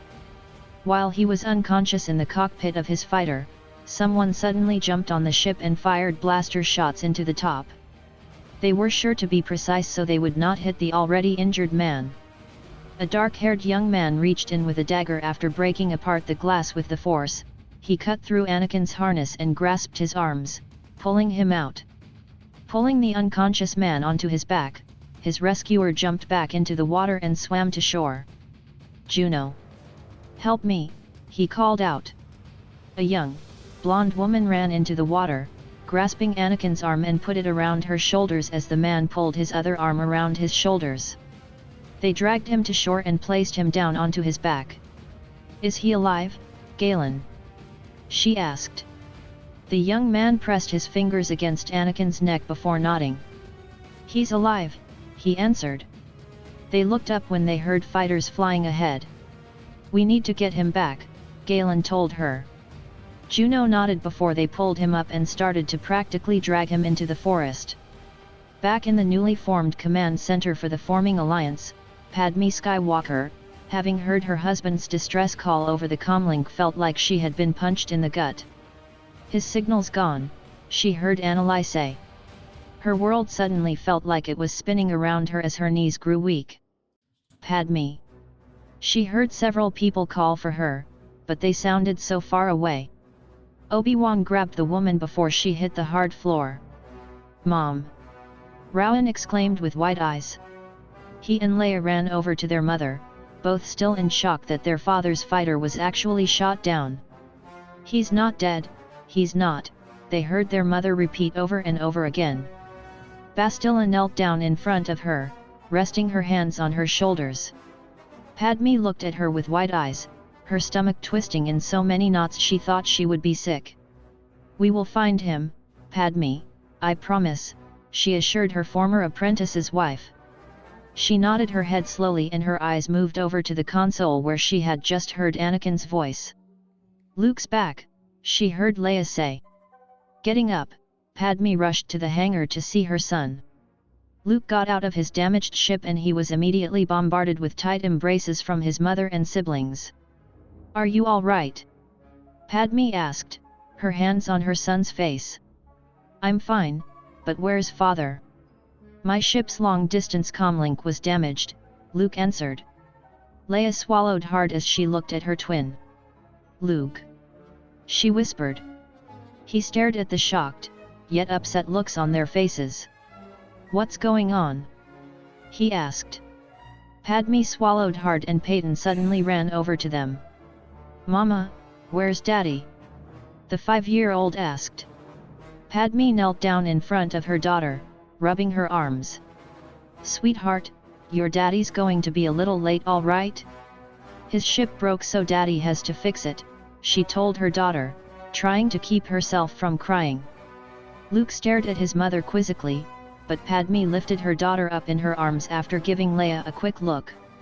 She kissed the side of her youngest daughter's head as she walked away. "Leia, what's going on?" he asked. "Luke, Daddy's ship was shot down, he's missing," Helena said quietly. Padme carried her daughter down the hall, humming softly into her ear. "Daddy said he'd be home tonight, he was going to tell me a story," Peyton told her mother. "I know, sweetheart, but Daddy's ship is broken. As soon as Daddy fixes it, he will be home," she said softly. Peyton rested her head on her mother's shoulder and Padme rubbed her daughter's back trying to keep herself together. 2 days later on Kashyyyk, Anakin slowly opened his eyes. Everything was blurred at first, but then his vision started to slowly clear up. "He's awake," he heard someone comment. "Where am I?" he murmured. He went to sit up when someone pushed him back down gently, yet firmly. "Careful, you've been badly injured," a young woman told him. "Who are you?" he asked, staring at her. "Juno Merak," she replied, "to answer your first question, you are on Kashyyyk." Anakin's blue eyes shifted, then he realized his mask was off. "Your mask and armor are over there, we had to remove them to get to your injuries," she told him. Anakin looked over into the corner to see his armor and mask sitting on the floor. Slowly sitting up, he pressed his hand against his throbbing head when his fingers brushed against stitches above his right eye. "The Force is strong with you for you to survive that crash with only a cut above your eye and 2 cracked ribs," a man commented as he walked in. "Who are you?" Anakin asked. "Galen Merak," he replied, "and you are Justice." Anakin stared at him. "I'm surprised, was expecting you to look different behind the mask," Galen commented. "And what is that?" Anakin asked, holding his throbbing side from where Omega had stabbed him during their fight. "He expected an old man," Juno said laughing. "Well, from all the stories I've heard from my father, you would think he'd be old," Galen answered. Anakin couldn't help but chuckle a little.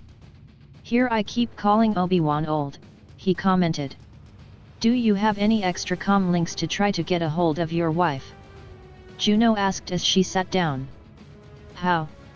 he started to ask when Juno gestured to his left hand. "I don't know many single men who walk around with gold rings on their left ring fingers just because they feel like it," she commented. Anakin looked at the gold band around his left ring finger and let out a sigh. "No, all my comm links were damaged from the fight," he replied. He suddenly remembered that Arta was still strapped in the ship. He went to get up when Galen and Juno got him to sit back down. "You can't exactly run around right now," Juno told him.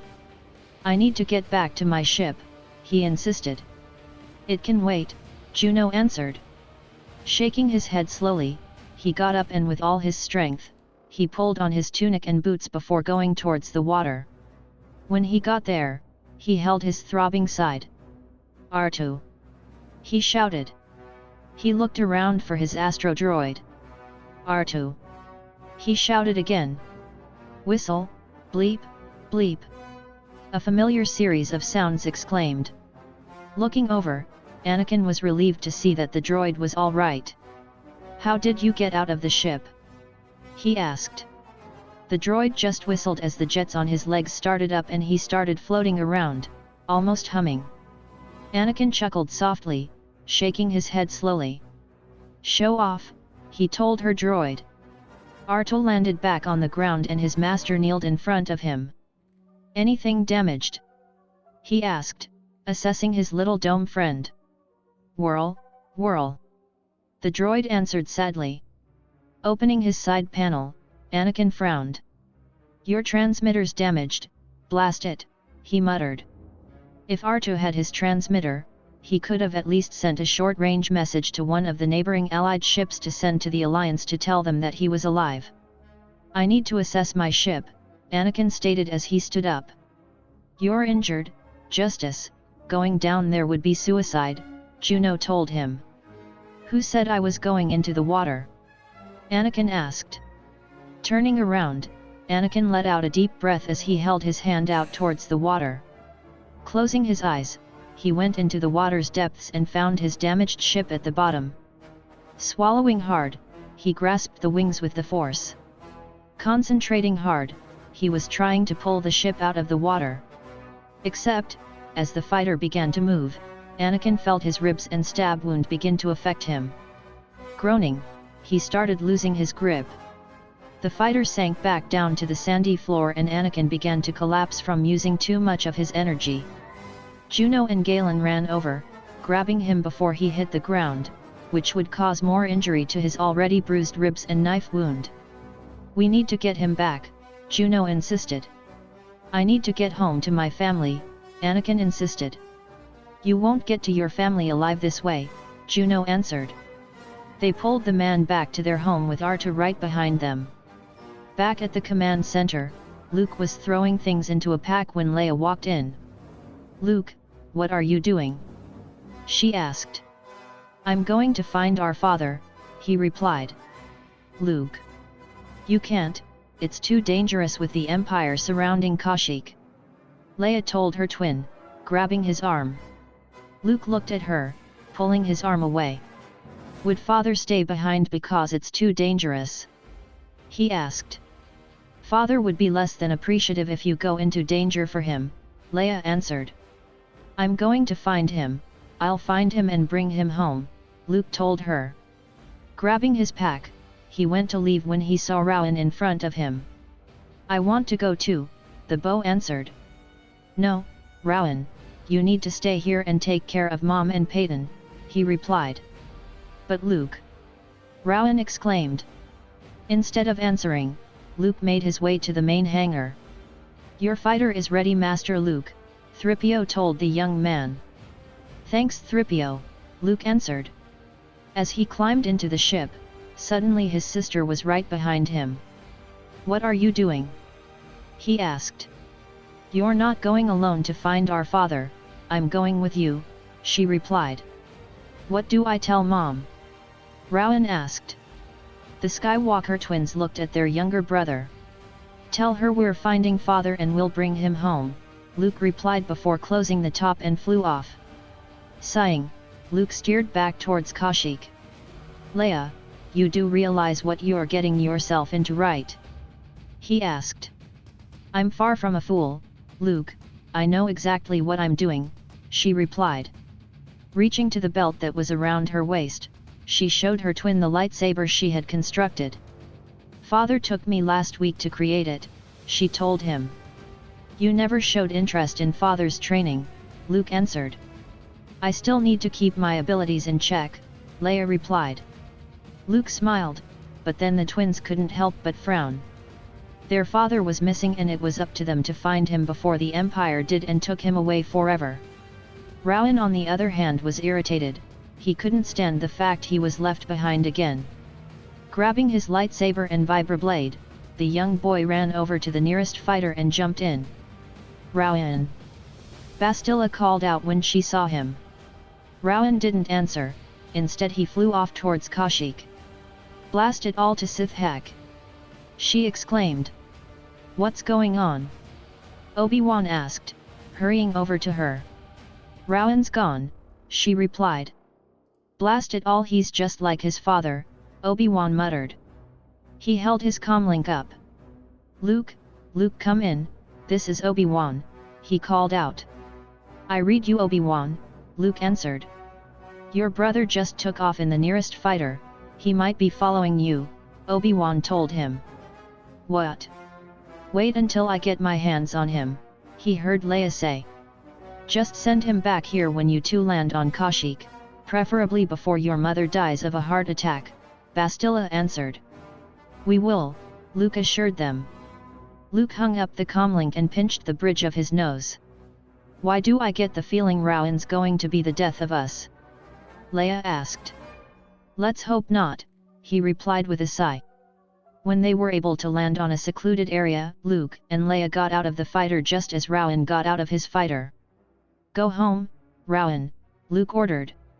No, I'm helping you find Dad, Rowan replied. You're too young for these kind of missions, go home, Luke told the boy. Rowan frowned. What are you going to do? Make me? He asked. Yes, Leia replied. She marched over to her younger brother, gripping his arms. Our mother is already a worried mess over the fact our father's missing. Imagine how worried she'll be when she finds out you're missing, she snapped. Rowan pulled her hands off his arms. I can do whatever you and Dad can do, he said angrily. Luke grabbed Rowan's arm as he went to walk by them. You can come, but you will stay by us and I mean it. Luke snapped. The boy rolled his eyes. Do you understand me? He asked. Yes, Dad, Rowan answered before pulled his arm away. Let's just find Father and go home, Leia insisted. Luke sighed as he pulled out his blaster and they went through the thick forest in front of them. Anakin let out a deep breath as he was lying on the cot Juno and Galen gave him. His whole body ached so badly he just wished the Force would just take him. Sitting up, Anakin let out another deep breath as he pressed his hand to his rib and tried to concentrate. He felt his ribs moving back into place and groaned loudly. He looked up when he heard shouting outside. You have no right here. He heard Juno exclaim. Out of the way, girl. We have a mission, he heard a stormtrooper snap. Getting up, Anakin grabbed his vibroblade that was lying on the table. Hurrying over, he held his side as he pressed up against a wall, waiting for one of them to come by. Justice should be around here somewhere, he heard a clone say as they entered the house. Wincing, he held his side when he felt another rib go back into its place. Suddenly, he saw a blaster pointing right in his face. Name. The trooper ordered, grabbing Anakin's arm and pulled him so hard he was unable to get his balance and fell to the floor. Don't. He's not Justice. Juno snapped as she ran over, helping Anakin up. State your name, the clone demanded. Anakin just stared at him. His name is Kale Eclipse, he's my brother, Juno insisted. Can he not speak for himself? The clone demanded. No, he's mute, she answered. Anakin had to bite back a smirk, this woman was saving him from being arrested. Looking over at the corner, he could see the trunk where all his armor was kept. The rest of the house is clear, a third clone stated. The clones left and Anakin slowly sank in his chair. I have a daughter about your age, yet I'm brother. He quipped. They wouldn't have bought that you're my father, she answered, patting his arm. He chuckled lightly and let out a deep breath.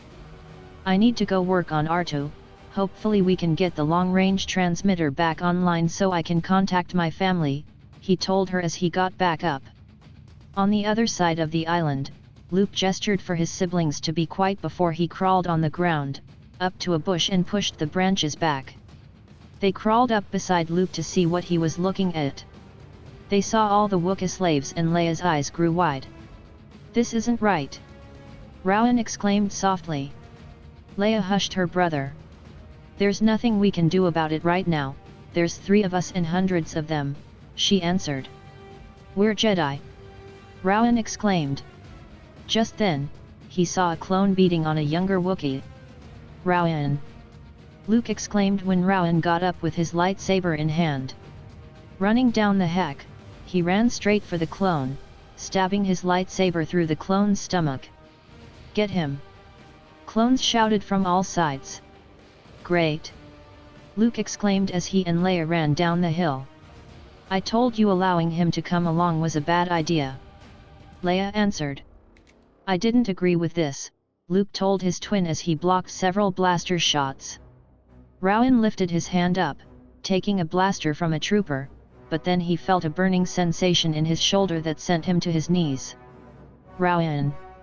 Luke shouted at his brother. Running over to his brother, he defeated several clones before grabbing his brother's good arm. "Go Rowan! Go!" he exclaimed, pushing his brother towards the jungle. With Leia right behind them, they started running down the dirt paths. They ran, but then Leia saw a cliff edge grabbing her twin and pulling him back. "I think we took a wrong turn," Luke commented, looking around. Leia looked over her shoulder. "We need to find a way over there," Rowan told his brother. Luke looked over to see the clones running right up to them. "Too late, jump," he told his siblings. The 3 of them jumped from the cliff, heading straight for the water below. As soon as they surfaced, the current had a hold of them and was rushing them downriver. "Leia! Rowan!" he shouted. Leia found her younger brother, grabbing him around the waist as they surfaced. "Luke!" she shouted. She saw her twin not too far ahead and they tried swimming toward him. Luke reached out and grasped his sister's arm just as the current pulled them under again. When they were able to kick to the surface, they were coughing up water, trying to grab anything to stop them from continuing on the water's path. "I can't even reach my line," Luke told them. Leia tried to grab a branch but it broke. "Luke, do you see that waterfall?" she asked with wide eyes. Luke looked over to see the waterfall. "Blast it all!" he exclaimed. Jumping up with the force, he was able to grab a large branch, grabbing his brother and sister with his other hand. "I can't pull us up," he told Leia. Not that far away, Anakin was working on R2's transmitter when something suddenly told him something was wrong. Standing up, he looked around. "What is it?" Galeen asked. "Do you feel that?" Anakin asked. "What?" Galeen asked, standing up. Luke was trying to hold onto his siblings while calling on the Force. "Dad! Dad, we need you!" he called through the Force. Hearing his son call for him, Anakin ran towards the jungle. "Anakin!" Galeen called, running after him. Anakin ran through the jungle, forgetting about his throbbing ribs. "Luke!" he shouted for his son. "Which way to the river, Galeen?" "This way," Galeen replied, grabbing Anakin's arm and pulled him toward the direction of the water. They ran down the path, finding the roaring rapids. "You think your kids are in this water?" he asked. "I know they are," Anakin replied as he ran down the bank. "Luke." "Leia." Luke looked at his sister. "Leia, we need to get Rowan out," he told her. Nodding, they both used the Force the best they could, pushing Rowan up onto the bank. "All right, you go," he told Leia, pulling her up. Rowan reached out, grabbing his sister's arms and pulling her up. "Your turn," Leia called to her twin, reaching for his hand. Just as he grasped her hand, the branch he was holding onto snapped and he lost his grip on his sister's hand. Luke! She shouted in horror as he was pulled under the water. She got up, running down the bank. Luke! She shouted for her brother again. Anakin saw his daughter chasing her brother who was caught in the current. Galeen looked at Anakin to see his eyes turning into a darker shade of blue right before he dove into the water. Reaching Luke, he grabbed him around the waist and swam to the surface. Making his way over, he pulled himself and Luke out of the water. Luke fell onto all fours, coughing water up. Leia's eyes were wide, but then she embraced her twin tightly and Anakin hugged both of his children. "What are you two doing here?" he asked. "We were searching for you," Luke replied. Anakin held onto his two oldest children as tight as he could without hurting himself when he saw Rowan hurrying over to them. "Rowan!" he murmured, surprised to see his son there. Leia got up and glared at her brother. "You could have gotten us killed!" she exclaimed. She gave her brother a shove with a glare. "What were you thinking?" she shouted as she went to shove him again when Anakin grabbed his daughter. "Leia, don't," he insisted. He had to insist on being the stupid hero. She snapped. Anakin looked at his son to see him staring at the ground. "Rowan," he started. "I just wanted to free the Wookiee slaves," Rowan murmured. Anakin pulled his son into a tight hug. "I just want to be like you," Rowan added as he hugged his father back. He pulled his two other children into his arms. All three of them hugged him back, grateful to see that he was truly alive. Suddenly, Rowan hissed, forcing Anakin to pull away. "What is it?" he asked. "He was hit with a blaster shot earlier," Luke replied as he assessed his brother's shoulder. Rowan shoved his brother away. "I'm fine," he snapped. Anakin frowned when he saw such darkness in his son's eyes. "Come on, it's late and you need to get out of these wet clothes," Anakin told them. They followed Anakin back toward Galen and Juno's home. Arriving back, the children were immediately given new clothes to change into while their father was still working on R2. Walking over to his father, Luke knelt down beside him, handing him the tool he needed. "We have a long-range transmitter on the ship," Luke pointed out. "Which is on the other side of the island, it's too dark to get to it now," Anakin replied. Luke frowned as he sat across from his father. "You two need to light up on Rowan," he told his son. "We're always patient with him," Luke answered. "No you're not, he looks up to you and me, Luke. You're his older brother, in time it'll be his turn to be trained like you." "He's just anxious," Anakin told him. Luke let out a deep breath. "Leia is right though, he almost did get us killed," he answered. "I will talk with Rowan about his impulsive decisions, but you can't necessarily blame him. You have been hearing me rant on how slaves should be freed throughout the galaxy since you were born," Anakin pointed out. The young man couldn't help but grin a little. "Bastila did comment on how you made impulsive decisions," he commented. "Yeah, but Bastila was there to guide me through those decisions. You two haven't learned that yet," his father answered. Luke frowned as he looked back at the sand. Anakin reached out, resting his hand on the back of his son's neck. "You are learning, son, you have been done very well with your training, but don't let arrogance cloud your judgment," he added. "Of course, father," Luke answered. Anakin stopped working on the droid and embraced Luke tightly. "I'm so proud of you, son, so proud of you," he added. The young man hugged his father back, feeling the happiness fill his being knowing his father was proud of him. Later on, Anakin made his way into the hut to finding Rowan spinning the top he made for him when he was a child. Sitting across from him, Rowan looked up and the small metal toy fell onto the table. "Mind telling me what was going through your head at that moment?" he asked. Rowan frowned as he used the force to make the toy spin around. "I saw that clone beat a Wookiee that couldn't be any more than a kid. I don't know, I just lost it," he replied. Anakin nodded his head slowly. "I understand those feelings all too well, son, all too well, but you can't act on the anger like you did. It's fine to be angry, it's fine to fight your enemy with some anger and hate, but you can't let it control you, Anakin explained. But I'm always angry, Dad. So angry all the time, it scares me, Rowan replied. Have you acted on your anger? Anakin asked. I did today, Rowan replied. He could see the fear in his son's eyes as he looked at him. Dad, what's happening to me? He asked. You're angry, son, why? He asked. Rowan shrugged his shoulders.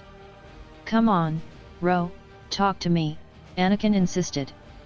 The 14-year-old's shoulders slumped. It's so stupid, but I feel like sometimes you like Luke more than me. That you and Luke don't let me do anything, because it ruined that partnership you guys have on your missions. I feel like you're holding me back and it's not fair. Rowan exclaimed, and suddenly the top flew across the room. Anakin watched as his son's eyes grew dark. It's not fair. I work just as hard as Luke, maybe even harder, and you don't even care. You treat me like I'm some sort of a kid and I'm not a kid. Rowan exclaimed angrily, you favor Luke, you always have. Suddenly, the chairs were flipped over and Rowan was glaring at his father. Rowan, enough, Anakin said firmly, looking at his son as he stood up. Admit it. Admit that you favor Luke. That I'm only second best. I'm always second best. Rowan demanded. Enough. Anakin shouted, so loud that even the walls shook a little. Rowan just glared at him. See, that's exactly what I'm talking about, Rowan. That kind of anger, those kind of tantrums you just threw. That can't happen with abilities like ours. He told his son. What? Because I'll become a Sith. Rowan answered. Do you want to see what you'll become? Anakin asked, frowning. I don't care. Rowan snapped. Instead of answering, Anakin grabbed his son, placing his hands on his head. Rowan was standing on a Star Destroyer. Looking around, he saw the men working hurriedly and looking frightened if they made eye contact with him. The next image, he saw himself standing in the middle of a burning village. Wait, not just any village, his village. Home. His home was on fire.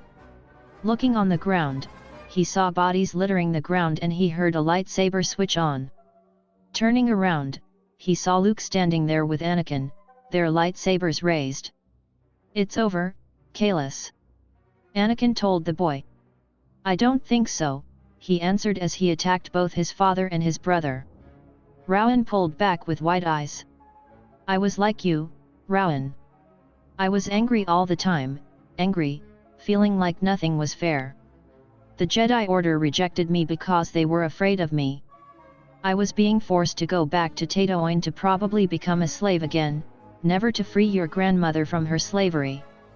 Then Bastila found me, trained me, I harnessed that anger into the positive fight I do, Anakin explained. Rowan was staring at his father. Do you want to talk about unfairness? Growing up in slavery, having your sister stolen away from you, being beaten every day even for things you didn't even do. Having people be afraid of you when you're 10 years old. Finding out your sister was evil, tortured in the worst ways to be that kind of evil. That is unfairness, but do you see me throwing a tantrum whenever something doesn't go my way? Anakin demanded. The boy lowered his eyes, seeing what his father was talking about. You have a family, a huge family who loves you. A complete family, not part of a family. We're all alive, we're all breathing, and we all love you more than anything in this galaxy, his father added. Anakin forced his son to look up.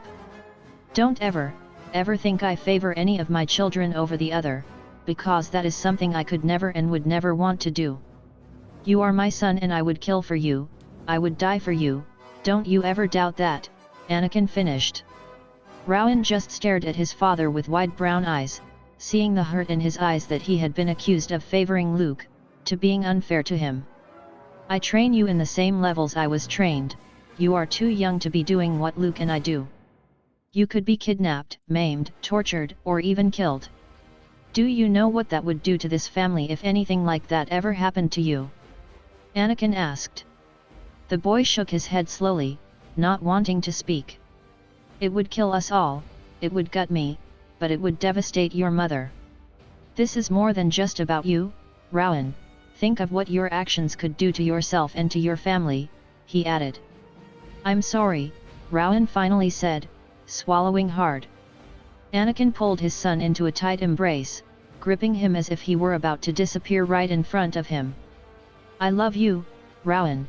I've loved you your whole life and I always will, he murmured. Rowan hugged his father tightly, closing his eyes tight. I love you, Dad, he answered. And that is what you need to always remember whenever you doubt my reasons for doing things, Anakin told him. Rowan nodded his head slowly and Anakin just kept a tight grip on his son and the two of them just stood there just like that. Another day passed and it was time for them to return home. Anakin was putting the rest of the stuff he was able to salvage from his destroyed fighter and looked at Juno and Galen. Thank you, for everything, he told them. We weren't about to let the one person who can defeat the Emperor die, Galen replied. Why don't you come with us? Luke asked. Galen wrapped his arm around Juno's shoulders. What would we do in a war? Galen asked. We're not fighters. The invitation is open if you ever change your mind, Anakin replied as he walked over, holding out his hand. Galen shook the man's hand, giving him a slight nod. It was an honor to meet you, Justice. We will be there to celebrate when you finally defeat the idiot, he commented. Anakin couldn't help but chuckle before they said farewell and the ship left Kashyyyk. When they arrived back on Txuan, they saw everyone there waiting for them. Once the ship landed and the doors opened, they went out and everyone surrounded them. Padme reached her husband, throwing her arms around him. Anakin lifted her up, swinging her around. I knew you were alive, I just knew it, she murmured. Luke. They heard someone shout. They looked to the side to see Sasha Kenobi running through the large crowd, hugging Luke as tight as she could once she reached him. Luke lifted Sasha up off the ground, swinging her around lightly as he held her tightly. Pulling back, Sasha gripped Luke's hands and pulled him away from the crowd that had formed to welcome them all home. Once they were away, Sasha hugged Luke tighter. Leia told me what happened, she told him. Luke let out a sigh. I told her not to do that, he muttered. I'm fine, I'm perfectly fine. She let out a deep breath, hugging him as tight as she could. You have more to think about than just a girlfriend, she whispered. I know, he answered. Does anyone know? She shook her head slowly. No, she murmured. Luke kissed the side of her head, rubbing her back lightly. But we should soon, she added. Your father will run his lightsaber through me before I can even finish my sentence, he answered. Daddy's not going to kill you, she insisted, holding onto his hands. Luke stared at her. Is this the same Obi-Wan? He asked. Yes, Luke, everything will be all right, I promise, Sasha answered. Sighing, he rested his forehead against hers and kept his arms around her back. Later that day, Padme and Anakin were sitting by the fire that was built and Padme was wrapping bandages around her husband's torso to try to help heal his ribs. I have never been so terrified in my life, she murmured, resting her chin over his shoulder. Anakin reached up, resting his hand over hers. The first time in 19 years I felt completely helpless, she said with tears in her eyes. I'm all right, he assured her. I didn't know that for days though, Ani. I didn't know whether you were alive or dead, she answered as a tear slid down her cheek. All I could do was think about whether you were dead or captured. Turning around, Anakin rested his forehead against his wife's. The one thing I'll never do is leave you alone in this, he told her. Pressing his lips to hers, he hugged her close. I think we need to return to Naboo, he stated after a minute. What? She asked, pulling back and staring at him. Go back to Naboo. Yes, we need to get any ally we can find, he replied as he slowly stood up. Ani, "You're still injured," she insisted as she rested her hand on his arm. "I'm fine, we just need to get this together." They saw the kids. "Which means by now it's gotten back to the Emperor that a rebellion is in progress," he answered, "and that I have come out of hiding." Padme stared at her husband. "I don't like this, Anakin, I don't," she insisted. "It has to be done," he answered. Nodding her head slowly, she let out a sigh as Anakin pulled her close. On Coruscant, Palpatine was sitting in his office, staring out the large glass window. "My lord," a voice called, forcing him to turn around. "What is it?" he asked. "We have news from one of the Star Destroyers. 3 children tried to attack our troops on Kashyyyk," the soldier replied. "They're only mere children, why should I be afraid of children?" Palpatine said with a laugh. "We have security footage of the attempted attack, my lord. We believe you would recognize the fighting stances," the man replied. He showed the Emperor a screen of the attack. 2 young adults and 1 child were attacking stormtroopers in the attempt to free slaves. It was obvious they were siblings just by their facial traits alone. "No, that's impossible," Palpatine said with wide eyes. He looked at the soldier in front of him. "Find that boy and bring him here," he ordered. "How are we going to find them?" the man asked. Palpatine shot the man an evil glare. "That isn't my job," he snapped, "just find that boy and bring him to me." "At once," the soldier answered before he left. Palpatine stood up from his chair, walking over to the large window that overlooked the city. Back on Tsuan, Luke was holding Sasha's hand as they were returning to the village. "Who should we tell first?" she asked. "My parents first, I think they'd take it easier than your dad," he replied. "Luke, I think our mothers will be the only ones who will be calmer," she commented. "I know," he answered, letting out a deep breath. Sasha gave his hand a squeeze as they went over to his parents' hut. "Mom, Dad," he called. "Come in, son," Anakin answered as he was slipping his tunic over his head. Luke and Sasha went inside to find his parents sitting on their cot by the fire. Peyton was asleep with her head in Anakin's lap and her thumb in her mouth. "Hey you two," Padme said smiling.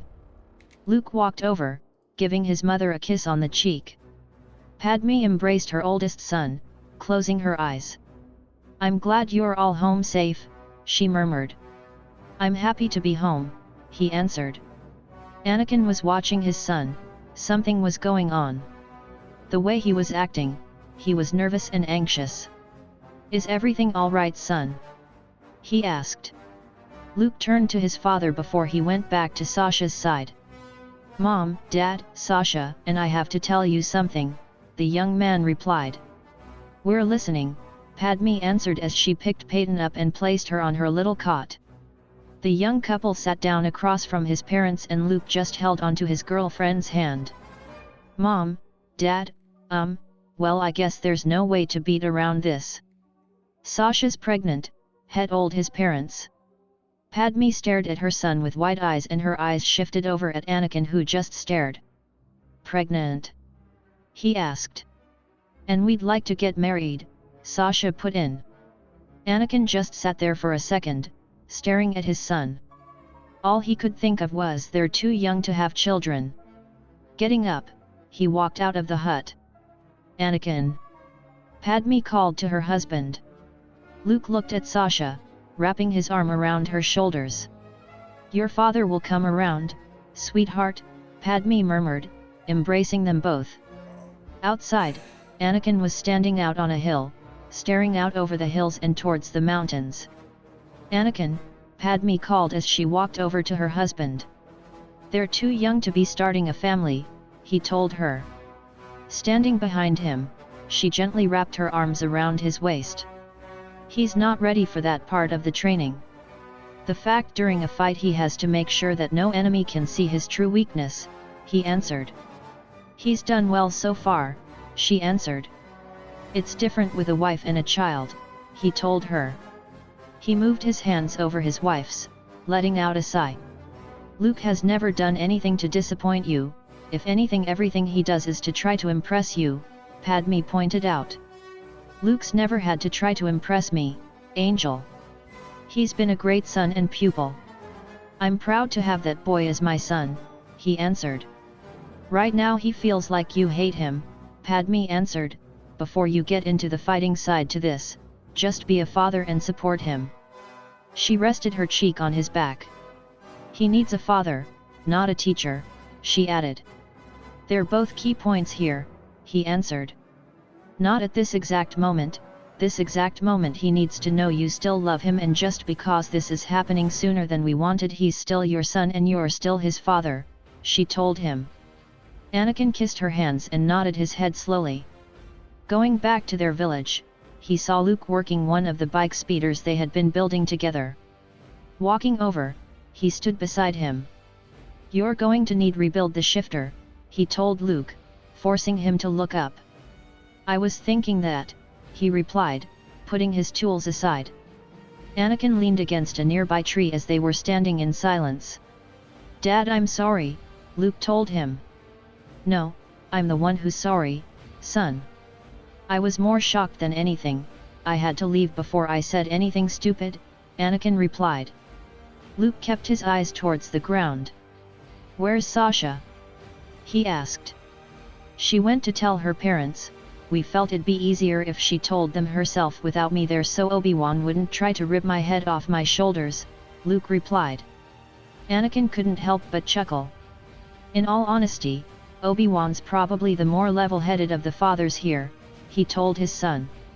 Luke rubbed the back of his neck and Anakin walked over, gripping his son's shoulder. I want you to know, son, I am proud of you, he added. That I'm going to be a dad at 17. Luke asked, giving his father a smirk. For being a man about it, Anakin replied. Anakin looked at him. Luke, you never have to worry about me ever hating you, because that is an impossible thing, he told him. What happens now? Luke asked. I have to start the next part of your training sooner than I thought, Anakin replied. The next part? Luke asked. You're going to be a father, Luke. Any Force-sensitive enemy will be searching for those kind of weaknesses, he replied. How do you handle it? Luke asked. Anakin looked out to see Padme, Helena, and Peyton playing a little game, smiling as his wife and two youngest children were giggling up a storm. You just have to tell yourself in your head, son, if you think of them at all during a fight. If there's even a hint of it, your enemy will see weakness in your stance. You might be fighting to protect them, but you have to think of your opponent in front of you, he explained. How do I keep myself from thinking and worrying about them? Luke asked. With training, son, with training, Anakin replied. Luke nodded before Peyton ran over to her big brother. Come play, Luke. She insisted, pulling on his hands. Anakin leaned against the speeder and watched his family, knowing that this could be one of the last times they would have moments like these. He could only hope that when their war starts, they would be ready. Another day passed and it was time for them to return home. Anakin was putting the rest of the stuff he was able to salvage from his destroyed fighter and looked at Juno and Galen. Thank you, for everything, he told them. We weren't about to let the one person who can defeat the Emperor die, Galen replied. Why don't you come with us? Luke asked. Galen wrapped his arm around Juno's shoulders. What would we do in a war? Galen asked. We're not fighters. The invitation is open if you ever change your mind, Anakin replied as he walked over, holding out his hand. Galen shook the man's hand, giving him a slight nod. It was an honor to meet you, Justice. We will be there to celebrate when you finally defeat the idiot, he commented. Anakin couldn't help but chuckle before they said farewell and the ship left Kashyyyk. When they arrived back on Txuan, they saw everyone there waiting for them. Once the ship landed and the doors opened, they went out and everyone surrounded them. Padme reached her husband, throwing her arms around him. Anakin lifted her up, swinging her around. I knew you were alive, I just knew it, she murmured. Luke. They heard someone shout. They looked to the side to see Sasha Kenobi running through the large crowd, hugging Luke as tight as she could once she reached him. Luke lifted Sasha up off the ground, swinging her around lightly as he held her tightly. Pulling back, Sasha gripped Luke's hands and pulled him away from the crowd that had formed to welcome them all home. Once they were away, Sasha hugged Luke tighter. Leia told me what happened, she told him. Luke let out a sigh. I told her not to do that, he muttered. I'm fine, I'm perfectly fine. She let out a deep breath, hugging him as tight as she could. You have more to think about than just a girlfriend, she whispered. I know, he answered. Does anyone know? She shook her head slowly. No, she murmured. Luke kissed the side of her head, rubbing her back lightly. But we should soon, she added. Your father will run his lightsaber through me before I can even finish my sentence, he answered. Daddy's not going to kill you, she insisted, holding onto his hands. Luke stared at her. Is this the same Obi-Wan? He asked. Yes, Luke, everything will be all right, I promise, Sasha answered. Sighing, he rested his forehead against hers and kept his arms around her back. Later that day, Padme and Anakin were sitting by the fire that was built and Padme was wrapping bandages around her husband's torso to try to help heal his ribs. I have never been so terrified in my life, she murmured, resting her chin over his shoulder. Anakin reached up, resting his hand over hers. The first time in 19 years I felt completely helpless, she said with tears in her eyes. I'm all right, he assured her. I didn't know that for days though, Ani. I didn't know whether you were alive or dead, she answered as a tear slid down her cheek. All I could do was think about whether you were dead or captured. Turning around, Anakin rested his forehead against his wife's. The one thing I'll never do is leave you alone in this, he told her. Pressing his lips to hers, he hugged her close. I think we need to return to Naboo, he stated after a minute. What? She asked, pulling back and staring at him. Go back to Naboo. Yes, we need to get any ally we can find, he replied as he slowly stood up. Ani, you're still injured, she insisted as she rested her hand on his arm. I'm fine, we just need to get this together, they saw the kids. Which means by now it's gotten back to the Emperor that a rebellion is in progress, he answered, and that I have come out of hiding. Padme stared at her husband. I don't like this, Anakin, I don't, she insisted. It has to be done, he answered. Nodding her head slowly, she let out a sigh as Anakin pulled her close. On Coruscant, Palpatine was sitting in his office, staring out the large glass window. My lord, a voice called, forcing him to turn around. What is it? He asked. We have news from one of the Star Destroyers. 3 children tried to attack our troops on Kashyyyk, the soldier replied. They're only mere children, why should I be afraid of children? Palpatine said with a laugh. We have security footage of the attempted attack, my lord. We believe you would recognize the fighting stances, the man replied. He showed the Emperor a screen of the attack. 2 young adults and 1 child were attacking stormtroopers in the attempt to free slaves. It was obvious they were siblings just by their facial traits alone. No, that's impossible, Palpatine said with wide eyes. He looked at the soldier in front of him. Find that boy and bring him here, he ordered. How are we going to find them? The man asked. Palpatine shot the man an evil glare. That isn't my job. He snapped, just find that boy and bring him to me. At once, the soldier answered before he left. Palpatine stood up from his chair, walking over to the large window that overlooked the city. Back on Txuan, Luke was holding Sasha's hand as they were returning to the village. Who should we tell first? She asked. My parents first, I think they'd take it easier than your dad, he replied. Luke, I think our mothers will be the only ones who'll be calmer, she commented. I know, he answered, letting out a deep breath. Sasha gave his hand a squeeze as they went over to his parents' hut.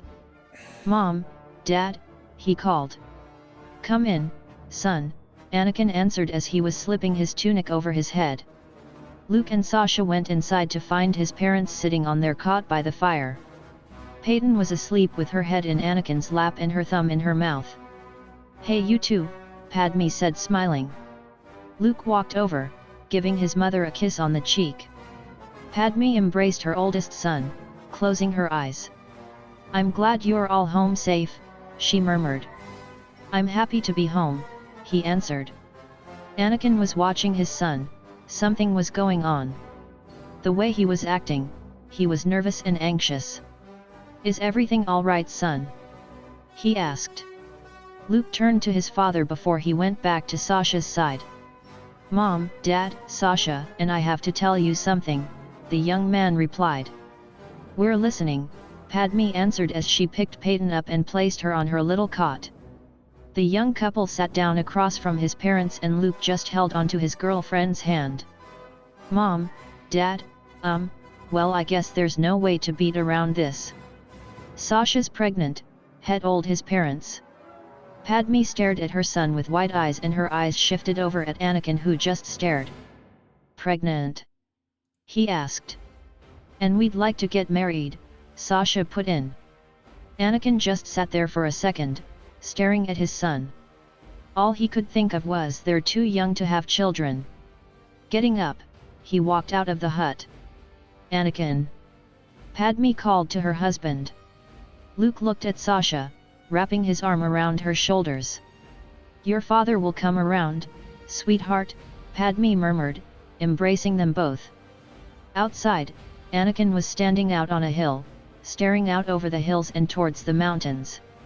Anakin, Padme called as she walked over to her husband. They're too young to be starting a family, he told her. Standing behind him, she gently wrapped her arms around his waist. He's not ready for that part of the training.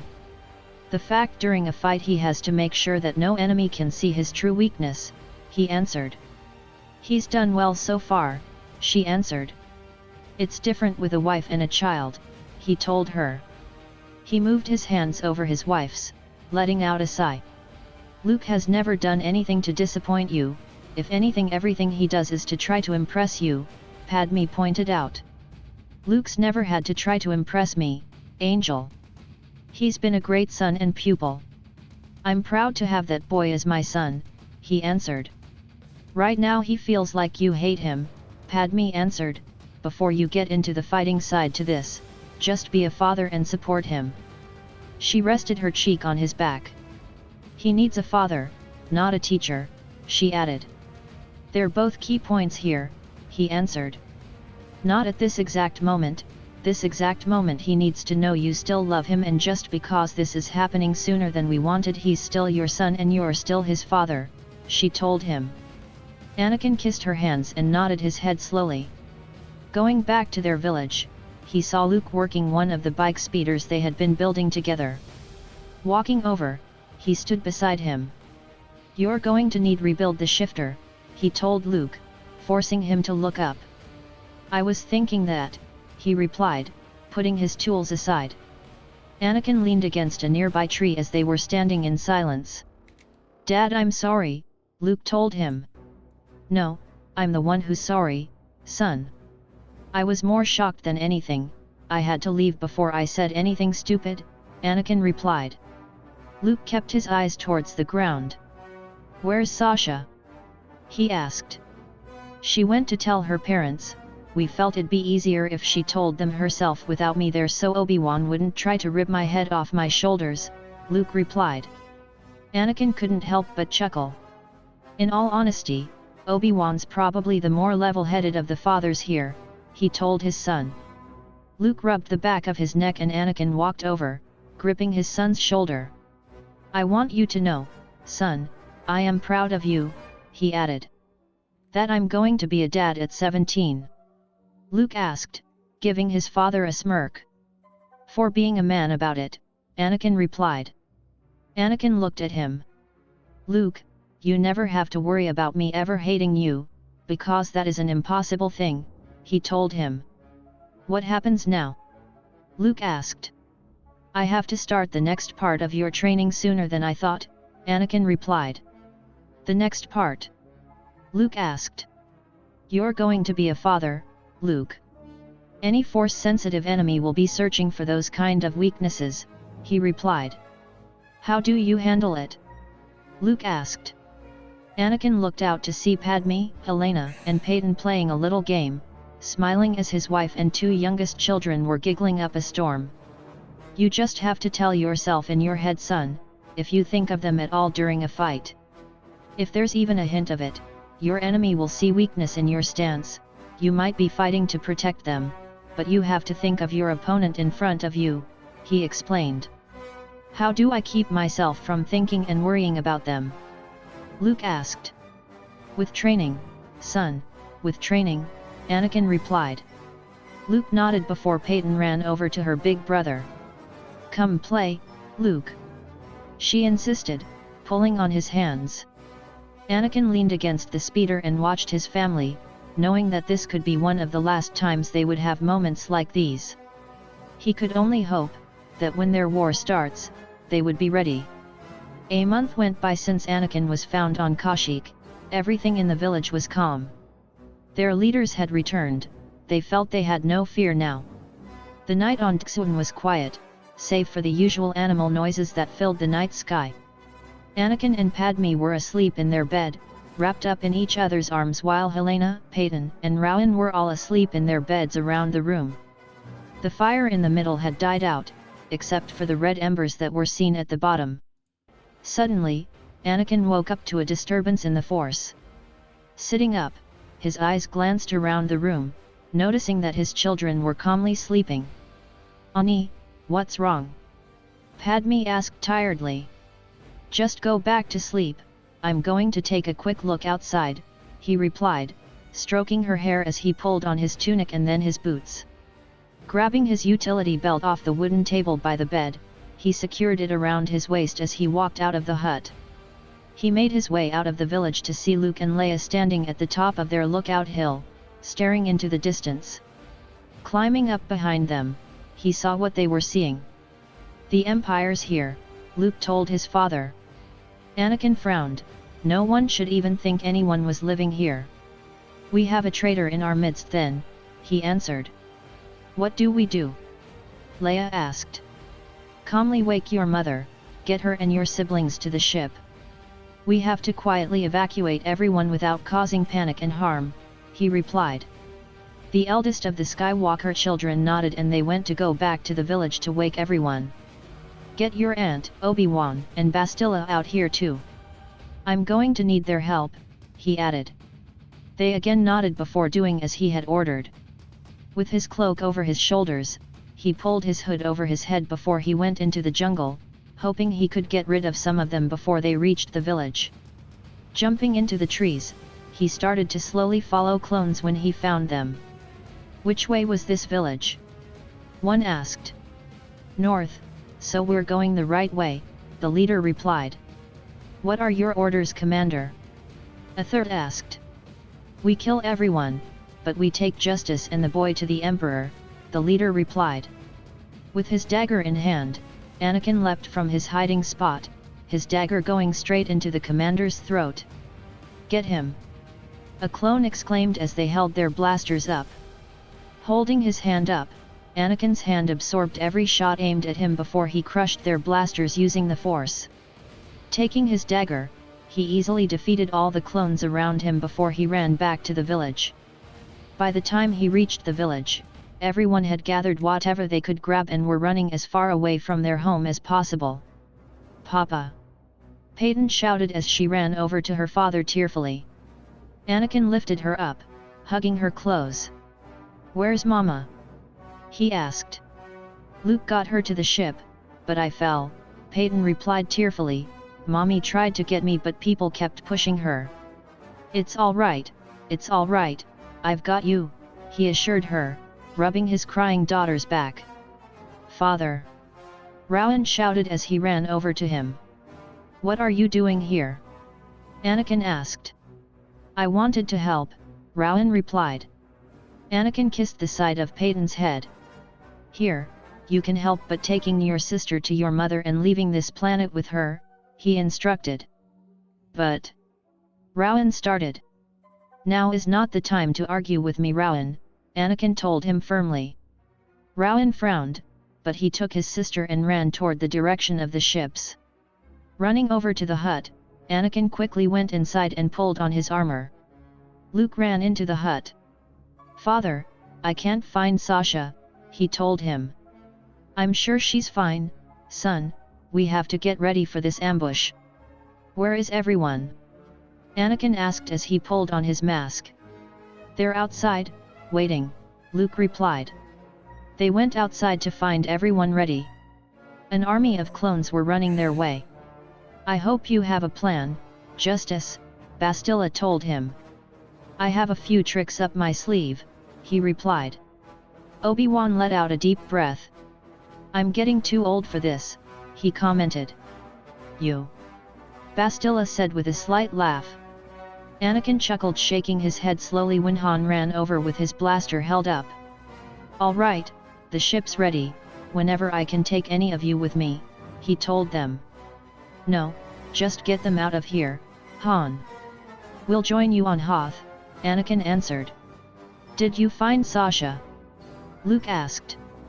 I got her, kid, Han replied. Get out of here, get them out of here, Anakin insisted. You got it, boss, Han replied before he fired a few shots as the clones started firing blasters at them. Luke blocked several attacks before he pulled out his own blaster to return fire. Disperse!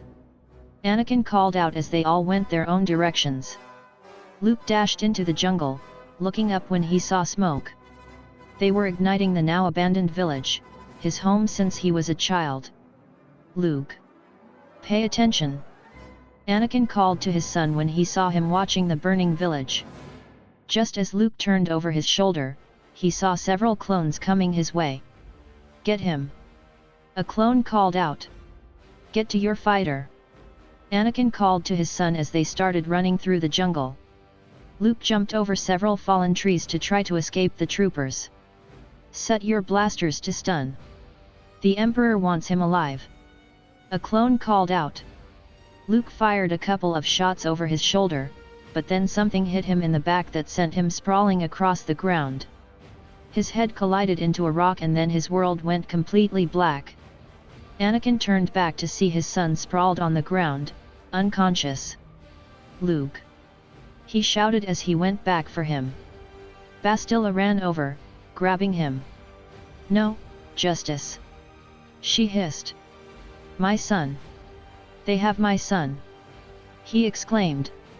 We'll get bigger numbers and go after him, it won't do us any good if they take you too. Bastila hissed. Anakin tried to get to his son, only to have Bastila pull him away. Luke! He shouted again, pulling his arm away from Bastila's grasp and went after them. As Anakin ran through the trees, someone grabbed him from behind. If you want to save your child, you're going to do it my way, a voice told him. Hours passed and Luke woke up to his wrists bound above his head with chains. Well, look who's awake, a voice sneered. Looking up, he saw a cloaked figure standing in front of him. Who are you? Luke demanded. Well, if you must know, it's Anubis, he replied as he walked over to the young man. Taking a dagger, he placed the tip of the blade underneath his chin, forcing him to look up. So, you are the child of Justice, he commented.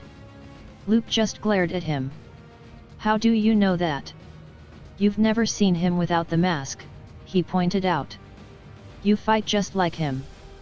From the way it looks, he never trusted anyone to just bring in a random apprentice, Anubis replied. Luke was silent. Now, tell me, boy, where does your father hide? He asked. The young man scoffed. Why would I tell you? Luke answered. Do you favor your life? Anubis asked as he walked around the room. Who doesn't favor life? I'm not about to tell you everyone's position just to save my hide, Luke replied. Anubis looked at the young man and lifted his arm, lightning shooting right into the boy's body. Luke started shouting in pain, his body jolting from the horrible pain rushing through him. Where are they? He demanded. I'll never tell, Luke answered, wincing in pain. Anubis glared as he aimed more lightning at him, the young man's screams of pain echoing off the walls. Anakin flew up to the Star Destroyer, exiting the ship with Ravan behind him. What's your first plan of action? Anakin asked. We take out the tractor beam. As soon as we get your boy out of here, they'll activate the tractor beam. That'll be your job, Ravan told him. Anakin nodded his head slowly. I'll find your boy and bring him back to the ship, he added. Why are you trying to help me? Anakin asked. I might have missed out on my daughter's life because of my irresponsible decisions, but I'm here to help the boy Bastila has seen as her son for the last 20 years, Ravan replied. Letting out a deep breath, Anakin looked around the corner. All right, I will send a signal over the comlink when I have your boy, he added. Be sure you do, Anakin answered. May the Force be with you, Justice, Ravan told him. May the Force be with you, Ravan, Anakin answered as they went their own directions. Ravan took out his dagger when he saw two guards by the door. Sneaking up behind them, he snapped the neck of one of them before using his dagger on the other. On the other side of the Star Destroyer, Anakin was trying to find the engine room to get the tractor beam out of commission. Captain Piet, we are close to Coruscant, an Imperial called out. The Emperor wants us to stop over the planet so we can take our prisoner to him, Piet answered. The rest of us are to report to the Death Star. Yes, sir, the Imperial answered. Frowning, Anakin couldn't help but feel curious of what the Death Star was. Turning over his shoulder, he continued through the halls unseen. As Ravan turned the corner, he could hear the tortured cries coming from Luke in one of the prison cells. You there! Stop right there! A clone called out. Taking out his lightsaber, Ravan deflected their blasts, sending several back to the clones. Anubis watched as Luke fought to stay conscious. He could hear a fight outside, and just as he opened the door, a smoke grenade was thrown by his feet and his vision was blurred. Luke suddenly felt the chains on his wrist get cut off and he fell into his rescuer's arms. Hold on to me, boy, put this on, Ravan told him, putting a mask over his face to protect him from the smoke that had filled the room. As he went to run by with Luke, Anubis reached out with his dagger and it pierced Ravan's side. The sudden attack sent them both to the ground. Hold on to me, Luke, just hold on, he told the young man as he lifted him up, fighting against the pain in his side. You fools! After them! Anubis snarled. Ravan ran through the halls as the alarms were set off. He met up with Anakin in the hall. You can't do anything simple! Anakin exclaimed. Same to you, Ravan answered, handing Luke to Anakin. Get the heck out of here! Anakin pulled out his lightsaber, igniting both ends as the clones started firing blaster shots at the three of them. Ravan hissed in pain, pressing his hand to his throbbing side. Coughing, he suddenly felt the iron taste of blood in his mouth. Blast it all, he hissed under his breath. Ravan, the tractor beam is out of commission, Anakin insisted. You go, I'll hold them off, Ravan answered. You have lost your mind, Anakin told him. Just do it, kid. The older man snapped. Ripping something from around his neck, he pressed it into Anakin's palm. Give that back to Bastila, he told him before he ran to the bridge. Ravan! Anakin shouted. Holding on to his son, he had to get back to the fighter before they were all captured. Getting onto the ship, Anakin put Luke onto the nearest cot. I hope this works, he muttered under his breath as he lifted up and flew out of the ship. What he didn't see was a fighter was right behind him. As Anakin was flying to the Hoth system, the ship gave a jolt. Blast it! He snapped as he looked at his scanner to see a fighter right behind him. Spinning the ship around, he started firing several shots. Anubis was in his fighter, firing right back at the ship in question, but the deflector shield was no match. The man cursed under his breath. "I'll get you for sure one day, Justice, you will see," he snarled. He looked over to see that escape pods were escaping the ship as it was heading towards the nearly completed Death Star. "No!" he exclaimed. Anakin looked to his left to see the Star Destroyer heading to what looked like a very large battle station. "Oh, Force help me," he muttered. Thinking quickly, he hit the controls for light speed and the ship blasted off into light speed, heading towards the Hoth system. On the Star Destroyer, Ravan had taken control of the bridge. Several of the men had escaped, while some were dead from trying to stop him from his mission. "If I'm going to Sith hack, I'm taking you with me," he hissed as he hit the ship's controls and it crashed right into the side of the Death Star. Suddenly, Ravan opened his eyes and saw himself lying face first on a white floor. In fact, the room he was in was completely white. "Took you long enough, brother," a familiar voice commented. Looking up, he saw Anakin Starkiller standing in front of him with a smirk. "Here I thought I'd be welcomed by all the Sith in the history of Sith," Ravan answered. Starkiller just laughed, shaking his head slowly. "Sorry to disappoint you, brother, but you're going to join the rest of us Jedi," he commented. Ravan just smirked and his brother reached his hand out. "Come on, Ravan, it's time to go home," he added. Reaching up, the older brother grasped his younger brother's wrist and allowed him to pull him up. Starkiller gripped his shoulder as he led him towards a light that was waiting for them. Anakin arrived at the Hoth system. By that time Luke was coming too. "Father!" he called quietly. Getting up, the man walked over to his son, helping him up. "You're safe, son," he assured him. Feeling relief to see his son was alive, Anakin embraced his son tightly as the ramp lowered. "Anakin?" Luke. Padme called as she ran onto the ship.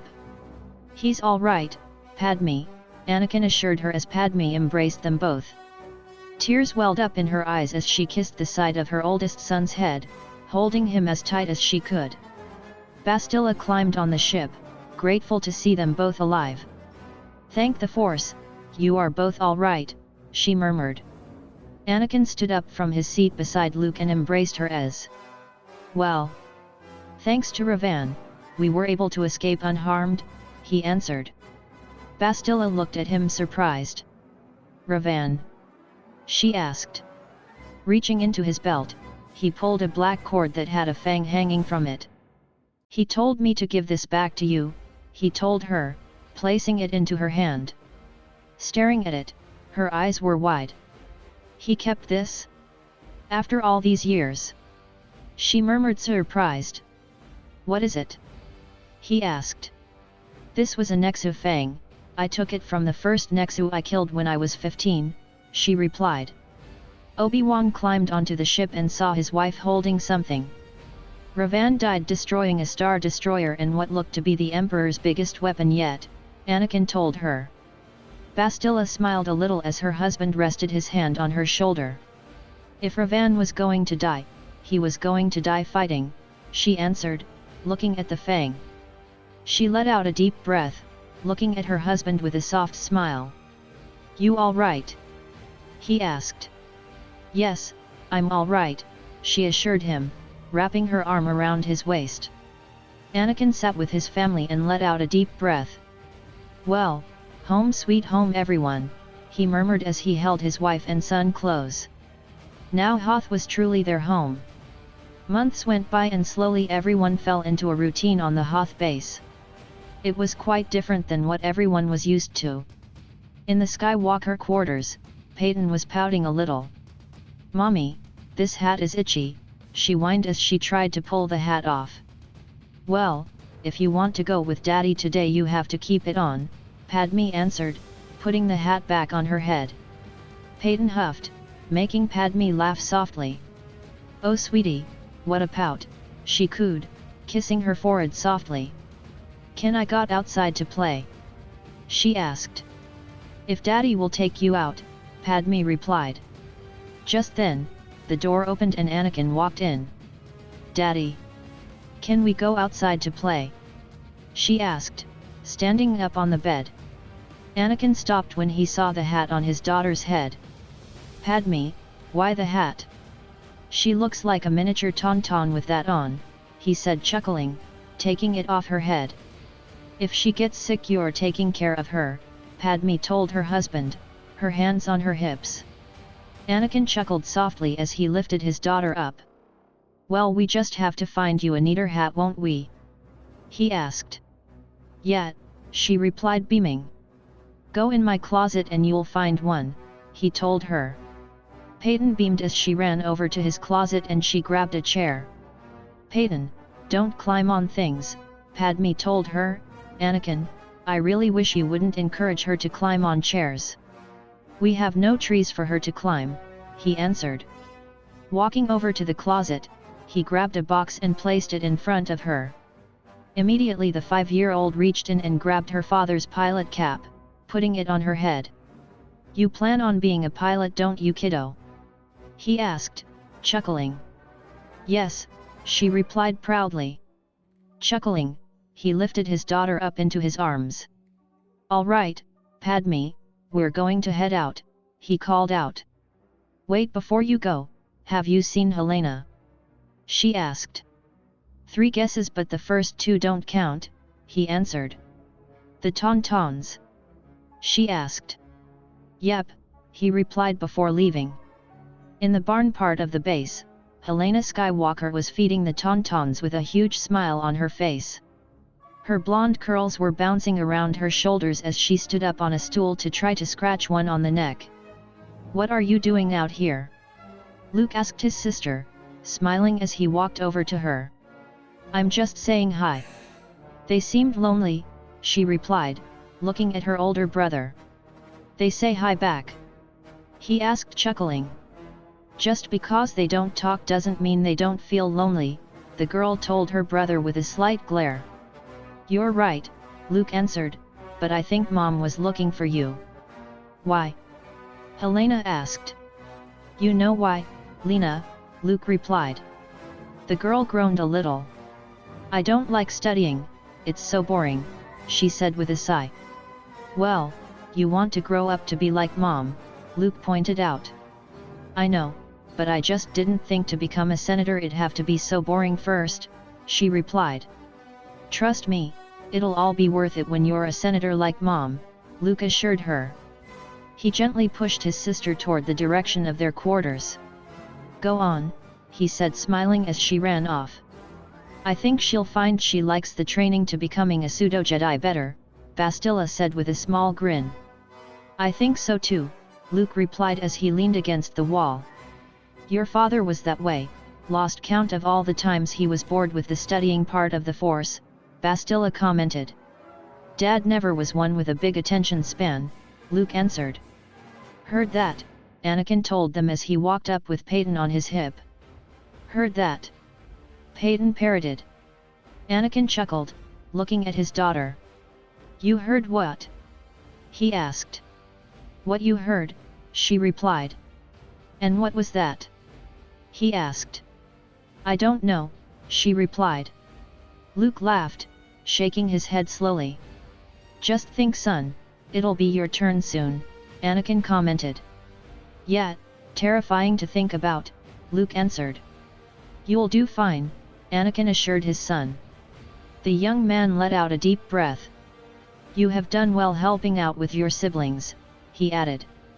But that's different, you and Mom took care of them most of the time. I only helped out whenever you guys were overwhelmed, Luke answered. Well, you'll just have to up the responsibility, son, Anakin told him. Luke let out a sigh and Anakin gripped his shoulder lightly before he and Peyton went to play. Later on, Padme was putting Peyton down for her nap when her husband came up behind her and placed his hands on her hips. Follow me, he whispered. Where are we going? She asked, pulling on her coat. Just come with me, he answered, smiling. Giving him a quizzical look, she followed him out of their quarters. Leading her out of the base, he smiled as he held onto her hand. "Ani, where are you taking me?" she asked, laughing a little. "Just hold onto my hand," he answered. "Anakin, it's freezing out here." "They'll be shutting the blast doors for the night," she answered. "Not for another couple of hours," he assured her. Padme climbed up the snowy bank with Anakin's help. "Look," he said smiling. Looking out at the snow, she gasped. The suns were hitting it so perfectly, the ground sparkled like diamonds. "Wow!" she whispered. She stared at the view with a smile. She was so distracted with what he had shown her, she didn't notice him sneaking up behind her. Taking up a handful of snow, he dumped it down her back. Padme shrieked. "Anakin!" she shouted, trying to get the snow out of her jacket. He was laughing and dodged a snowball she threw at him. Grabbing a snowball of his own, he threw it at her. She shrieked as she dodged his next attack. The two of them started laughing and were chasing each other around with snowballs. It was like two children playing a game. Padme raised her hand to throw another snowball when her husband ran at her. She let out a yell of surprise and turned to run from him when he grabbed her around the waist. Hitting some ice, they both went rolling down a hill. Hitting the bottom, they were both laughing so hard they almost couldn't breathe. "When was the last time we had this kind of fun?" she asked, laughing. "It's been a while," he answered, smiling at her. Smiling at her husband, she leaned forward and kissed him softly. Anakin kissed her back, his hand resting on the side of her neck. Smiling into their kiss, she wrapped her arms tightly around his neck, laughing a little against his lips as he covered his body right over hers. Brushing his lips against her chin and jaw, he pulled back, stroking her cheek softly. Just as they were about to take this inside, someone ran out of the compound. "Mother! Father!" Leia shouted as she ran over to her parents. "What is it, Leia?" Padme asked as they got up. "Sasha just went into labor and Luke is a complete wreck," Leia replied. They got up off the ground and hurried back inside with their daughter. Rushing to the hospital wing, they saw Luke pacing with his face as white as the snow outside. "Luke," Anakin called. Luke looked up to see his parents walking over to him. "Sasha's in labor, she's not due for another 3 weeks, Luke insisted when his father grabbed his arms. "Luke, breathe first of all before you pass out," Anakin instructed. The young man took in a deep breath and his father kept a grip on his arms. "All right, another deep breath," he instructed. His son followed his instructions and slowly color started returning to his face. "Good, son, good. Now about Sasha being early, it is not surprising. I'd be more concerned if the baby was 2 months early, but she's only 2 weeks early, the baby is full term," he explained. "I can't do this," Luke told his father, his heart racing in his chest. "Dad, I'm terrified." Anakin rested his hand on the back of Luke's neck. "I know you are, son, I was 2 when you were born," he answered. "What do I do?" Luke asked. "You go in there, support Sasha because she's just as scared as you are, she needs you now more than ever," Anakin replied. Luke swallowed hard, looking towards the door. "You can do this, son. You are stronger than you think you are, you can and you will do this," his father added. Nodding his head slowly, the father-to-be let out a deep breath before his father hugged him tightly, knowing that was what he needed exactly. Luke hugged his father back, closing his eyes tight as he started to regain his composure. "Go," Anakin told him, letting him go and gently pushing him towards the door. Padme watched as her oldest son looked at the two of them before he went into the room. Anakin stood behind his wife hugging her from behind. "You all right, Angel?"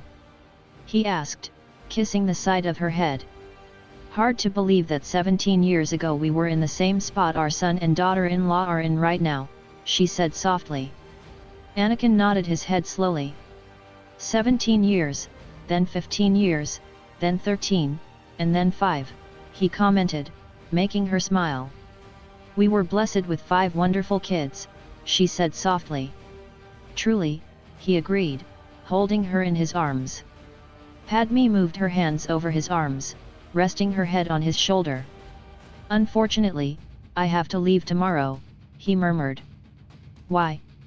she asked, looking at him. "Naboo," was his only answer. She kept her hands on his chest. "I'm going with you," she answered. "It's too dangerous," he insisted. "Ani, you need my help," she answered. Sighing, he kept his hands on her waist. "Padme," he started. "I'm going whether you want me to or not," she answered. Knowing his wife was right, he rested his chin over the top of his wife's head. Rubbing her back, they stood in the hall waiting on news of their grandchild. Hours later, Luke came out with a smile on high face. "It's a boy," he told them. Leia hurried over and hugged her twin, who hugged her back with a huge smile on his face. "What's his name?" Padme asked, embracing her son. "Tristan," Luke replied. Anakin smiled as he looked at his son. "I knew you'd be able to do it, son," he told him. Luke nodded with a small smile before he hugged his father tight. Smiling, he rubbed his son's back and let out a deep breath. It was hard to believe his son was now a father. "Do you guys want to see him?"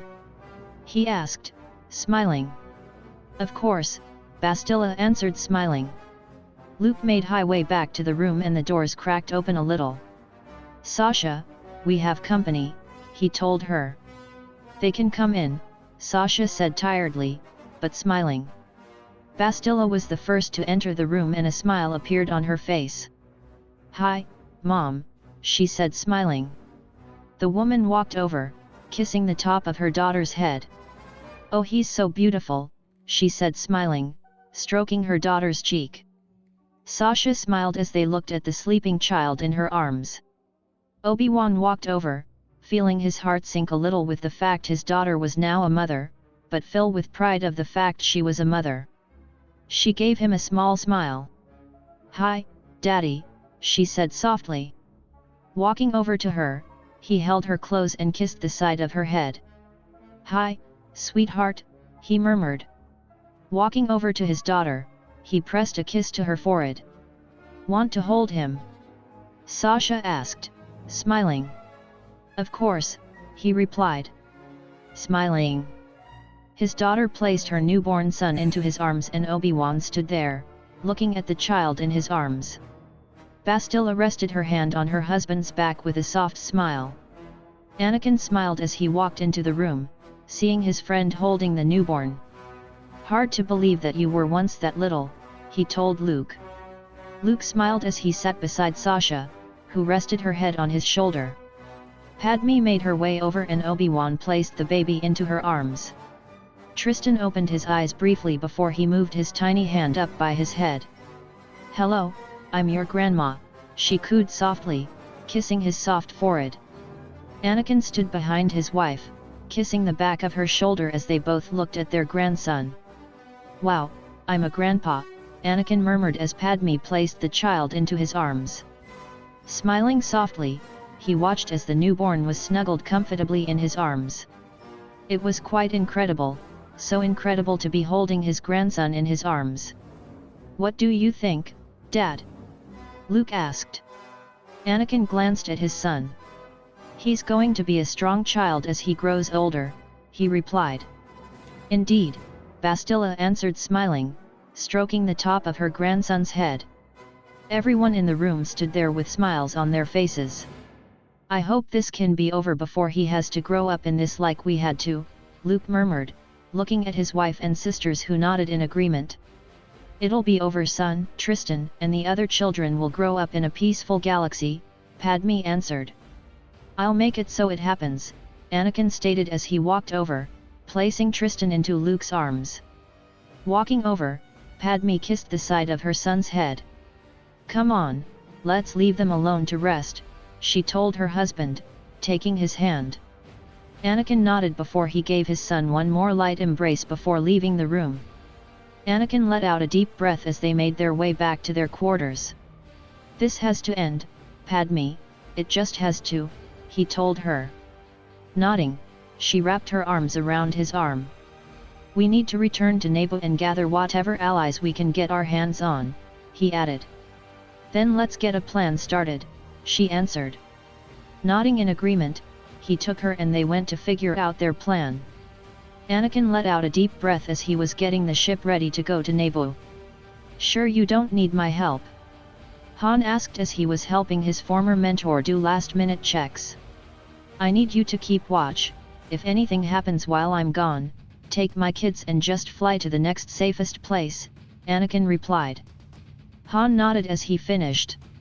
"All right, your Nubian ship is all set," he commented.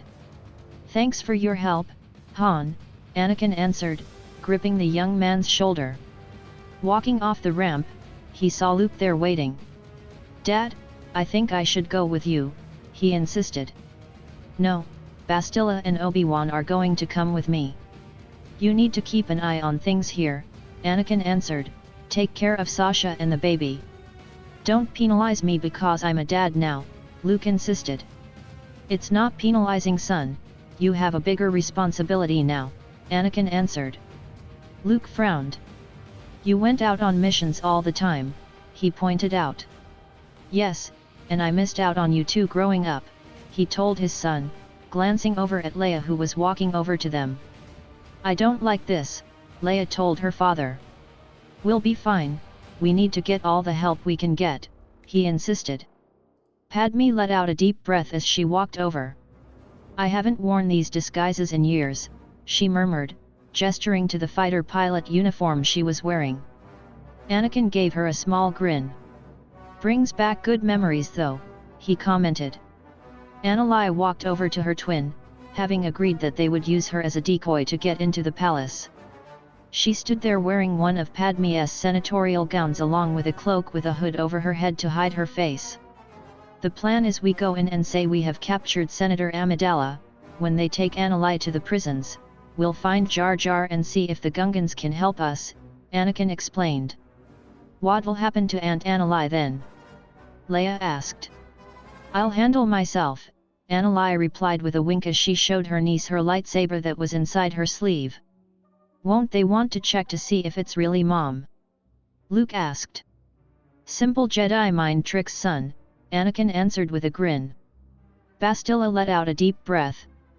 "While they're looking for Jar Jar, Obi-Wan and I will be going to release any allies from the prisons. The more allies we can get to the better," Bastila explained. "This is a risky plan," Luke commented. "Exactly, that's why you're staying here," Anakin replied. "You can't exactly waltz in looking like Justice, Dad," Luke pointed out. "That's why I'm in my own Nubian fighter disguise," Anakin replied, gesturing to the clothes he was wearing. Padme smiled as she handed her husband his helmet. "Ready?" she asked. "I think we all are," he replied. Their 3 younger children were standing there with frowns on their faces. "Come here," Anakin told his children. Immediately, all 5 surrounded them, hugging their parents as tight as they could. The 2 parents hugged and kissed each of their children. "You guys take care of each other, all right?" Padme asked, touching Helena's soft curls. Helena nodded her head slowly. "Help Leia with your sister, please," she added. "Yes, Mom," Helena replied. Padme hugged her tight, kissing the top of her head while Anakin looked at Rowan. "Luke's going to help with your training, but please help him out around here. This is his and Leia's first time taking over our posts," Anakin told his brother. Rowan nodded his head slowly. "Yes, Father," he answered. Anakin gripped his son's shoulders. "You're second in command for Luke, but he's the leader of all this right now, so you mind him," he added. Nodding again, Rowan suddenly hugged his father as tight as he could, as if this were the last time he was ever going to see him. Hugging his son back, Anakin closed his eyes as he rested his hand on the back of his head. Peyton immediately latched onto Padme with tears in her blue eyes. "Mommy will be back soon, sweetheart," Padme said softly, hugging her daughter close. The little girl sniffled, clinging to her mother tightly. "I love you so much," she added. "I love you, Mommy," she answered. Anakin kissed the side of Peyton's head, hugging her while she was still in Padme's arms. "Daddy will see you soon," he told her. Bastila and Obi-Wan were hugging their own children when it was time for them to go. Placing Amira on the floor, Bastila touched her daughter's hair with a soft smile before Rafe picked her up. "Take care of each other, all right?" Obi-Wan told his children. The three of them nodded and all the kids watched as their parents walked toward the ship. "Daddy!" a little voice shouted with a sob. Suddenly, little Amira was running as fast as she could up the ramp, wrapping her tiny arms tightly around Obi-Wan's leg. "Don't go, Daddy, don't," she said sobbing. Anakin patted Obi-Wan's shoulder, knowing how difficult this was going to be for his friend. He glanced at his children who were standing there with sadness in their eyes. Padme looked at the floor, before she blew a kiss to all five of them before she got on the ship with her husband. Bastila stood beside her husband. "Mommy and Daddy, don't go," Amira sobbed. Obi-Wan lifted their youngest up into his arms and she clung to him crying. "Myra," he murmured, rubbing her back, "Mommy and Daddy will be back soon." She shook her head, resting her head on his shoulder as she cried hard. "Daddy loves you so much," Obi-Wan murmured, kissing the side of her head. "Then stay," the 4-year-old insisted, big tears soaking into his tunic. Bastila let out a deep breath. "Myra, Daddy and I just have to do this one thing, then we'll be home, I promise," she murmured. "No!" Amira shouted, holding on to her father even tighter as Bastila tried to get her to let go. Obi-Wan sighed, rubbing her back. "Rafe!" he called to his son. Rafe hurried up the ramp. "Come on, Amira," he told his sister, trying to pull her off their father. Bastila felt her heart break as their daughter tried her hardest to hold onto him, but she was forced to let go. "Mommy and Daddy will be back, I promise," Obi-Wan told their daughter, kissing her forehead before he got on the ship. "We love you as much," she put in, giving Amira one more kiss before Rafe carried his crying sister down the ramp. Helena gave Rafe a sad smile as she was holding her crying little sister too. Luke looked at his siblings and let out a deep breath. Anakin held his wife's hand. "You all right?" he asked. "I haven't been away from my children before like this," she replied. "I know," he said softly, kissing the back of her hand. Annalai looked out the window to see Corday standing beside Jay, holding onto his guardian's hand. She waved at her son, who waved back at her before the ship lifted up and flew out of the main hangar. The trip to Naboo was going to be long even once they hit light speed. Padme walked to the back of the ship and was staring into the distance. Anakin saw his wife's dazed look and sat beside her. "Tell me what you're thinking, Angel," he murmured. She let out a deep breath, shaking her head slowly. "This could possibly be over soon. The more allies we gather, the better chance we have to defeating the Emperor and his new apprentice," she asked. Anakin looked at his wife and nodded his head slowly. "That's what I'm hoping for," he said softly. "Once this is over, Ani, I want to take our children to the lake country on Naboo," she answered. She reached over and held his hand. "After all we've been through these last 18 years, don't we deserve some peace once this is all over?" she asked. Nodding, he entwined his fingers with hers. "Once the Emperor is destroyed and his empire has fallen, we'll go to Naboo and be a family there," he replied. Smiling, she rested her head on his shoulder. "I love you so much," he whispered, holding her close. Padme wrapped her arms tightly around him. "I love you," she answered as he kissed the top of her head. They were sitting in silence as they waited for their ship to arrive at Naboo. Back on Hoth, Rowan was meditating in his room as his father had taught him. His eyes were shifting back and forth a little as a vision began to appear in his mind. It was dark, so dark. "Rowan!" He heard Peyton call for him fearfully. Igniting his azure blade, he ran down the dark halls. "Rowan, help me. I'm scared." He heard his sister call again. Spinning around, he saw his sister standing there with a man gripping the girl around her waist. "Rowan Skywalker, we meet at last," the voice hissed. "Let her go," Rowan ordered. Peyton was visibly shaking as her kidnapper set her on the floor. "I have no use for a child," he snapped when he suddenly shoved the 5-year-old against a wall and she slid to the floor. "Peyton!" he shouted. Rowan's eyes snapped open, breathing heavily as he looked around. "Peyton!" he called, getting off his cushion. Hurrying around the quarters, he searched for his sister. "Peyton!" he shouted. "In here," the 5-year-old answered. Hurrying into the kitchen, he saw his sister with Helena. Both girls were having a snack when they saw their panicked brother. "What's wrong?" Helena asked when Rowan suddenly lifted his sister up into his arms. "Nothing, I just couldn't find you guys," he answered, holding onto his sister. Peyton furrowed her brow in confusion. "Rowan, you're hurting me," she told him. Sorry, he answered, setting her back in her chair. Helena could see something was bothering her older brother, but he wouldn't say anything. "Are you all right?" she asked. "Yes, I'm fine," he assured his sister.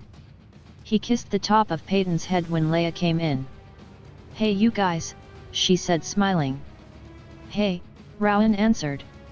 "I'm here to relieve you so you can go training with Luke," Leia told her brother. Rowan nodded as he left their quarters. "Something's wrong with Rowan," Helena told her sister once he was gone. "What do you mean?" Leia asked. "Just a few minutes ago he was running around trying to find Peyton." "He was in a complete panic," Helena replied. Frowning, Leia looked towards the door where her brother just went through. "I'll have to talk to him later," she told her younger sisters. They nodded before Peyton got up to go play with her toys. Rowan was in the middle of a practice duel with Luke. The two brothers were deadlocked, their lightsabers crackling as they were pressed up together. "Rowan, concentrate," Luke told his brother, noticing that he was off in another world. Instead of answering, Rowan grabbed his brother's arm in the attempt to throw him to the ground when his older brother swung him around and threw him to the floor. The younger man jumped to his feet. Spinning around, he blocked an attack aimed for his head. "Your mind is clouded, Ro, what's going on?" Luke asked as he deactivated his lightsaber. Rowan looked at his brother, frowning. "I had a vision," he replied as he sat down. "A bad one, I take it?" Luke asked. Rowan nodded his head slowly. "I couldn't find Peyton, it was so dark and I could hear her calling for me," he explained. Luke frowned and watched as his brother got up and left without explaining what else his vision had, which concerned him even more. Back on the shift, Padme sighed as she walked over to her husband, resting her hands on his shoulders. "Are you ready for this?" she asked. Anakin looked up at her. "Are you?" he asked. "I think so, I'm still worried about the kids," she answered. Reaching up, he rested his hand over hers. "They'll be all right," he told her. Nodding, she kissed the side of his head and wrapped her arms tightly around him. "I love you," she murmured. "I love you," he answered, rubbing her arm. The two of them were standing there in silence as they were getting close to Naboo. "Well, home sweet home, Angel," he told her. "Yeah, home sweet home," she answered, pulling her mask on as her husband did the same time. Anakin walked over to Anakin, who was preparing her disguise. "Are you ready for this?" he asked. "Going against the Empire, peeing off another system?" "Business as usual," she answered, replied a smirk. "Business as usual," he agreed. Anakin looked at herself in the small mirror, making sure her hair was the perfect match to Padme's. "I swear, if I didn't know better, you could pass as Padme's twin," he commented. That's the point, isn't it? She asked. True, he answered. Annalai let out a deep breath, shaking her arms out, and Anakin held her lightsaber out to her. Pulling her sleeve up, she attached it to the brace on her wrist and made sure the trigger worked so it would drop down into her hand at the precise moment she needed it. Anakin, Annalai, we're landing, Bastila told them as she pulled on her disguise. Anakin let out a deep breath as he made sure his blaster was secure on his waist and his lightsaber was also hidden up his sleeve in the same manner. Walking over to Padme, he saw that she was ready. R2, open the door, she told the droid. R2 let out several beeps before the ramp was lowered. Name your business, the guard ordered as they came of the ship. We have Senator Amidala, Anakin answered. Annalai had her head lowered. We were ordered to bring her back to Naboo to question the whereabouts of justice, Anakin added. You two need to report to the Queen, we will take care of this, the guard told them, you two will follow me. Anakin and Padme nodded as Obi-Wan, Bastila, and Annalai followed the guards to the prison. They walked up the steps to the palace where Anakin grabbed his wife's arm and pulled her to the side. He let the bag that was hanging over his back drop to the floor and he pulled off his helmet. Here, he told her, handing her something. Padme took what was like a gold mask. Where did you get this? She asked. I made it, he replied as he started pulling off his soldier uniform and pulling on his armor. Padme stared at him as he started tossing armor to her feet. You're going to need as much protection as me, he told her. You made these? She asked. Yes, remember when I left for a few weeks, told you that I was getting supplies?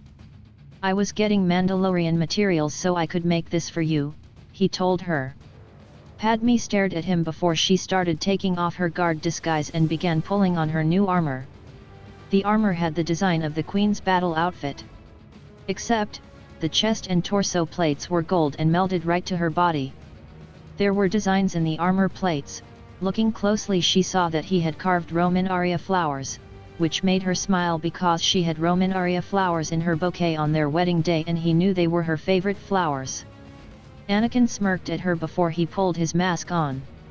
Padme looked at the mask to see that it looked like a normal mask, only across the forehead of it he had what looked like a pearl tiara that had the Naboo symbol right above the brow. Smiling, she pulled it on and Anakin grabbed the leather belt, wrapping it around her waist. The belt matched the black underpart of her armor and the clasp to it was also the Naboo symbol. On her right hip was her blaster and on her left hip was her own vibroblade. Anakin held up a small dagger. Might want hide this in your boot, he told her. Bending down, she hid the dagger into the sheath in her boot before standing back up. Are you ready, Senator? He asked, smirking behind his mask. Ready when you are, she answered. Keeping their weapons down by their sides, they snuck through the secret passageways through the palace. Seeing guards, the two of them hid behind the pillars and Anakin looked over his shoulder. Reaching out with his hand a little, Padme turned her head as the clones choked for air. Once they were on the ground, dead, Anakin and Padme each grabbed a clone, dragging the bodies into a secluded spot before they ran up the palace steps. Queen Keelanthea was in her office when the doors opened. My lady, Darth Anubis is here seeking your counsel, one of her handmaidens informed her. Let him in, the Queen answered. She stood up and walked around her large desk as Anubis entered the room.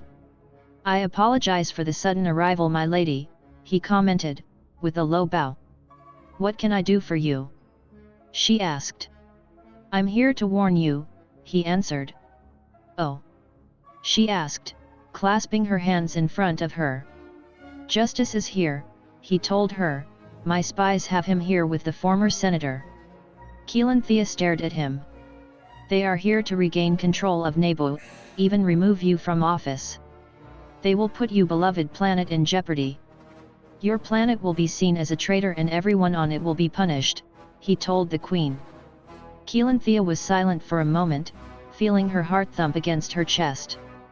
Well, I guess then I shall send my guards out at once to take care of this matter, she answered as she walked over and hit a button on her chair.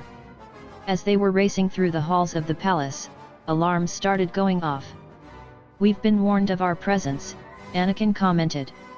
Just then, a blaster fire just barely missed Padme's head, which made them spin around, and Anakin blocked the attacks aimed at them while Padme was firing back. "Well, at least we know where their allegiances lie," Anakin commented. "These are my people, Justice," she answered as she continued firing shots. "Who seem to see us as their enemy," he told her.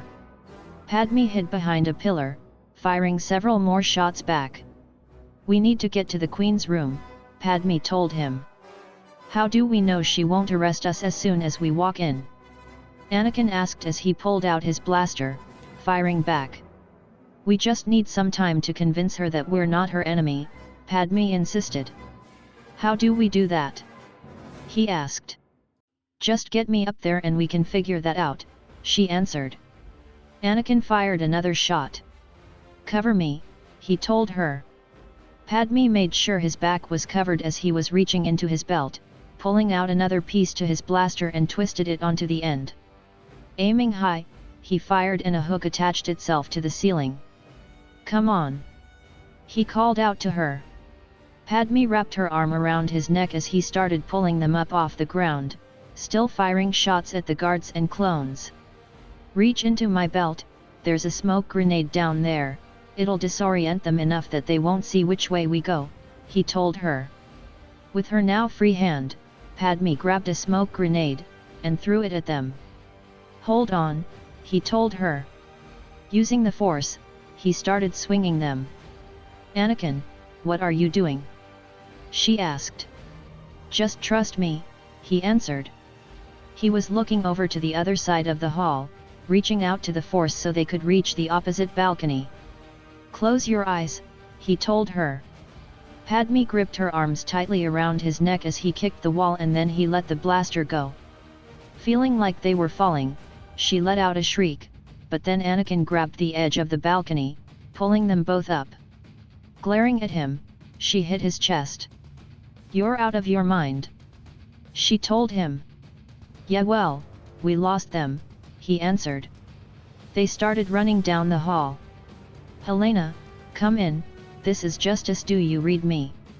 he asked. "A little busy here, Justice," Bastila answered. "Just get whoever you can out of there, Angel and I are surrounded," he told her. "We're not leaving you, Justice, not happening," Anakin told her twin over her own comm link. On the other side of the palace, Anakin was blocking several blasts aimed at her. "Get to the ship," she called out to the civilians they had freed. Reaching up, she pulled off her cloak and tore the gown off, revealing her fight suit underneath. "I don't know how the Force Padme could wear those blasted things," she commented, making Bastila laugh. "You know, I asked my daughter that when she was senator," Bastila answered as she did a backflip from a flamethrower. Obi-Wan took a clone, throwing him into a large group of other clones. "I'm getting too old for this," he commented. "You look good for your age though," Bastila answered with a smirk. "We need to get them out of here, these are unarmed people," he pointed out. "Get to the ship. Go." Bastila called out to the civilians. She looked to see a large gun. "Anakin, get the gun over there," she called out. Anakin glanced to her side to see the blaster she was talking about. "Aim it at the ceiling, it could cave in enough to get us out of this place," she told the younger woman. Anakin ran over, jumping onto the gun. "Get ready to run," she called out. "Go. Ben, go." Bastila called to her husband as they started running to the exit of the prison. Anakin pointed the gun up and fired. Immediately, the ceiling started coming down. Bastila stopped when she heard a child screaming for their mother.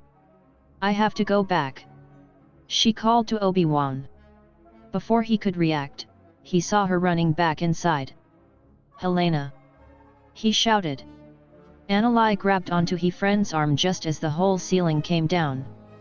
"Blast it!" Obi-Wan exclaimed as he ran over to the rebel, Helena. He started reaching out for her Force signature.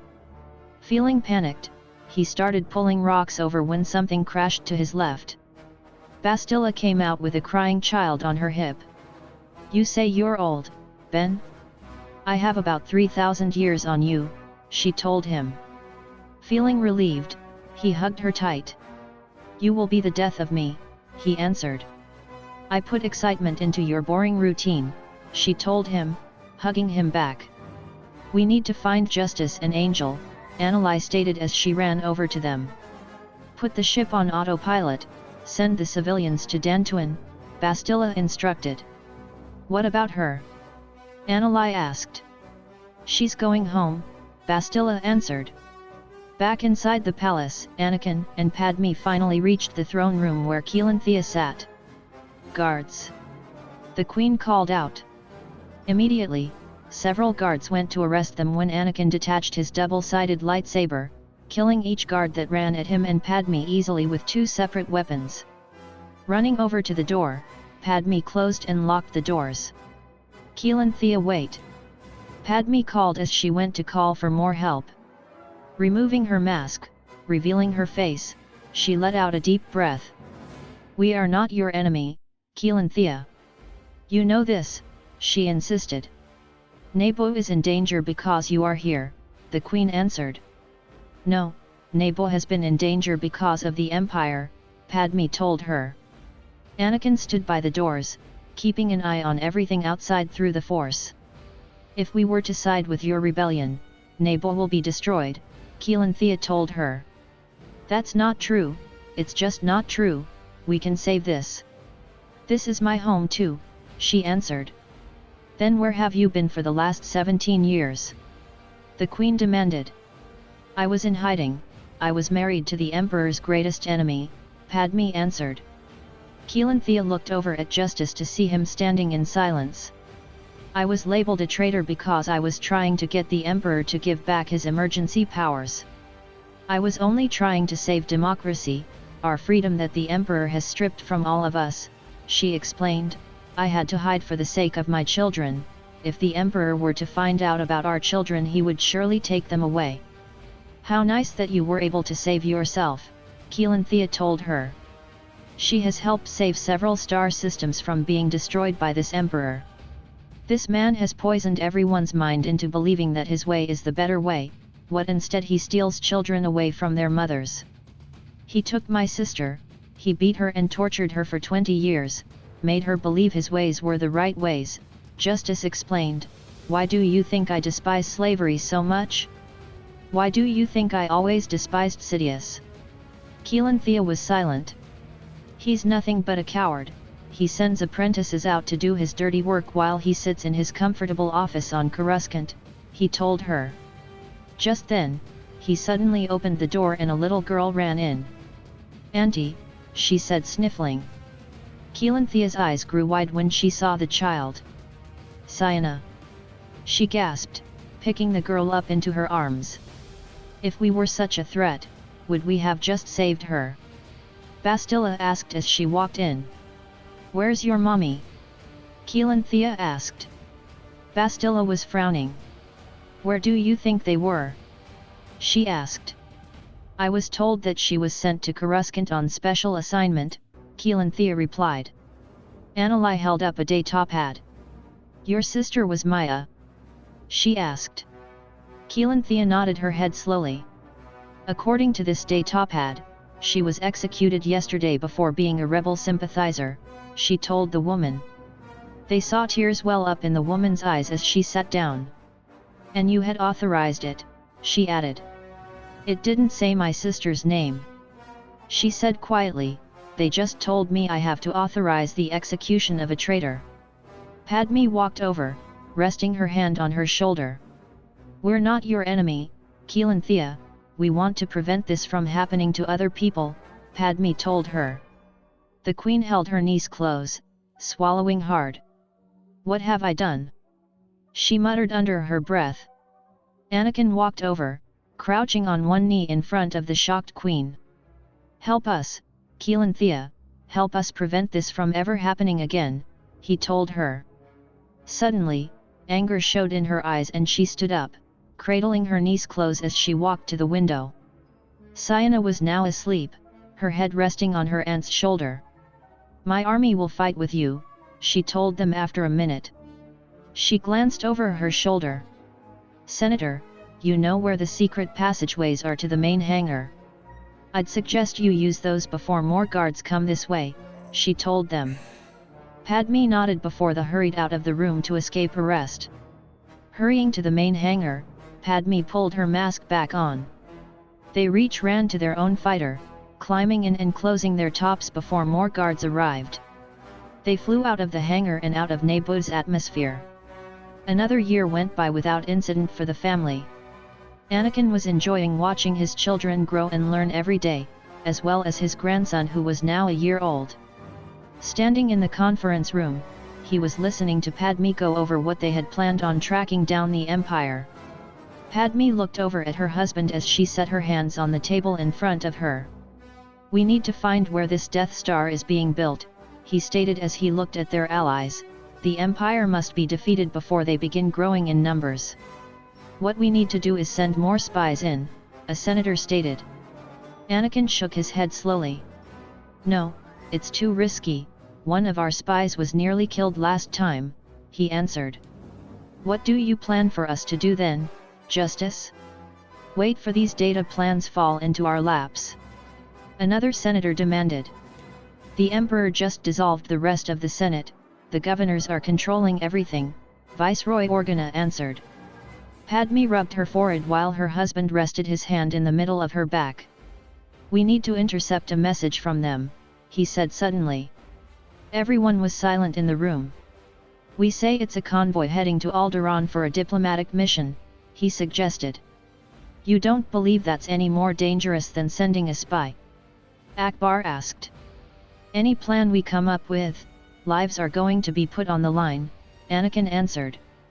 "Justice is right, either way we have to get those data plans," Organa stated. "Who would volunteer for such a mission?" Senator Monday Mothma asked. Leia, who was sitting in silence for the last hour during this meeting, stood up from her seat. "I will," she answered, "I'll volunteer to be on the vessel." "This isn't an easy mission, Leia," Padme told her daughter. "I'm aware the dangers of this mission. My siblings go out there and fight the Empire every day and I do nothing but do politician things. I need to do my part as well," Leia answered. Anakin was silent.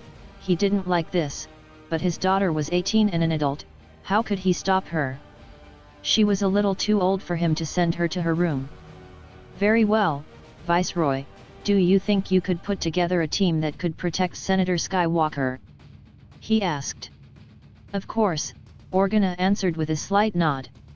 Padme rested her hand on her husband's back, knowing he was far from happy with this. "I'll go too," she stated. "No," Anakin answered quickly. The room suddenly felt eerily silent. "I'll have everything ready within the hour," Organa stated before the meeting was adjourned. "No?" Padme asked, looking at him. "No, it's not safe," he answered. The senator of Naboo stared at him, her hands on her hips. "Leia will need one of us with her," she told him. "Then I'll go," he answered. "You're already a target." "Leia shouldn't do this alone," she insisted. "Mother," Leia called out. Walking over, she gripped Padme's arm. "Mother, I need to do this."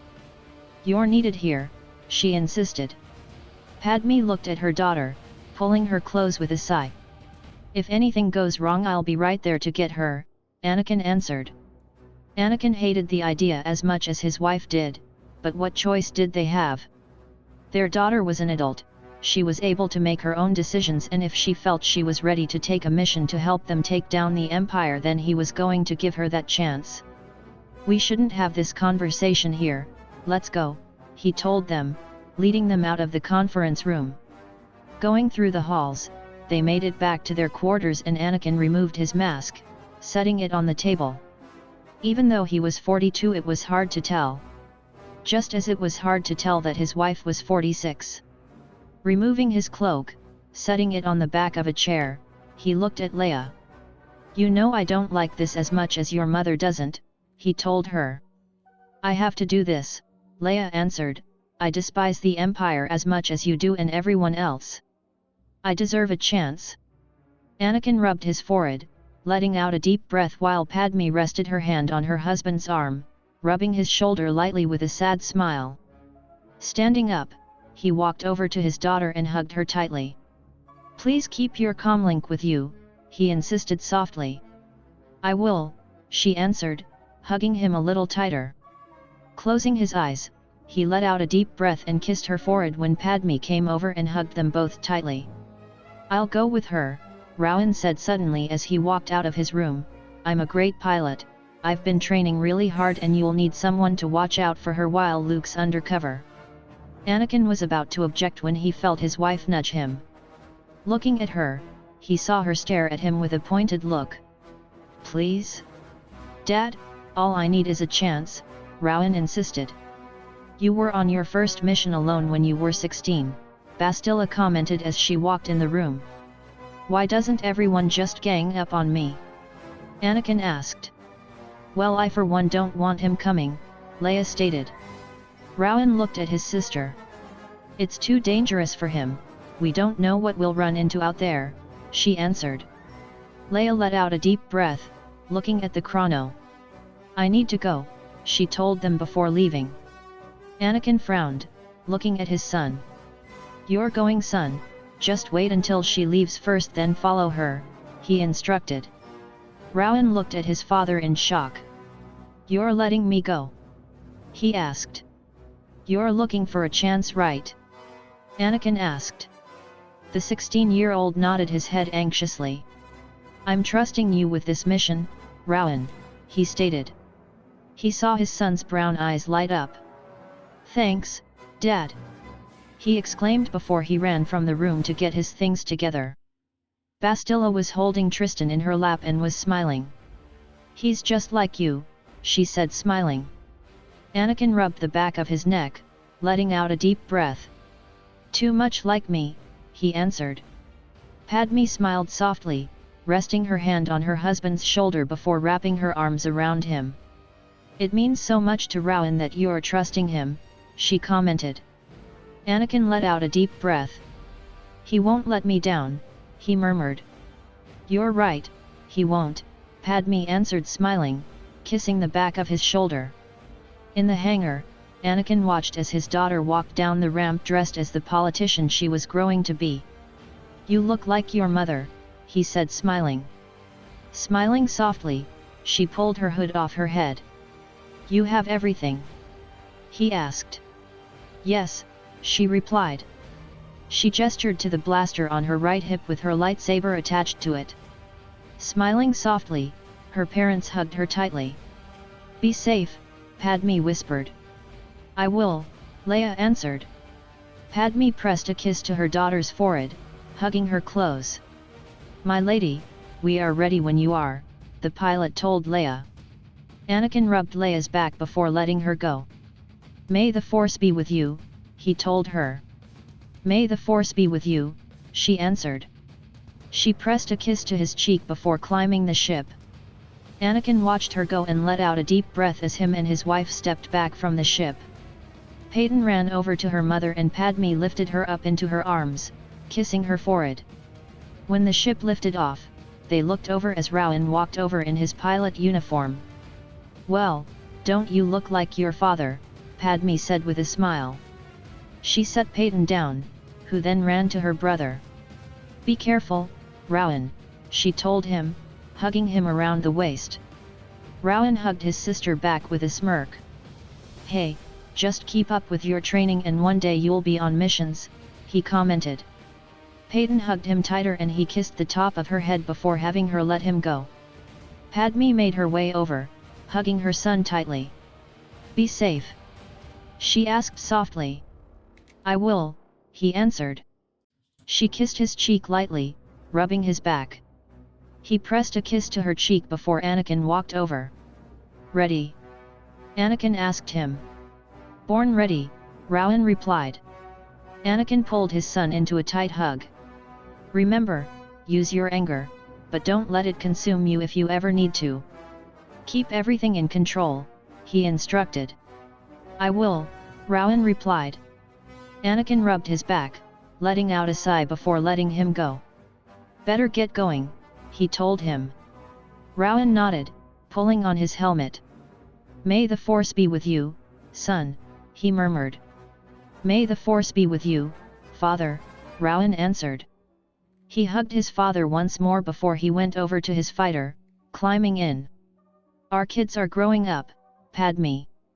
I know, terrifies me, he answered. Tristan ran over to them with big brown eyes. Pop, Pop, he called out. Turning around, Anakin chuckled as he lifted his grandson up into his arms.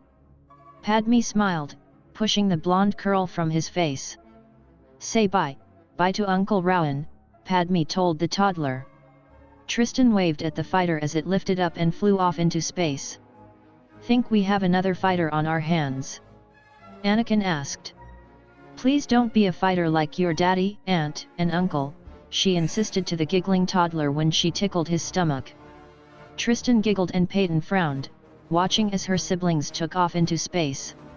I have a bad feeling about this, she murmured, looking at Anakin. Anakin rested his hand on his daughter's shoulder. They'll be fine, you'll see, he assured her, giving her a smile. With Tristan sitting on his hip, the four of them went back to their quarters until they received news about the data plans. Anakin walked through the halls of the base with Tristan sitting on his side. The little boy had his head resting on his grandfather's shoulders as he made his way to Command Central. Daddy? Tristan asked. He'll be home soon, Anakin assured the little boy, entering the room. Status report on the diplomat. Nothing yet, Justice, Akbar replied. What about Luke? He asked. He just sent a transmission, he is on his way home, Sasha replied anxiously. Anakin smiled at his daughter-in-law, resting his hand on the back of her neck when she reached him. Mommy. Tristan said, beaming. Well, hello little one, Sasha said, smiling, taking her son into her arms. What about a transmission from Rogue One? He asked. We just received a transmission from him saying that all is quiet, too quiet, Padme stated, making her husband frown behind his mask. He didn't like this, he had a dreadful feeling going through him as he stared at the maps in front of him. They should have received something by now. Admiral Justice, we are receiving a transmission from the diplomat, a rebel called out. Send it through, he instructed. Padme stood beside her husband as their daughter's hologram appeared in front of them. The package has been received, we are returning to camp now, she told her parents. Are you all right? Anakin asked. It was easier than we thought it was going to be, Leia answered. Anakin was still frowning. She was right, it was too easy to just tap into their transmissions. Suddenly they saw Leia fall to the side a little. Leia. What is it? What's wrong? Padme asked when she could hear the alarms. We're under attack, Leia replied before the transmission was cut. Blast it! Anakin cursed before rushing over to one of the many desks filling the room. Send a transmission to Rogue One, immediately. Yes, Admiral, she answered before connecting the transmission to the fighter. Rowan, can you hear me, son? He asked. Loud and clear, Rowan replied. What's going on? Anakin asked. He could see his son trying to escape from someone chasing him. The Empire's attacking us, I have one right on my tail, I can't shake him. Rowan answered. Rowan, you need to get out of there, you can't fight them on your own, Anakin told him. What about Leia? Rowan asked. I'll get your sister, you need to get out of there, now, Rowan, that's an order from your admiral. Anakin answered. In his fighter, Rowan was scowling a bit with his father's words. Rowan, do you understand me? He demanded. I understand, sir. Rowan answered. Escaping the sea of cannon blasts, Rowan flew towards the nearest planet below just as he saw an escape pod head towards the planet. Dad, I have an escape pod on my radar. It might be Leia, he told his father. Follow that pod, Anakin instructed. Rowan flew after the pod when a shot hit his fighter's left wing. Blast it all to Sith heck. I've been hit, repeat Rogue One has been hit, I'm going down. He called out. Padme was listening to the transmission in her horror, her hands going to her mouth to keep herself from panicking. I taught you how to crash right, Rowan, do what I told you, Anakin told him. Rowan let out a deep breath as he was trying to keep his fighter from turning into scrap metal in space. I'm going into a sand dune, he called out right as his fighter crashed into it. Padme rushed over to the transmitter. Rowan, it's me, can you hear me? She asked as Anakin gripped her shoulders. Rowan, talk to me. The transmission broke and she felt her chest constrict. Anakin. She trailed off. I'm going to go get him, he told her, I'll get our children back. He had her sit down and looked over at Annalai, who was staring in disbelief. Get your fighter ready, where did he crash? He asked Bastila. Moving quickly, his former mentor brought the map on the screen and Anakin's blue eyes grew wide. He's on Tatooine, come on, Anna, he called to his twin. She grabbed her things and followed her brought out of the room. On Tatooine, Rowan groaned as he slowly sat up from his controls, seeing that his helmet broke everything. Looking up, he took his blaster and fired several holes into the hood, then punched a hole wide enough so he could get through. Pulling himself out of his fighter, he pulled off his helmet and threw it across the way when he saw the pod door open. Getting off his fighter, he limped over hoping to see that it was his sister, when instead he saw C-3PO and R2-D2 coming out. What are you guys doing there? He asked. Bleep, bleep, whirl, tweet, whistle. R2 answered anxiously. He said that your sister sent him on a mission. I don't know what kind of mission she possibly could have sent two droids on, 3PO answered. Rowan crouched in front of the blue droid. R2, what did my sister give you? He asked the droid, touching the top of the machine. Bleep, bleep, blurp, tweet, tweet, bloop, R2 answered. He said. 3PO answered.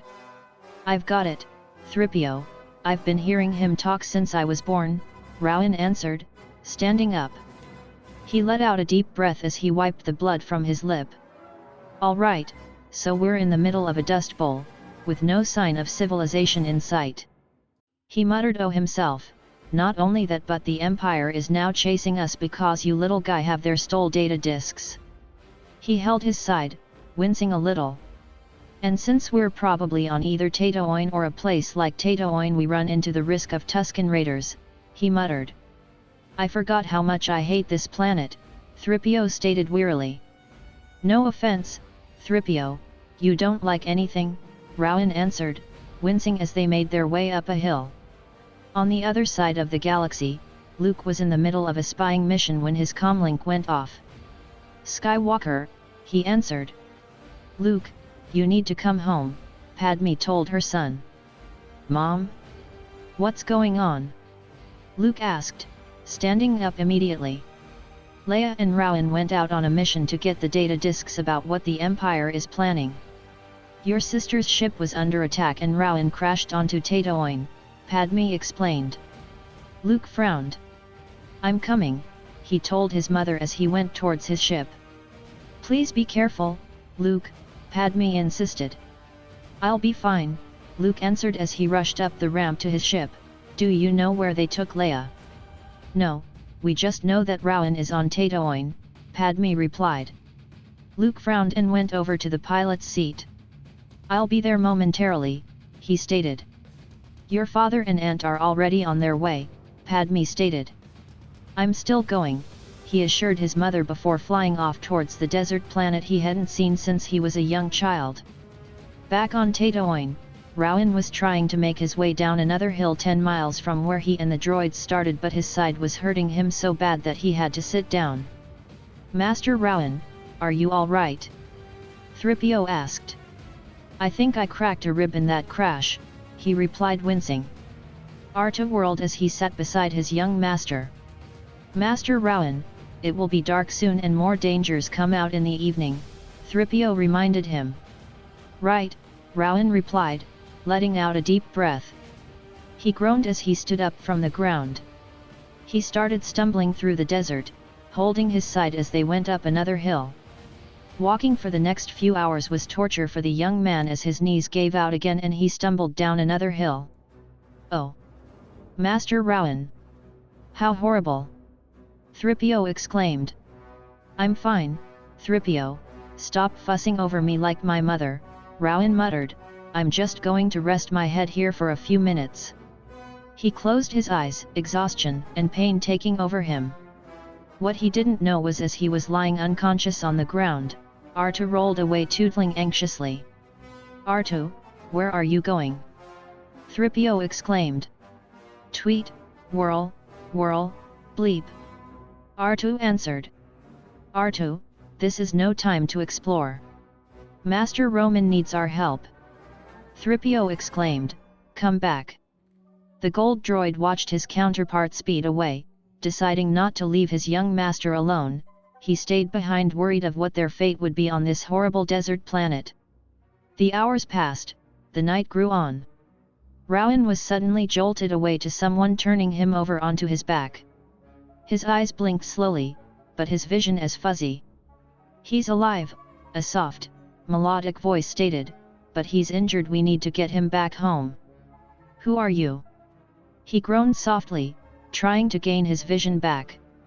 He cried out in pain as he was lifted up and placed onto something. Jet, get him home, I'll be right there, the woman told him. Lorana. The man started to say.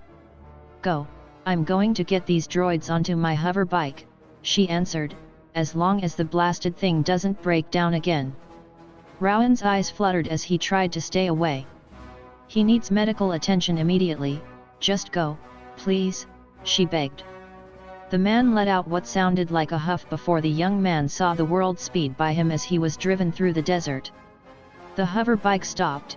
The rescuer, Jet, saw that the young man was in and out of consciousness. Father!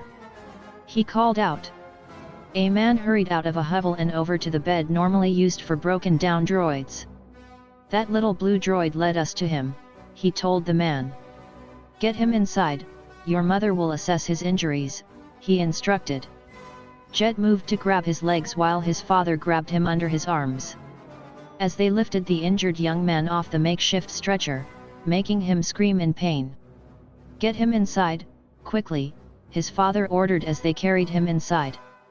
Minutes later, another hover bike arrived and a young woman dismounted, her auburn hair flowing around her from the slight breeze. Can I trust you two to stay here? She asked, her indigo eyes pleading with them. We won't abandon our master, will we, Artu? 3PO answered. Whirl, whirl. Artu agreed. Lorana rushed inside when she could hear the young man screaming in pain. Rushing down the steps, she hurried into the room where the young man was struggling against them. Get off me! Let me go, you Sith filth! He snapped. He's getting a fever, his wounds are filled with sand, Jet's mother told her. Lorana rushed over and touched his warm forehead. Leave the room, please, she begged. She touched his hair, staring at him. You need to stay with me, all right? She asked. You need to just stay with me. Rowan stared up at her, his eyes trying to focus. Are you an angel? He asked quietly. The young woman smiled softly. I'm a healer and I'm going to help you, she assured him, just trust me. He reached up, gripping her arm, making her smile as she touched his hair and continued with her work to save him.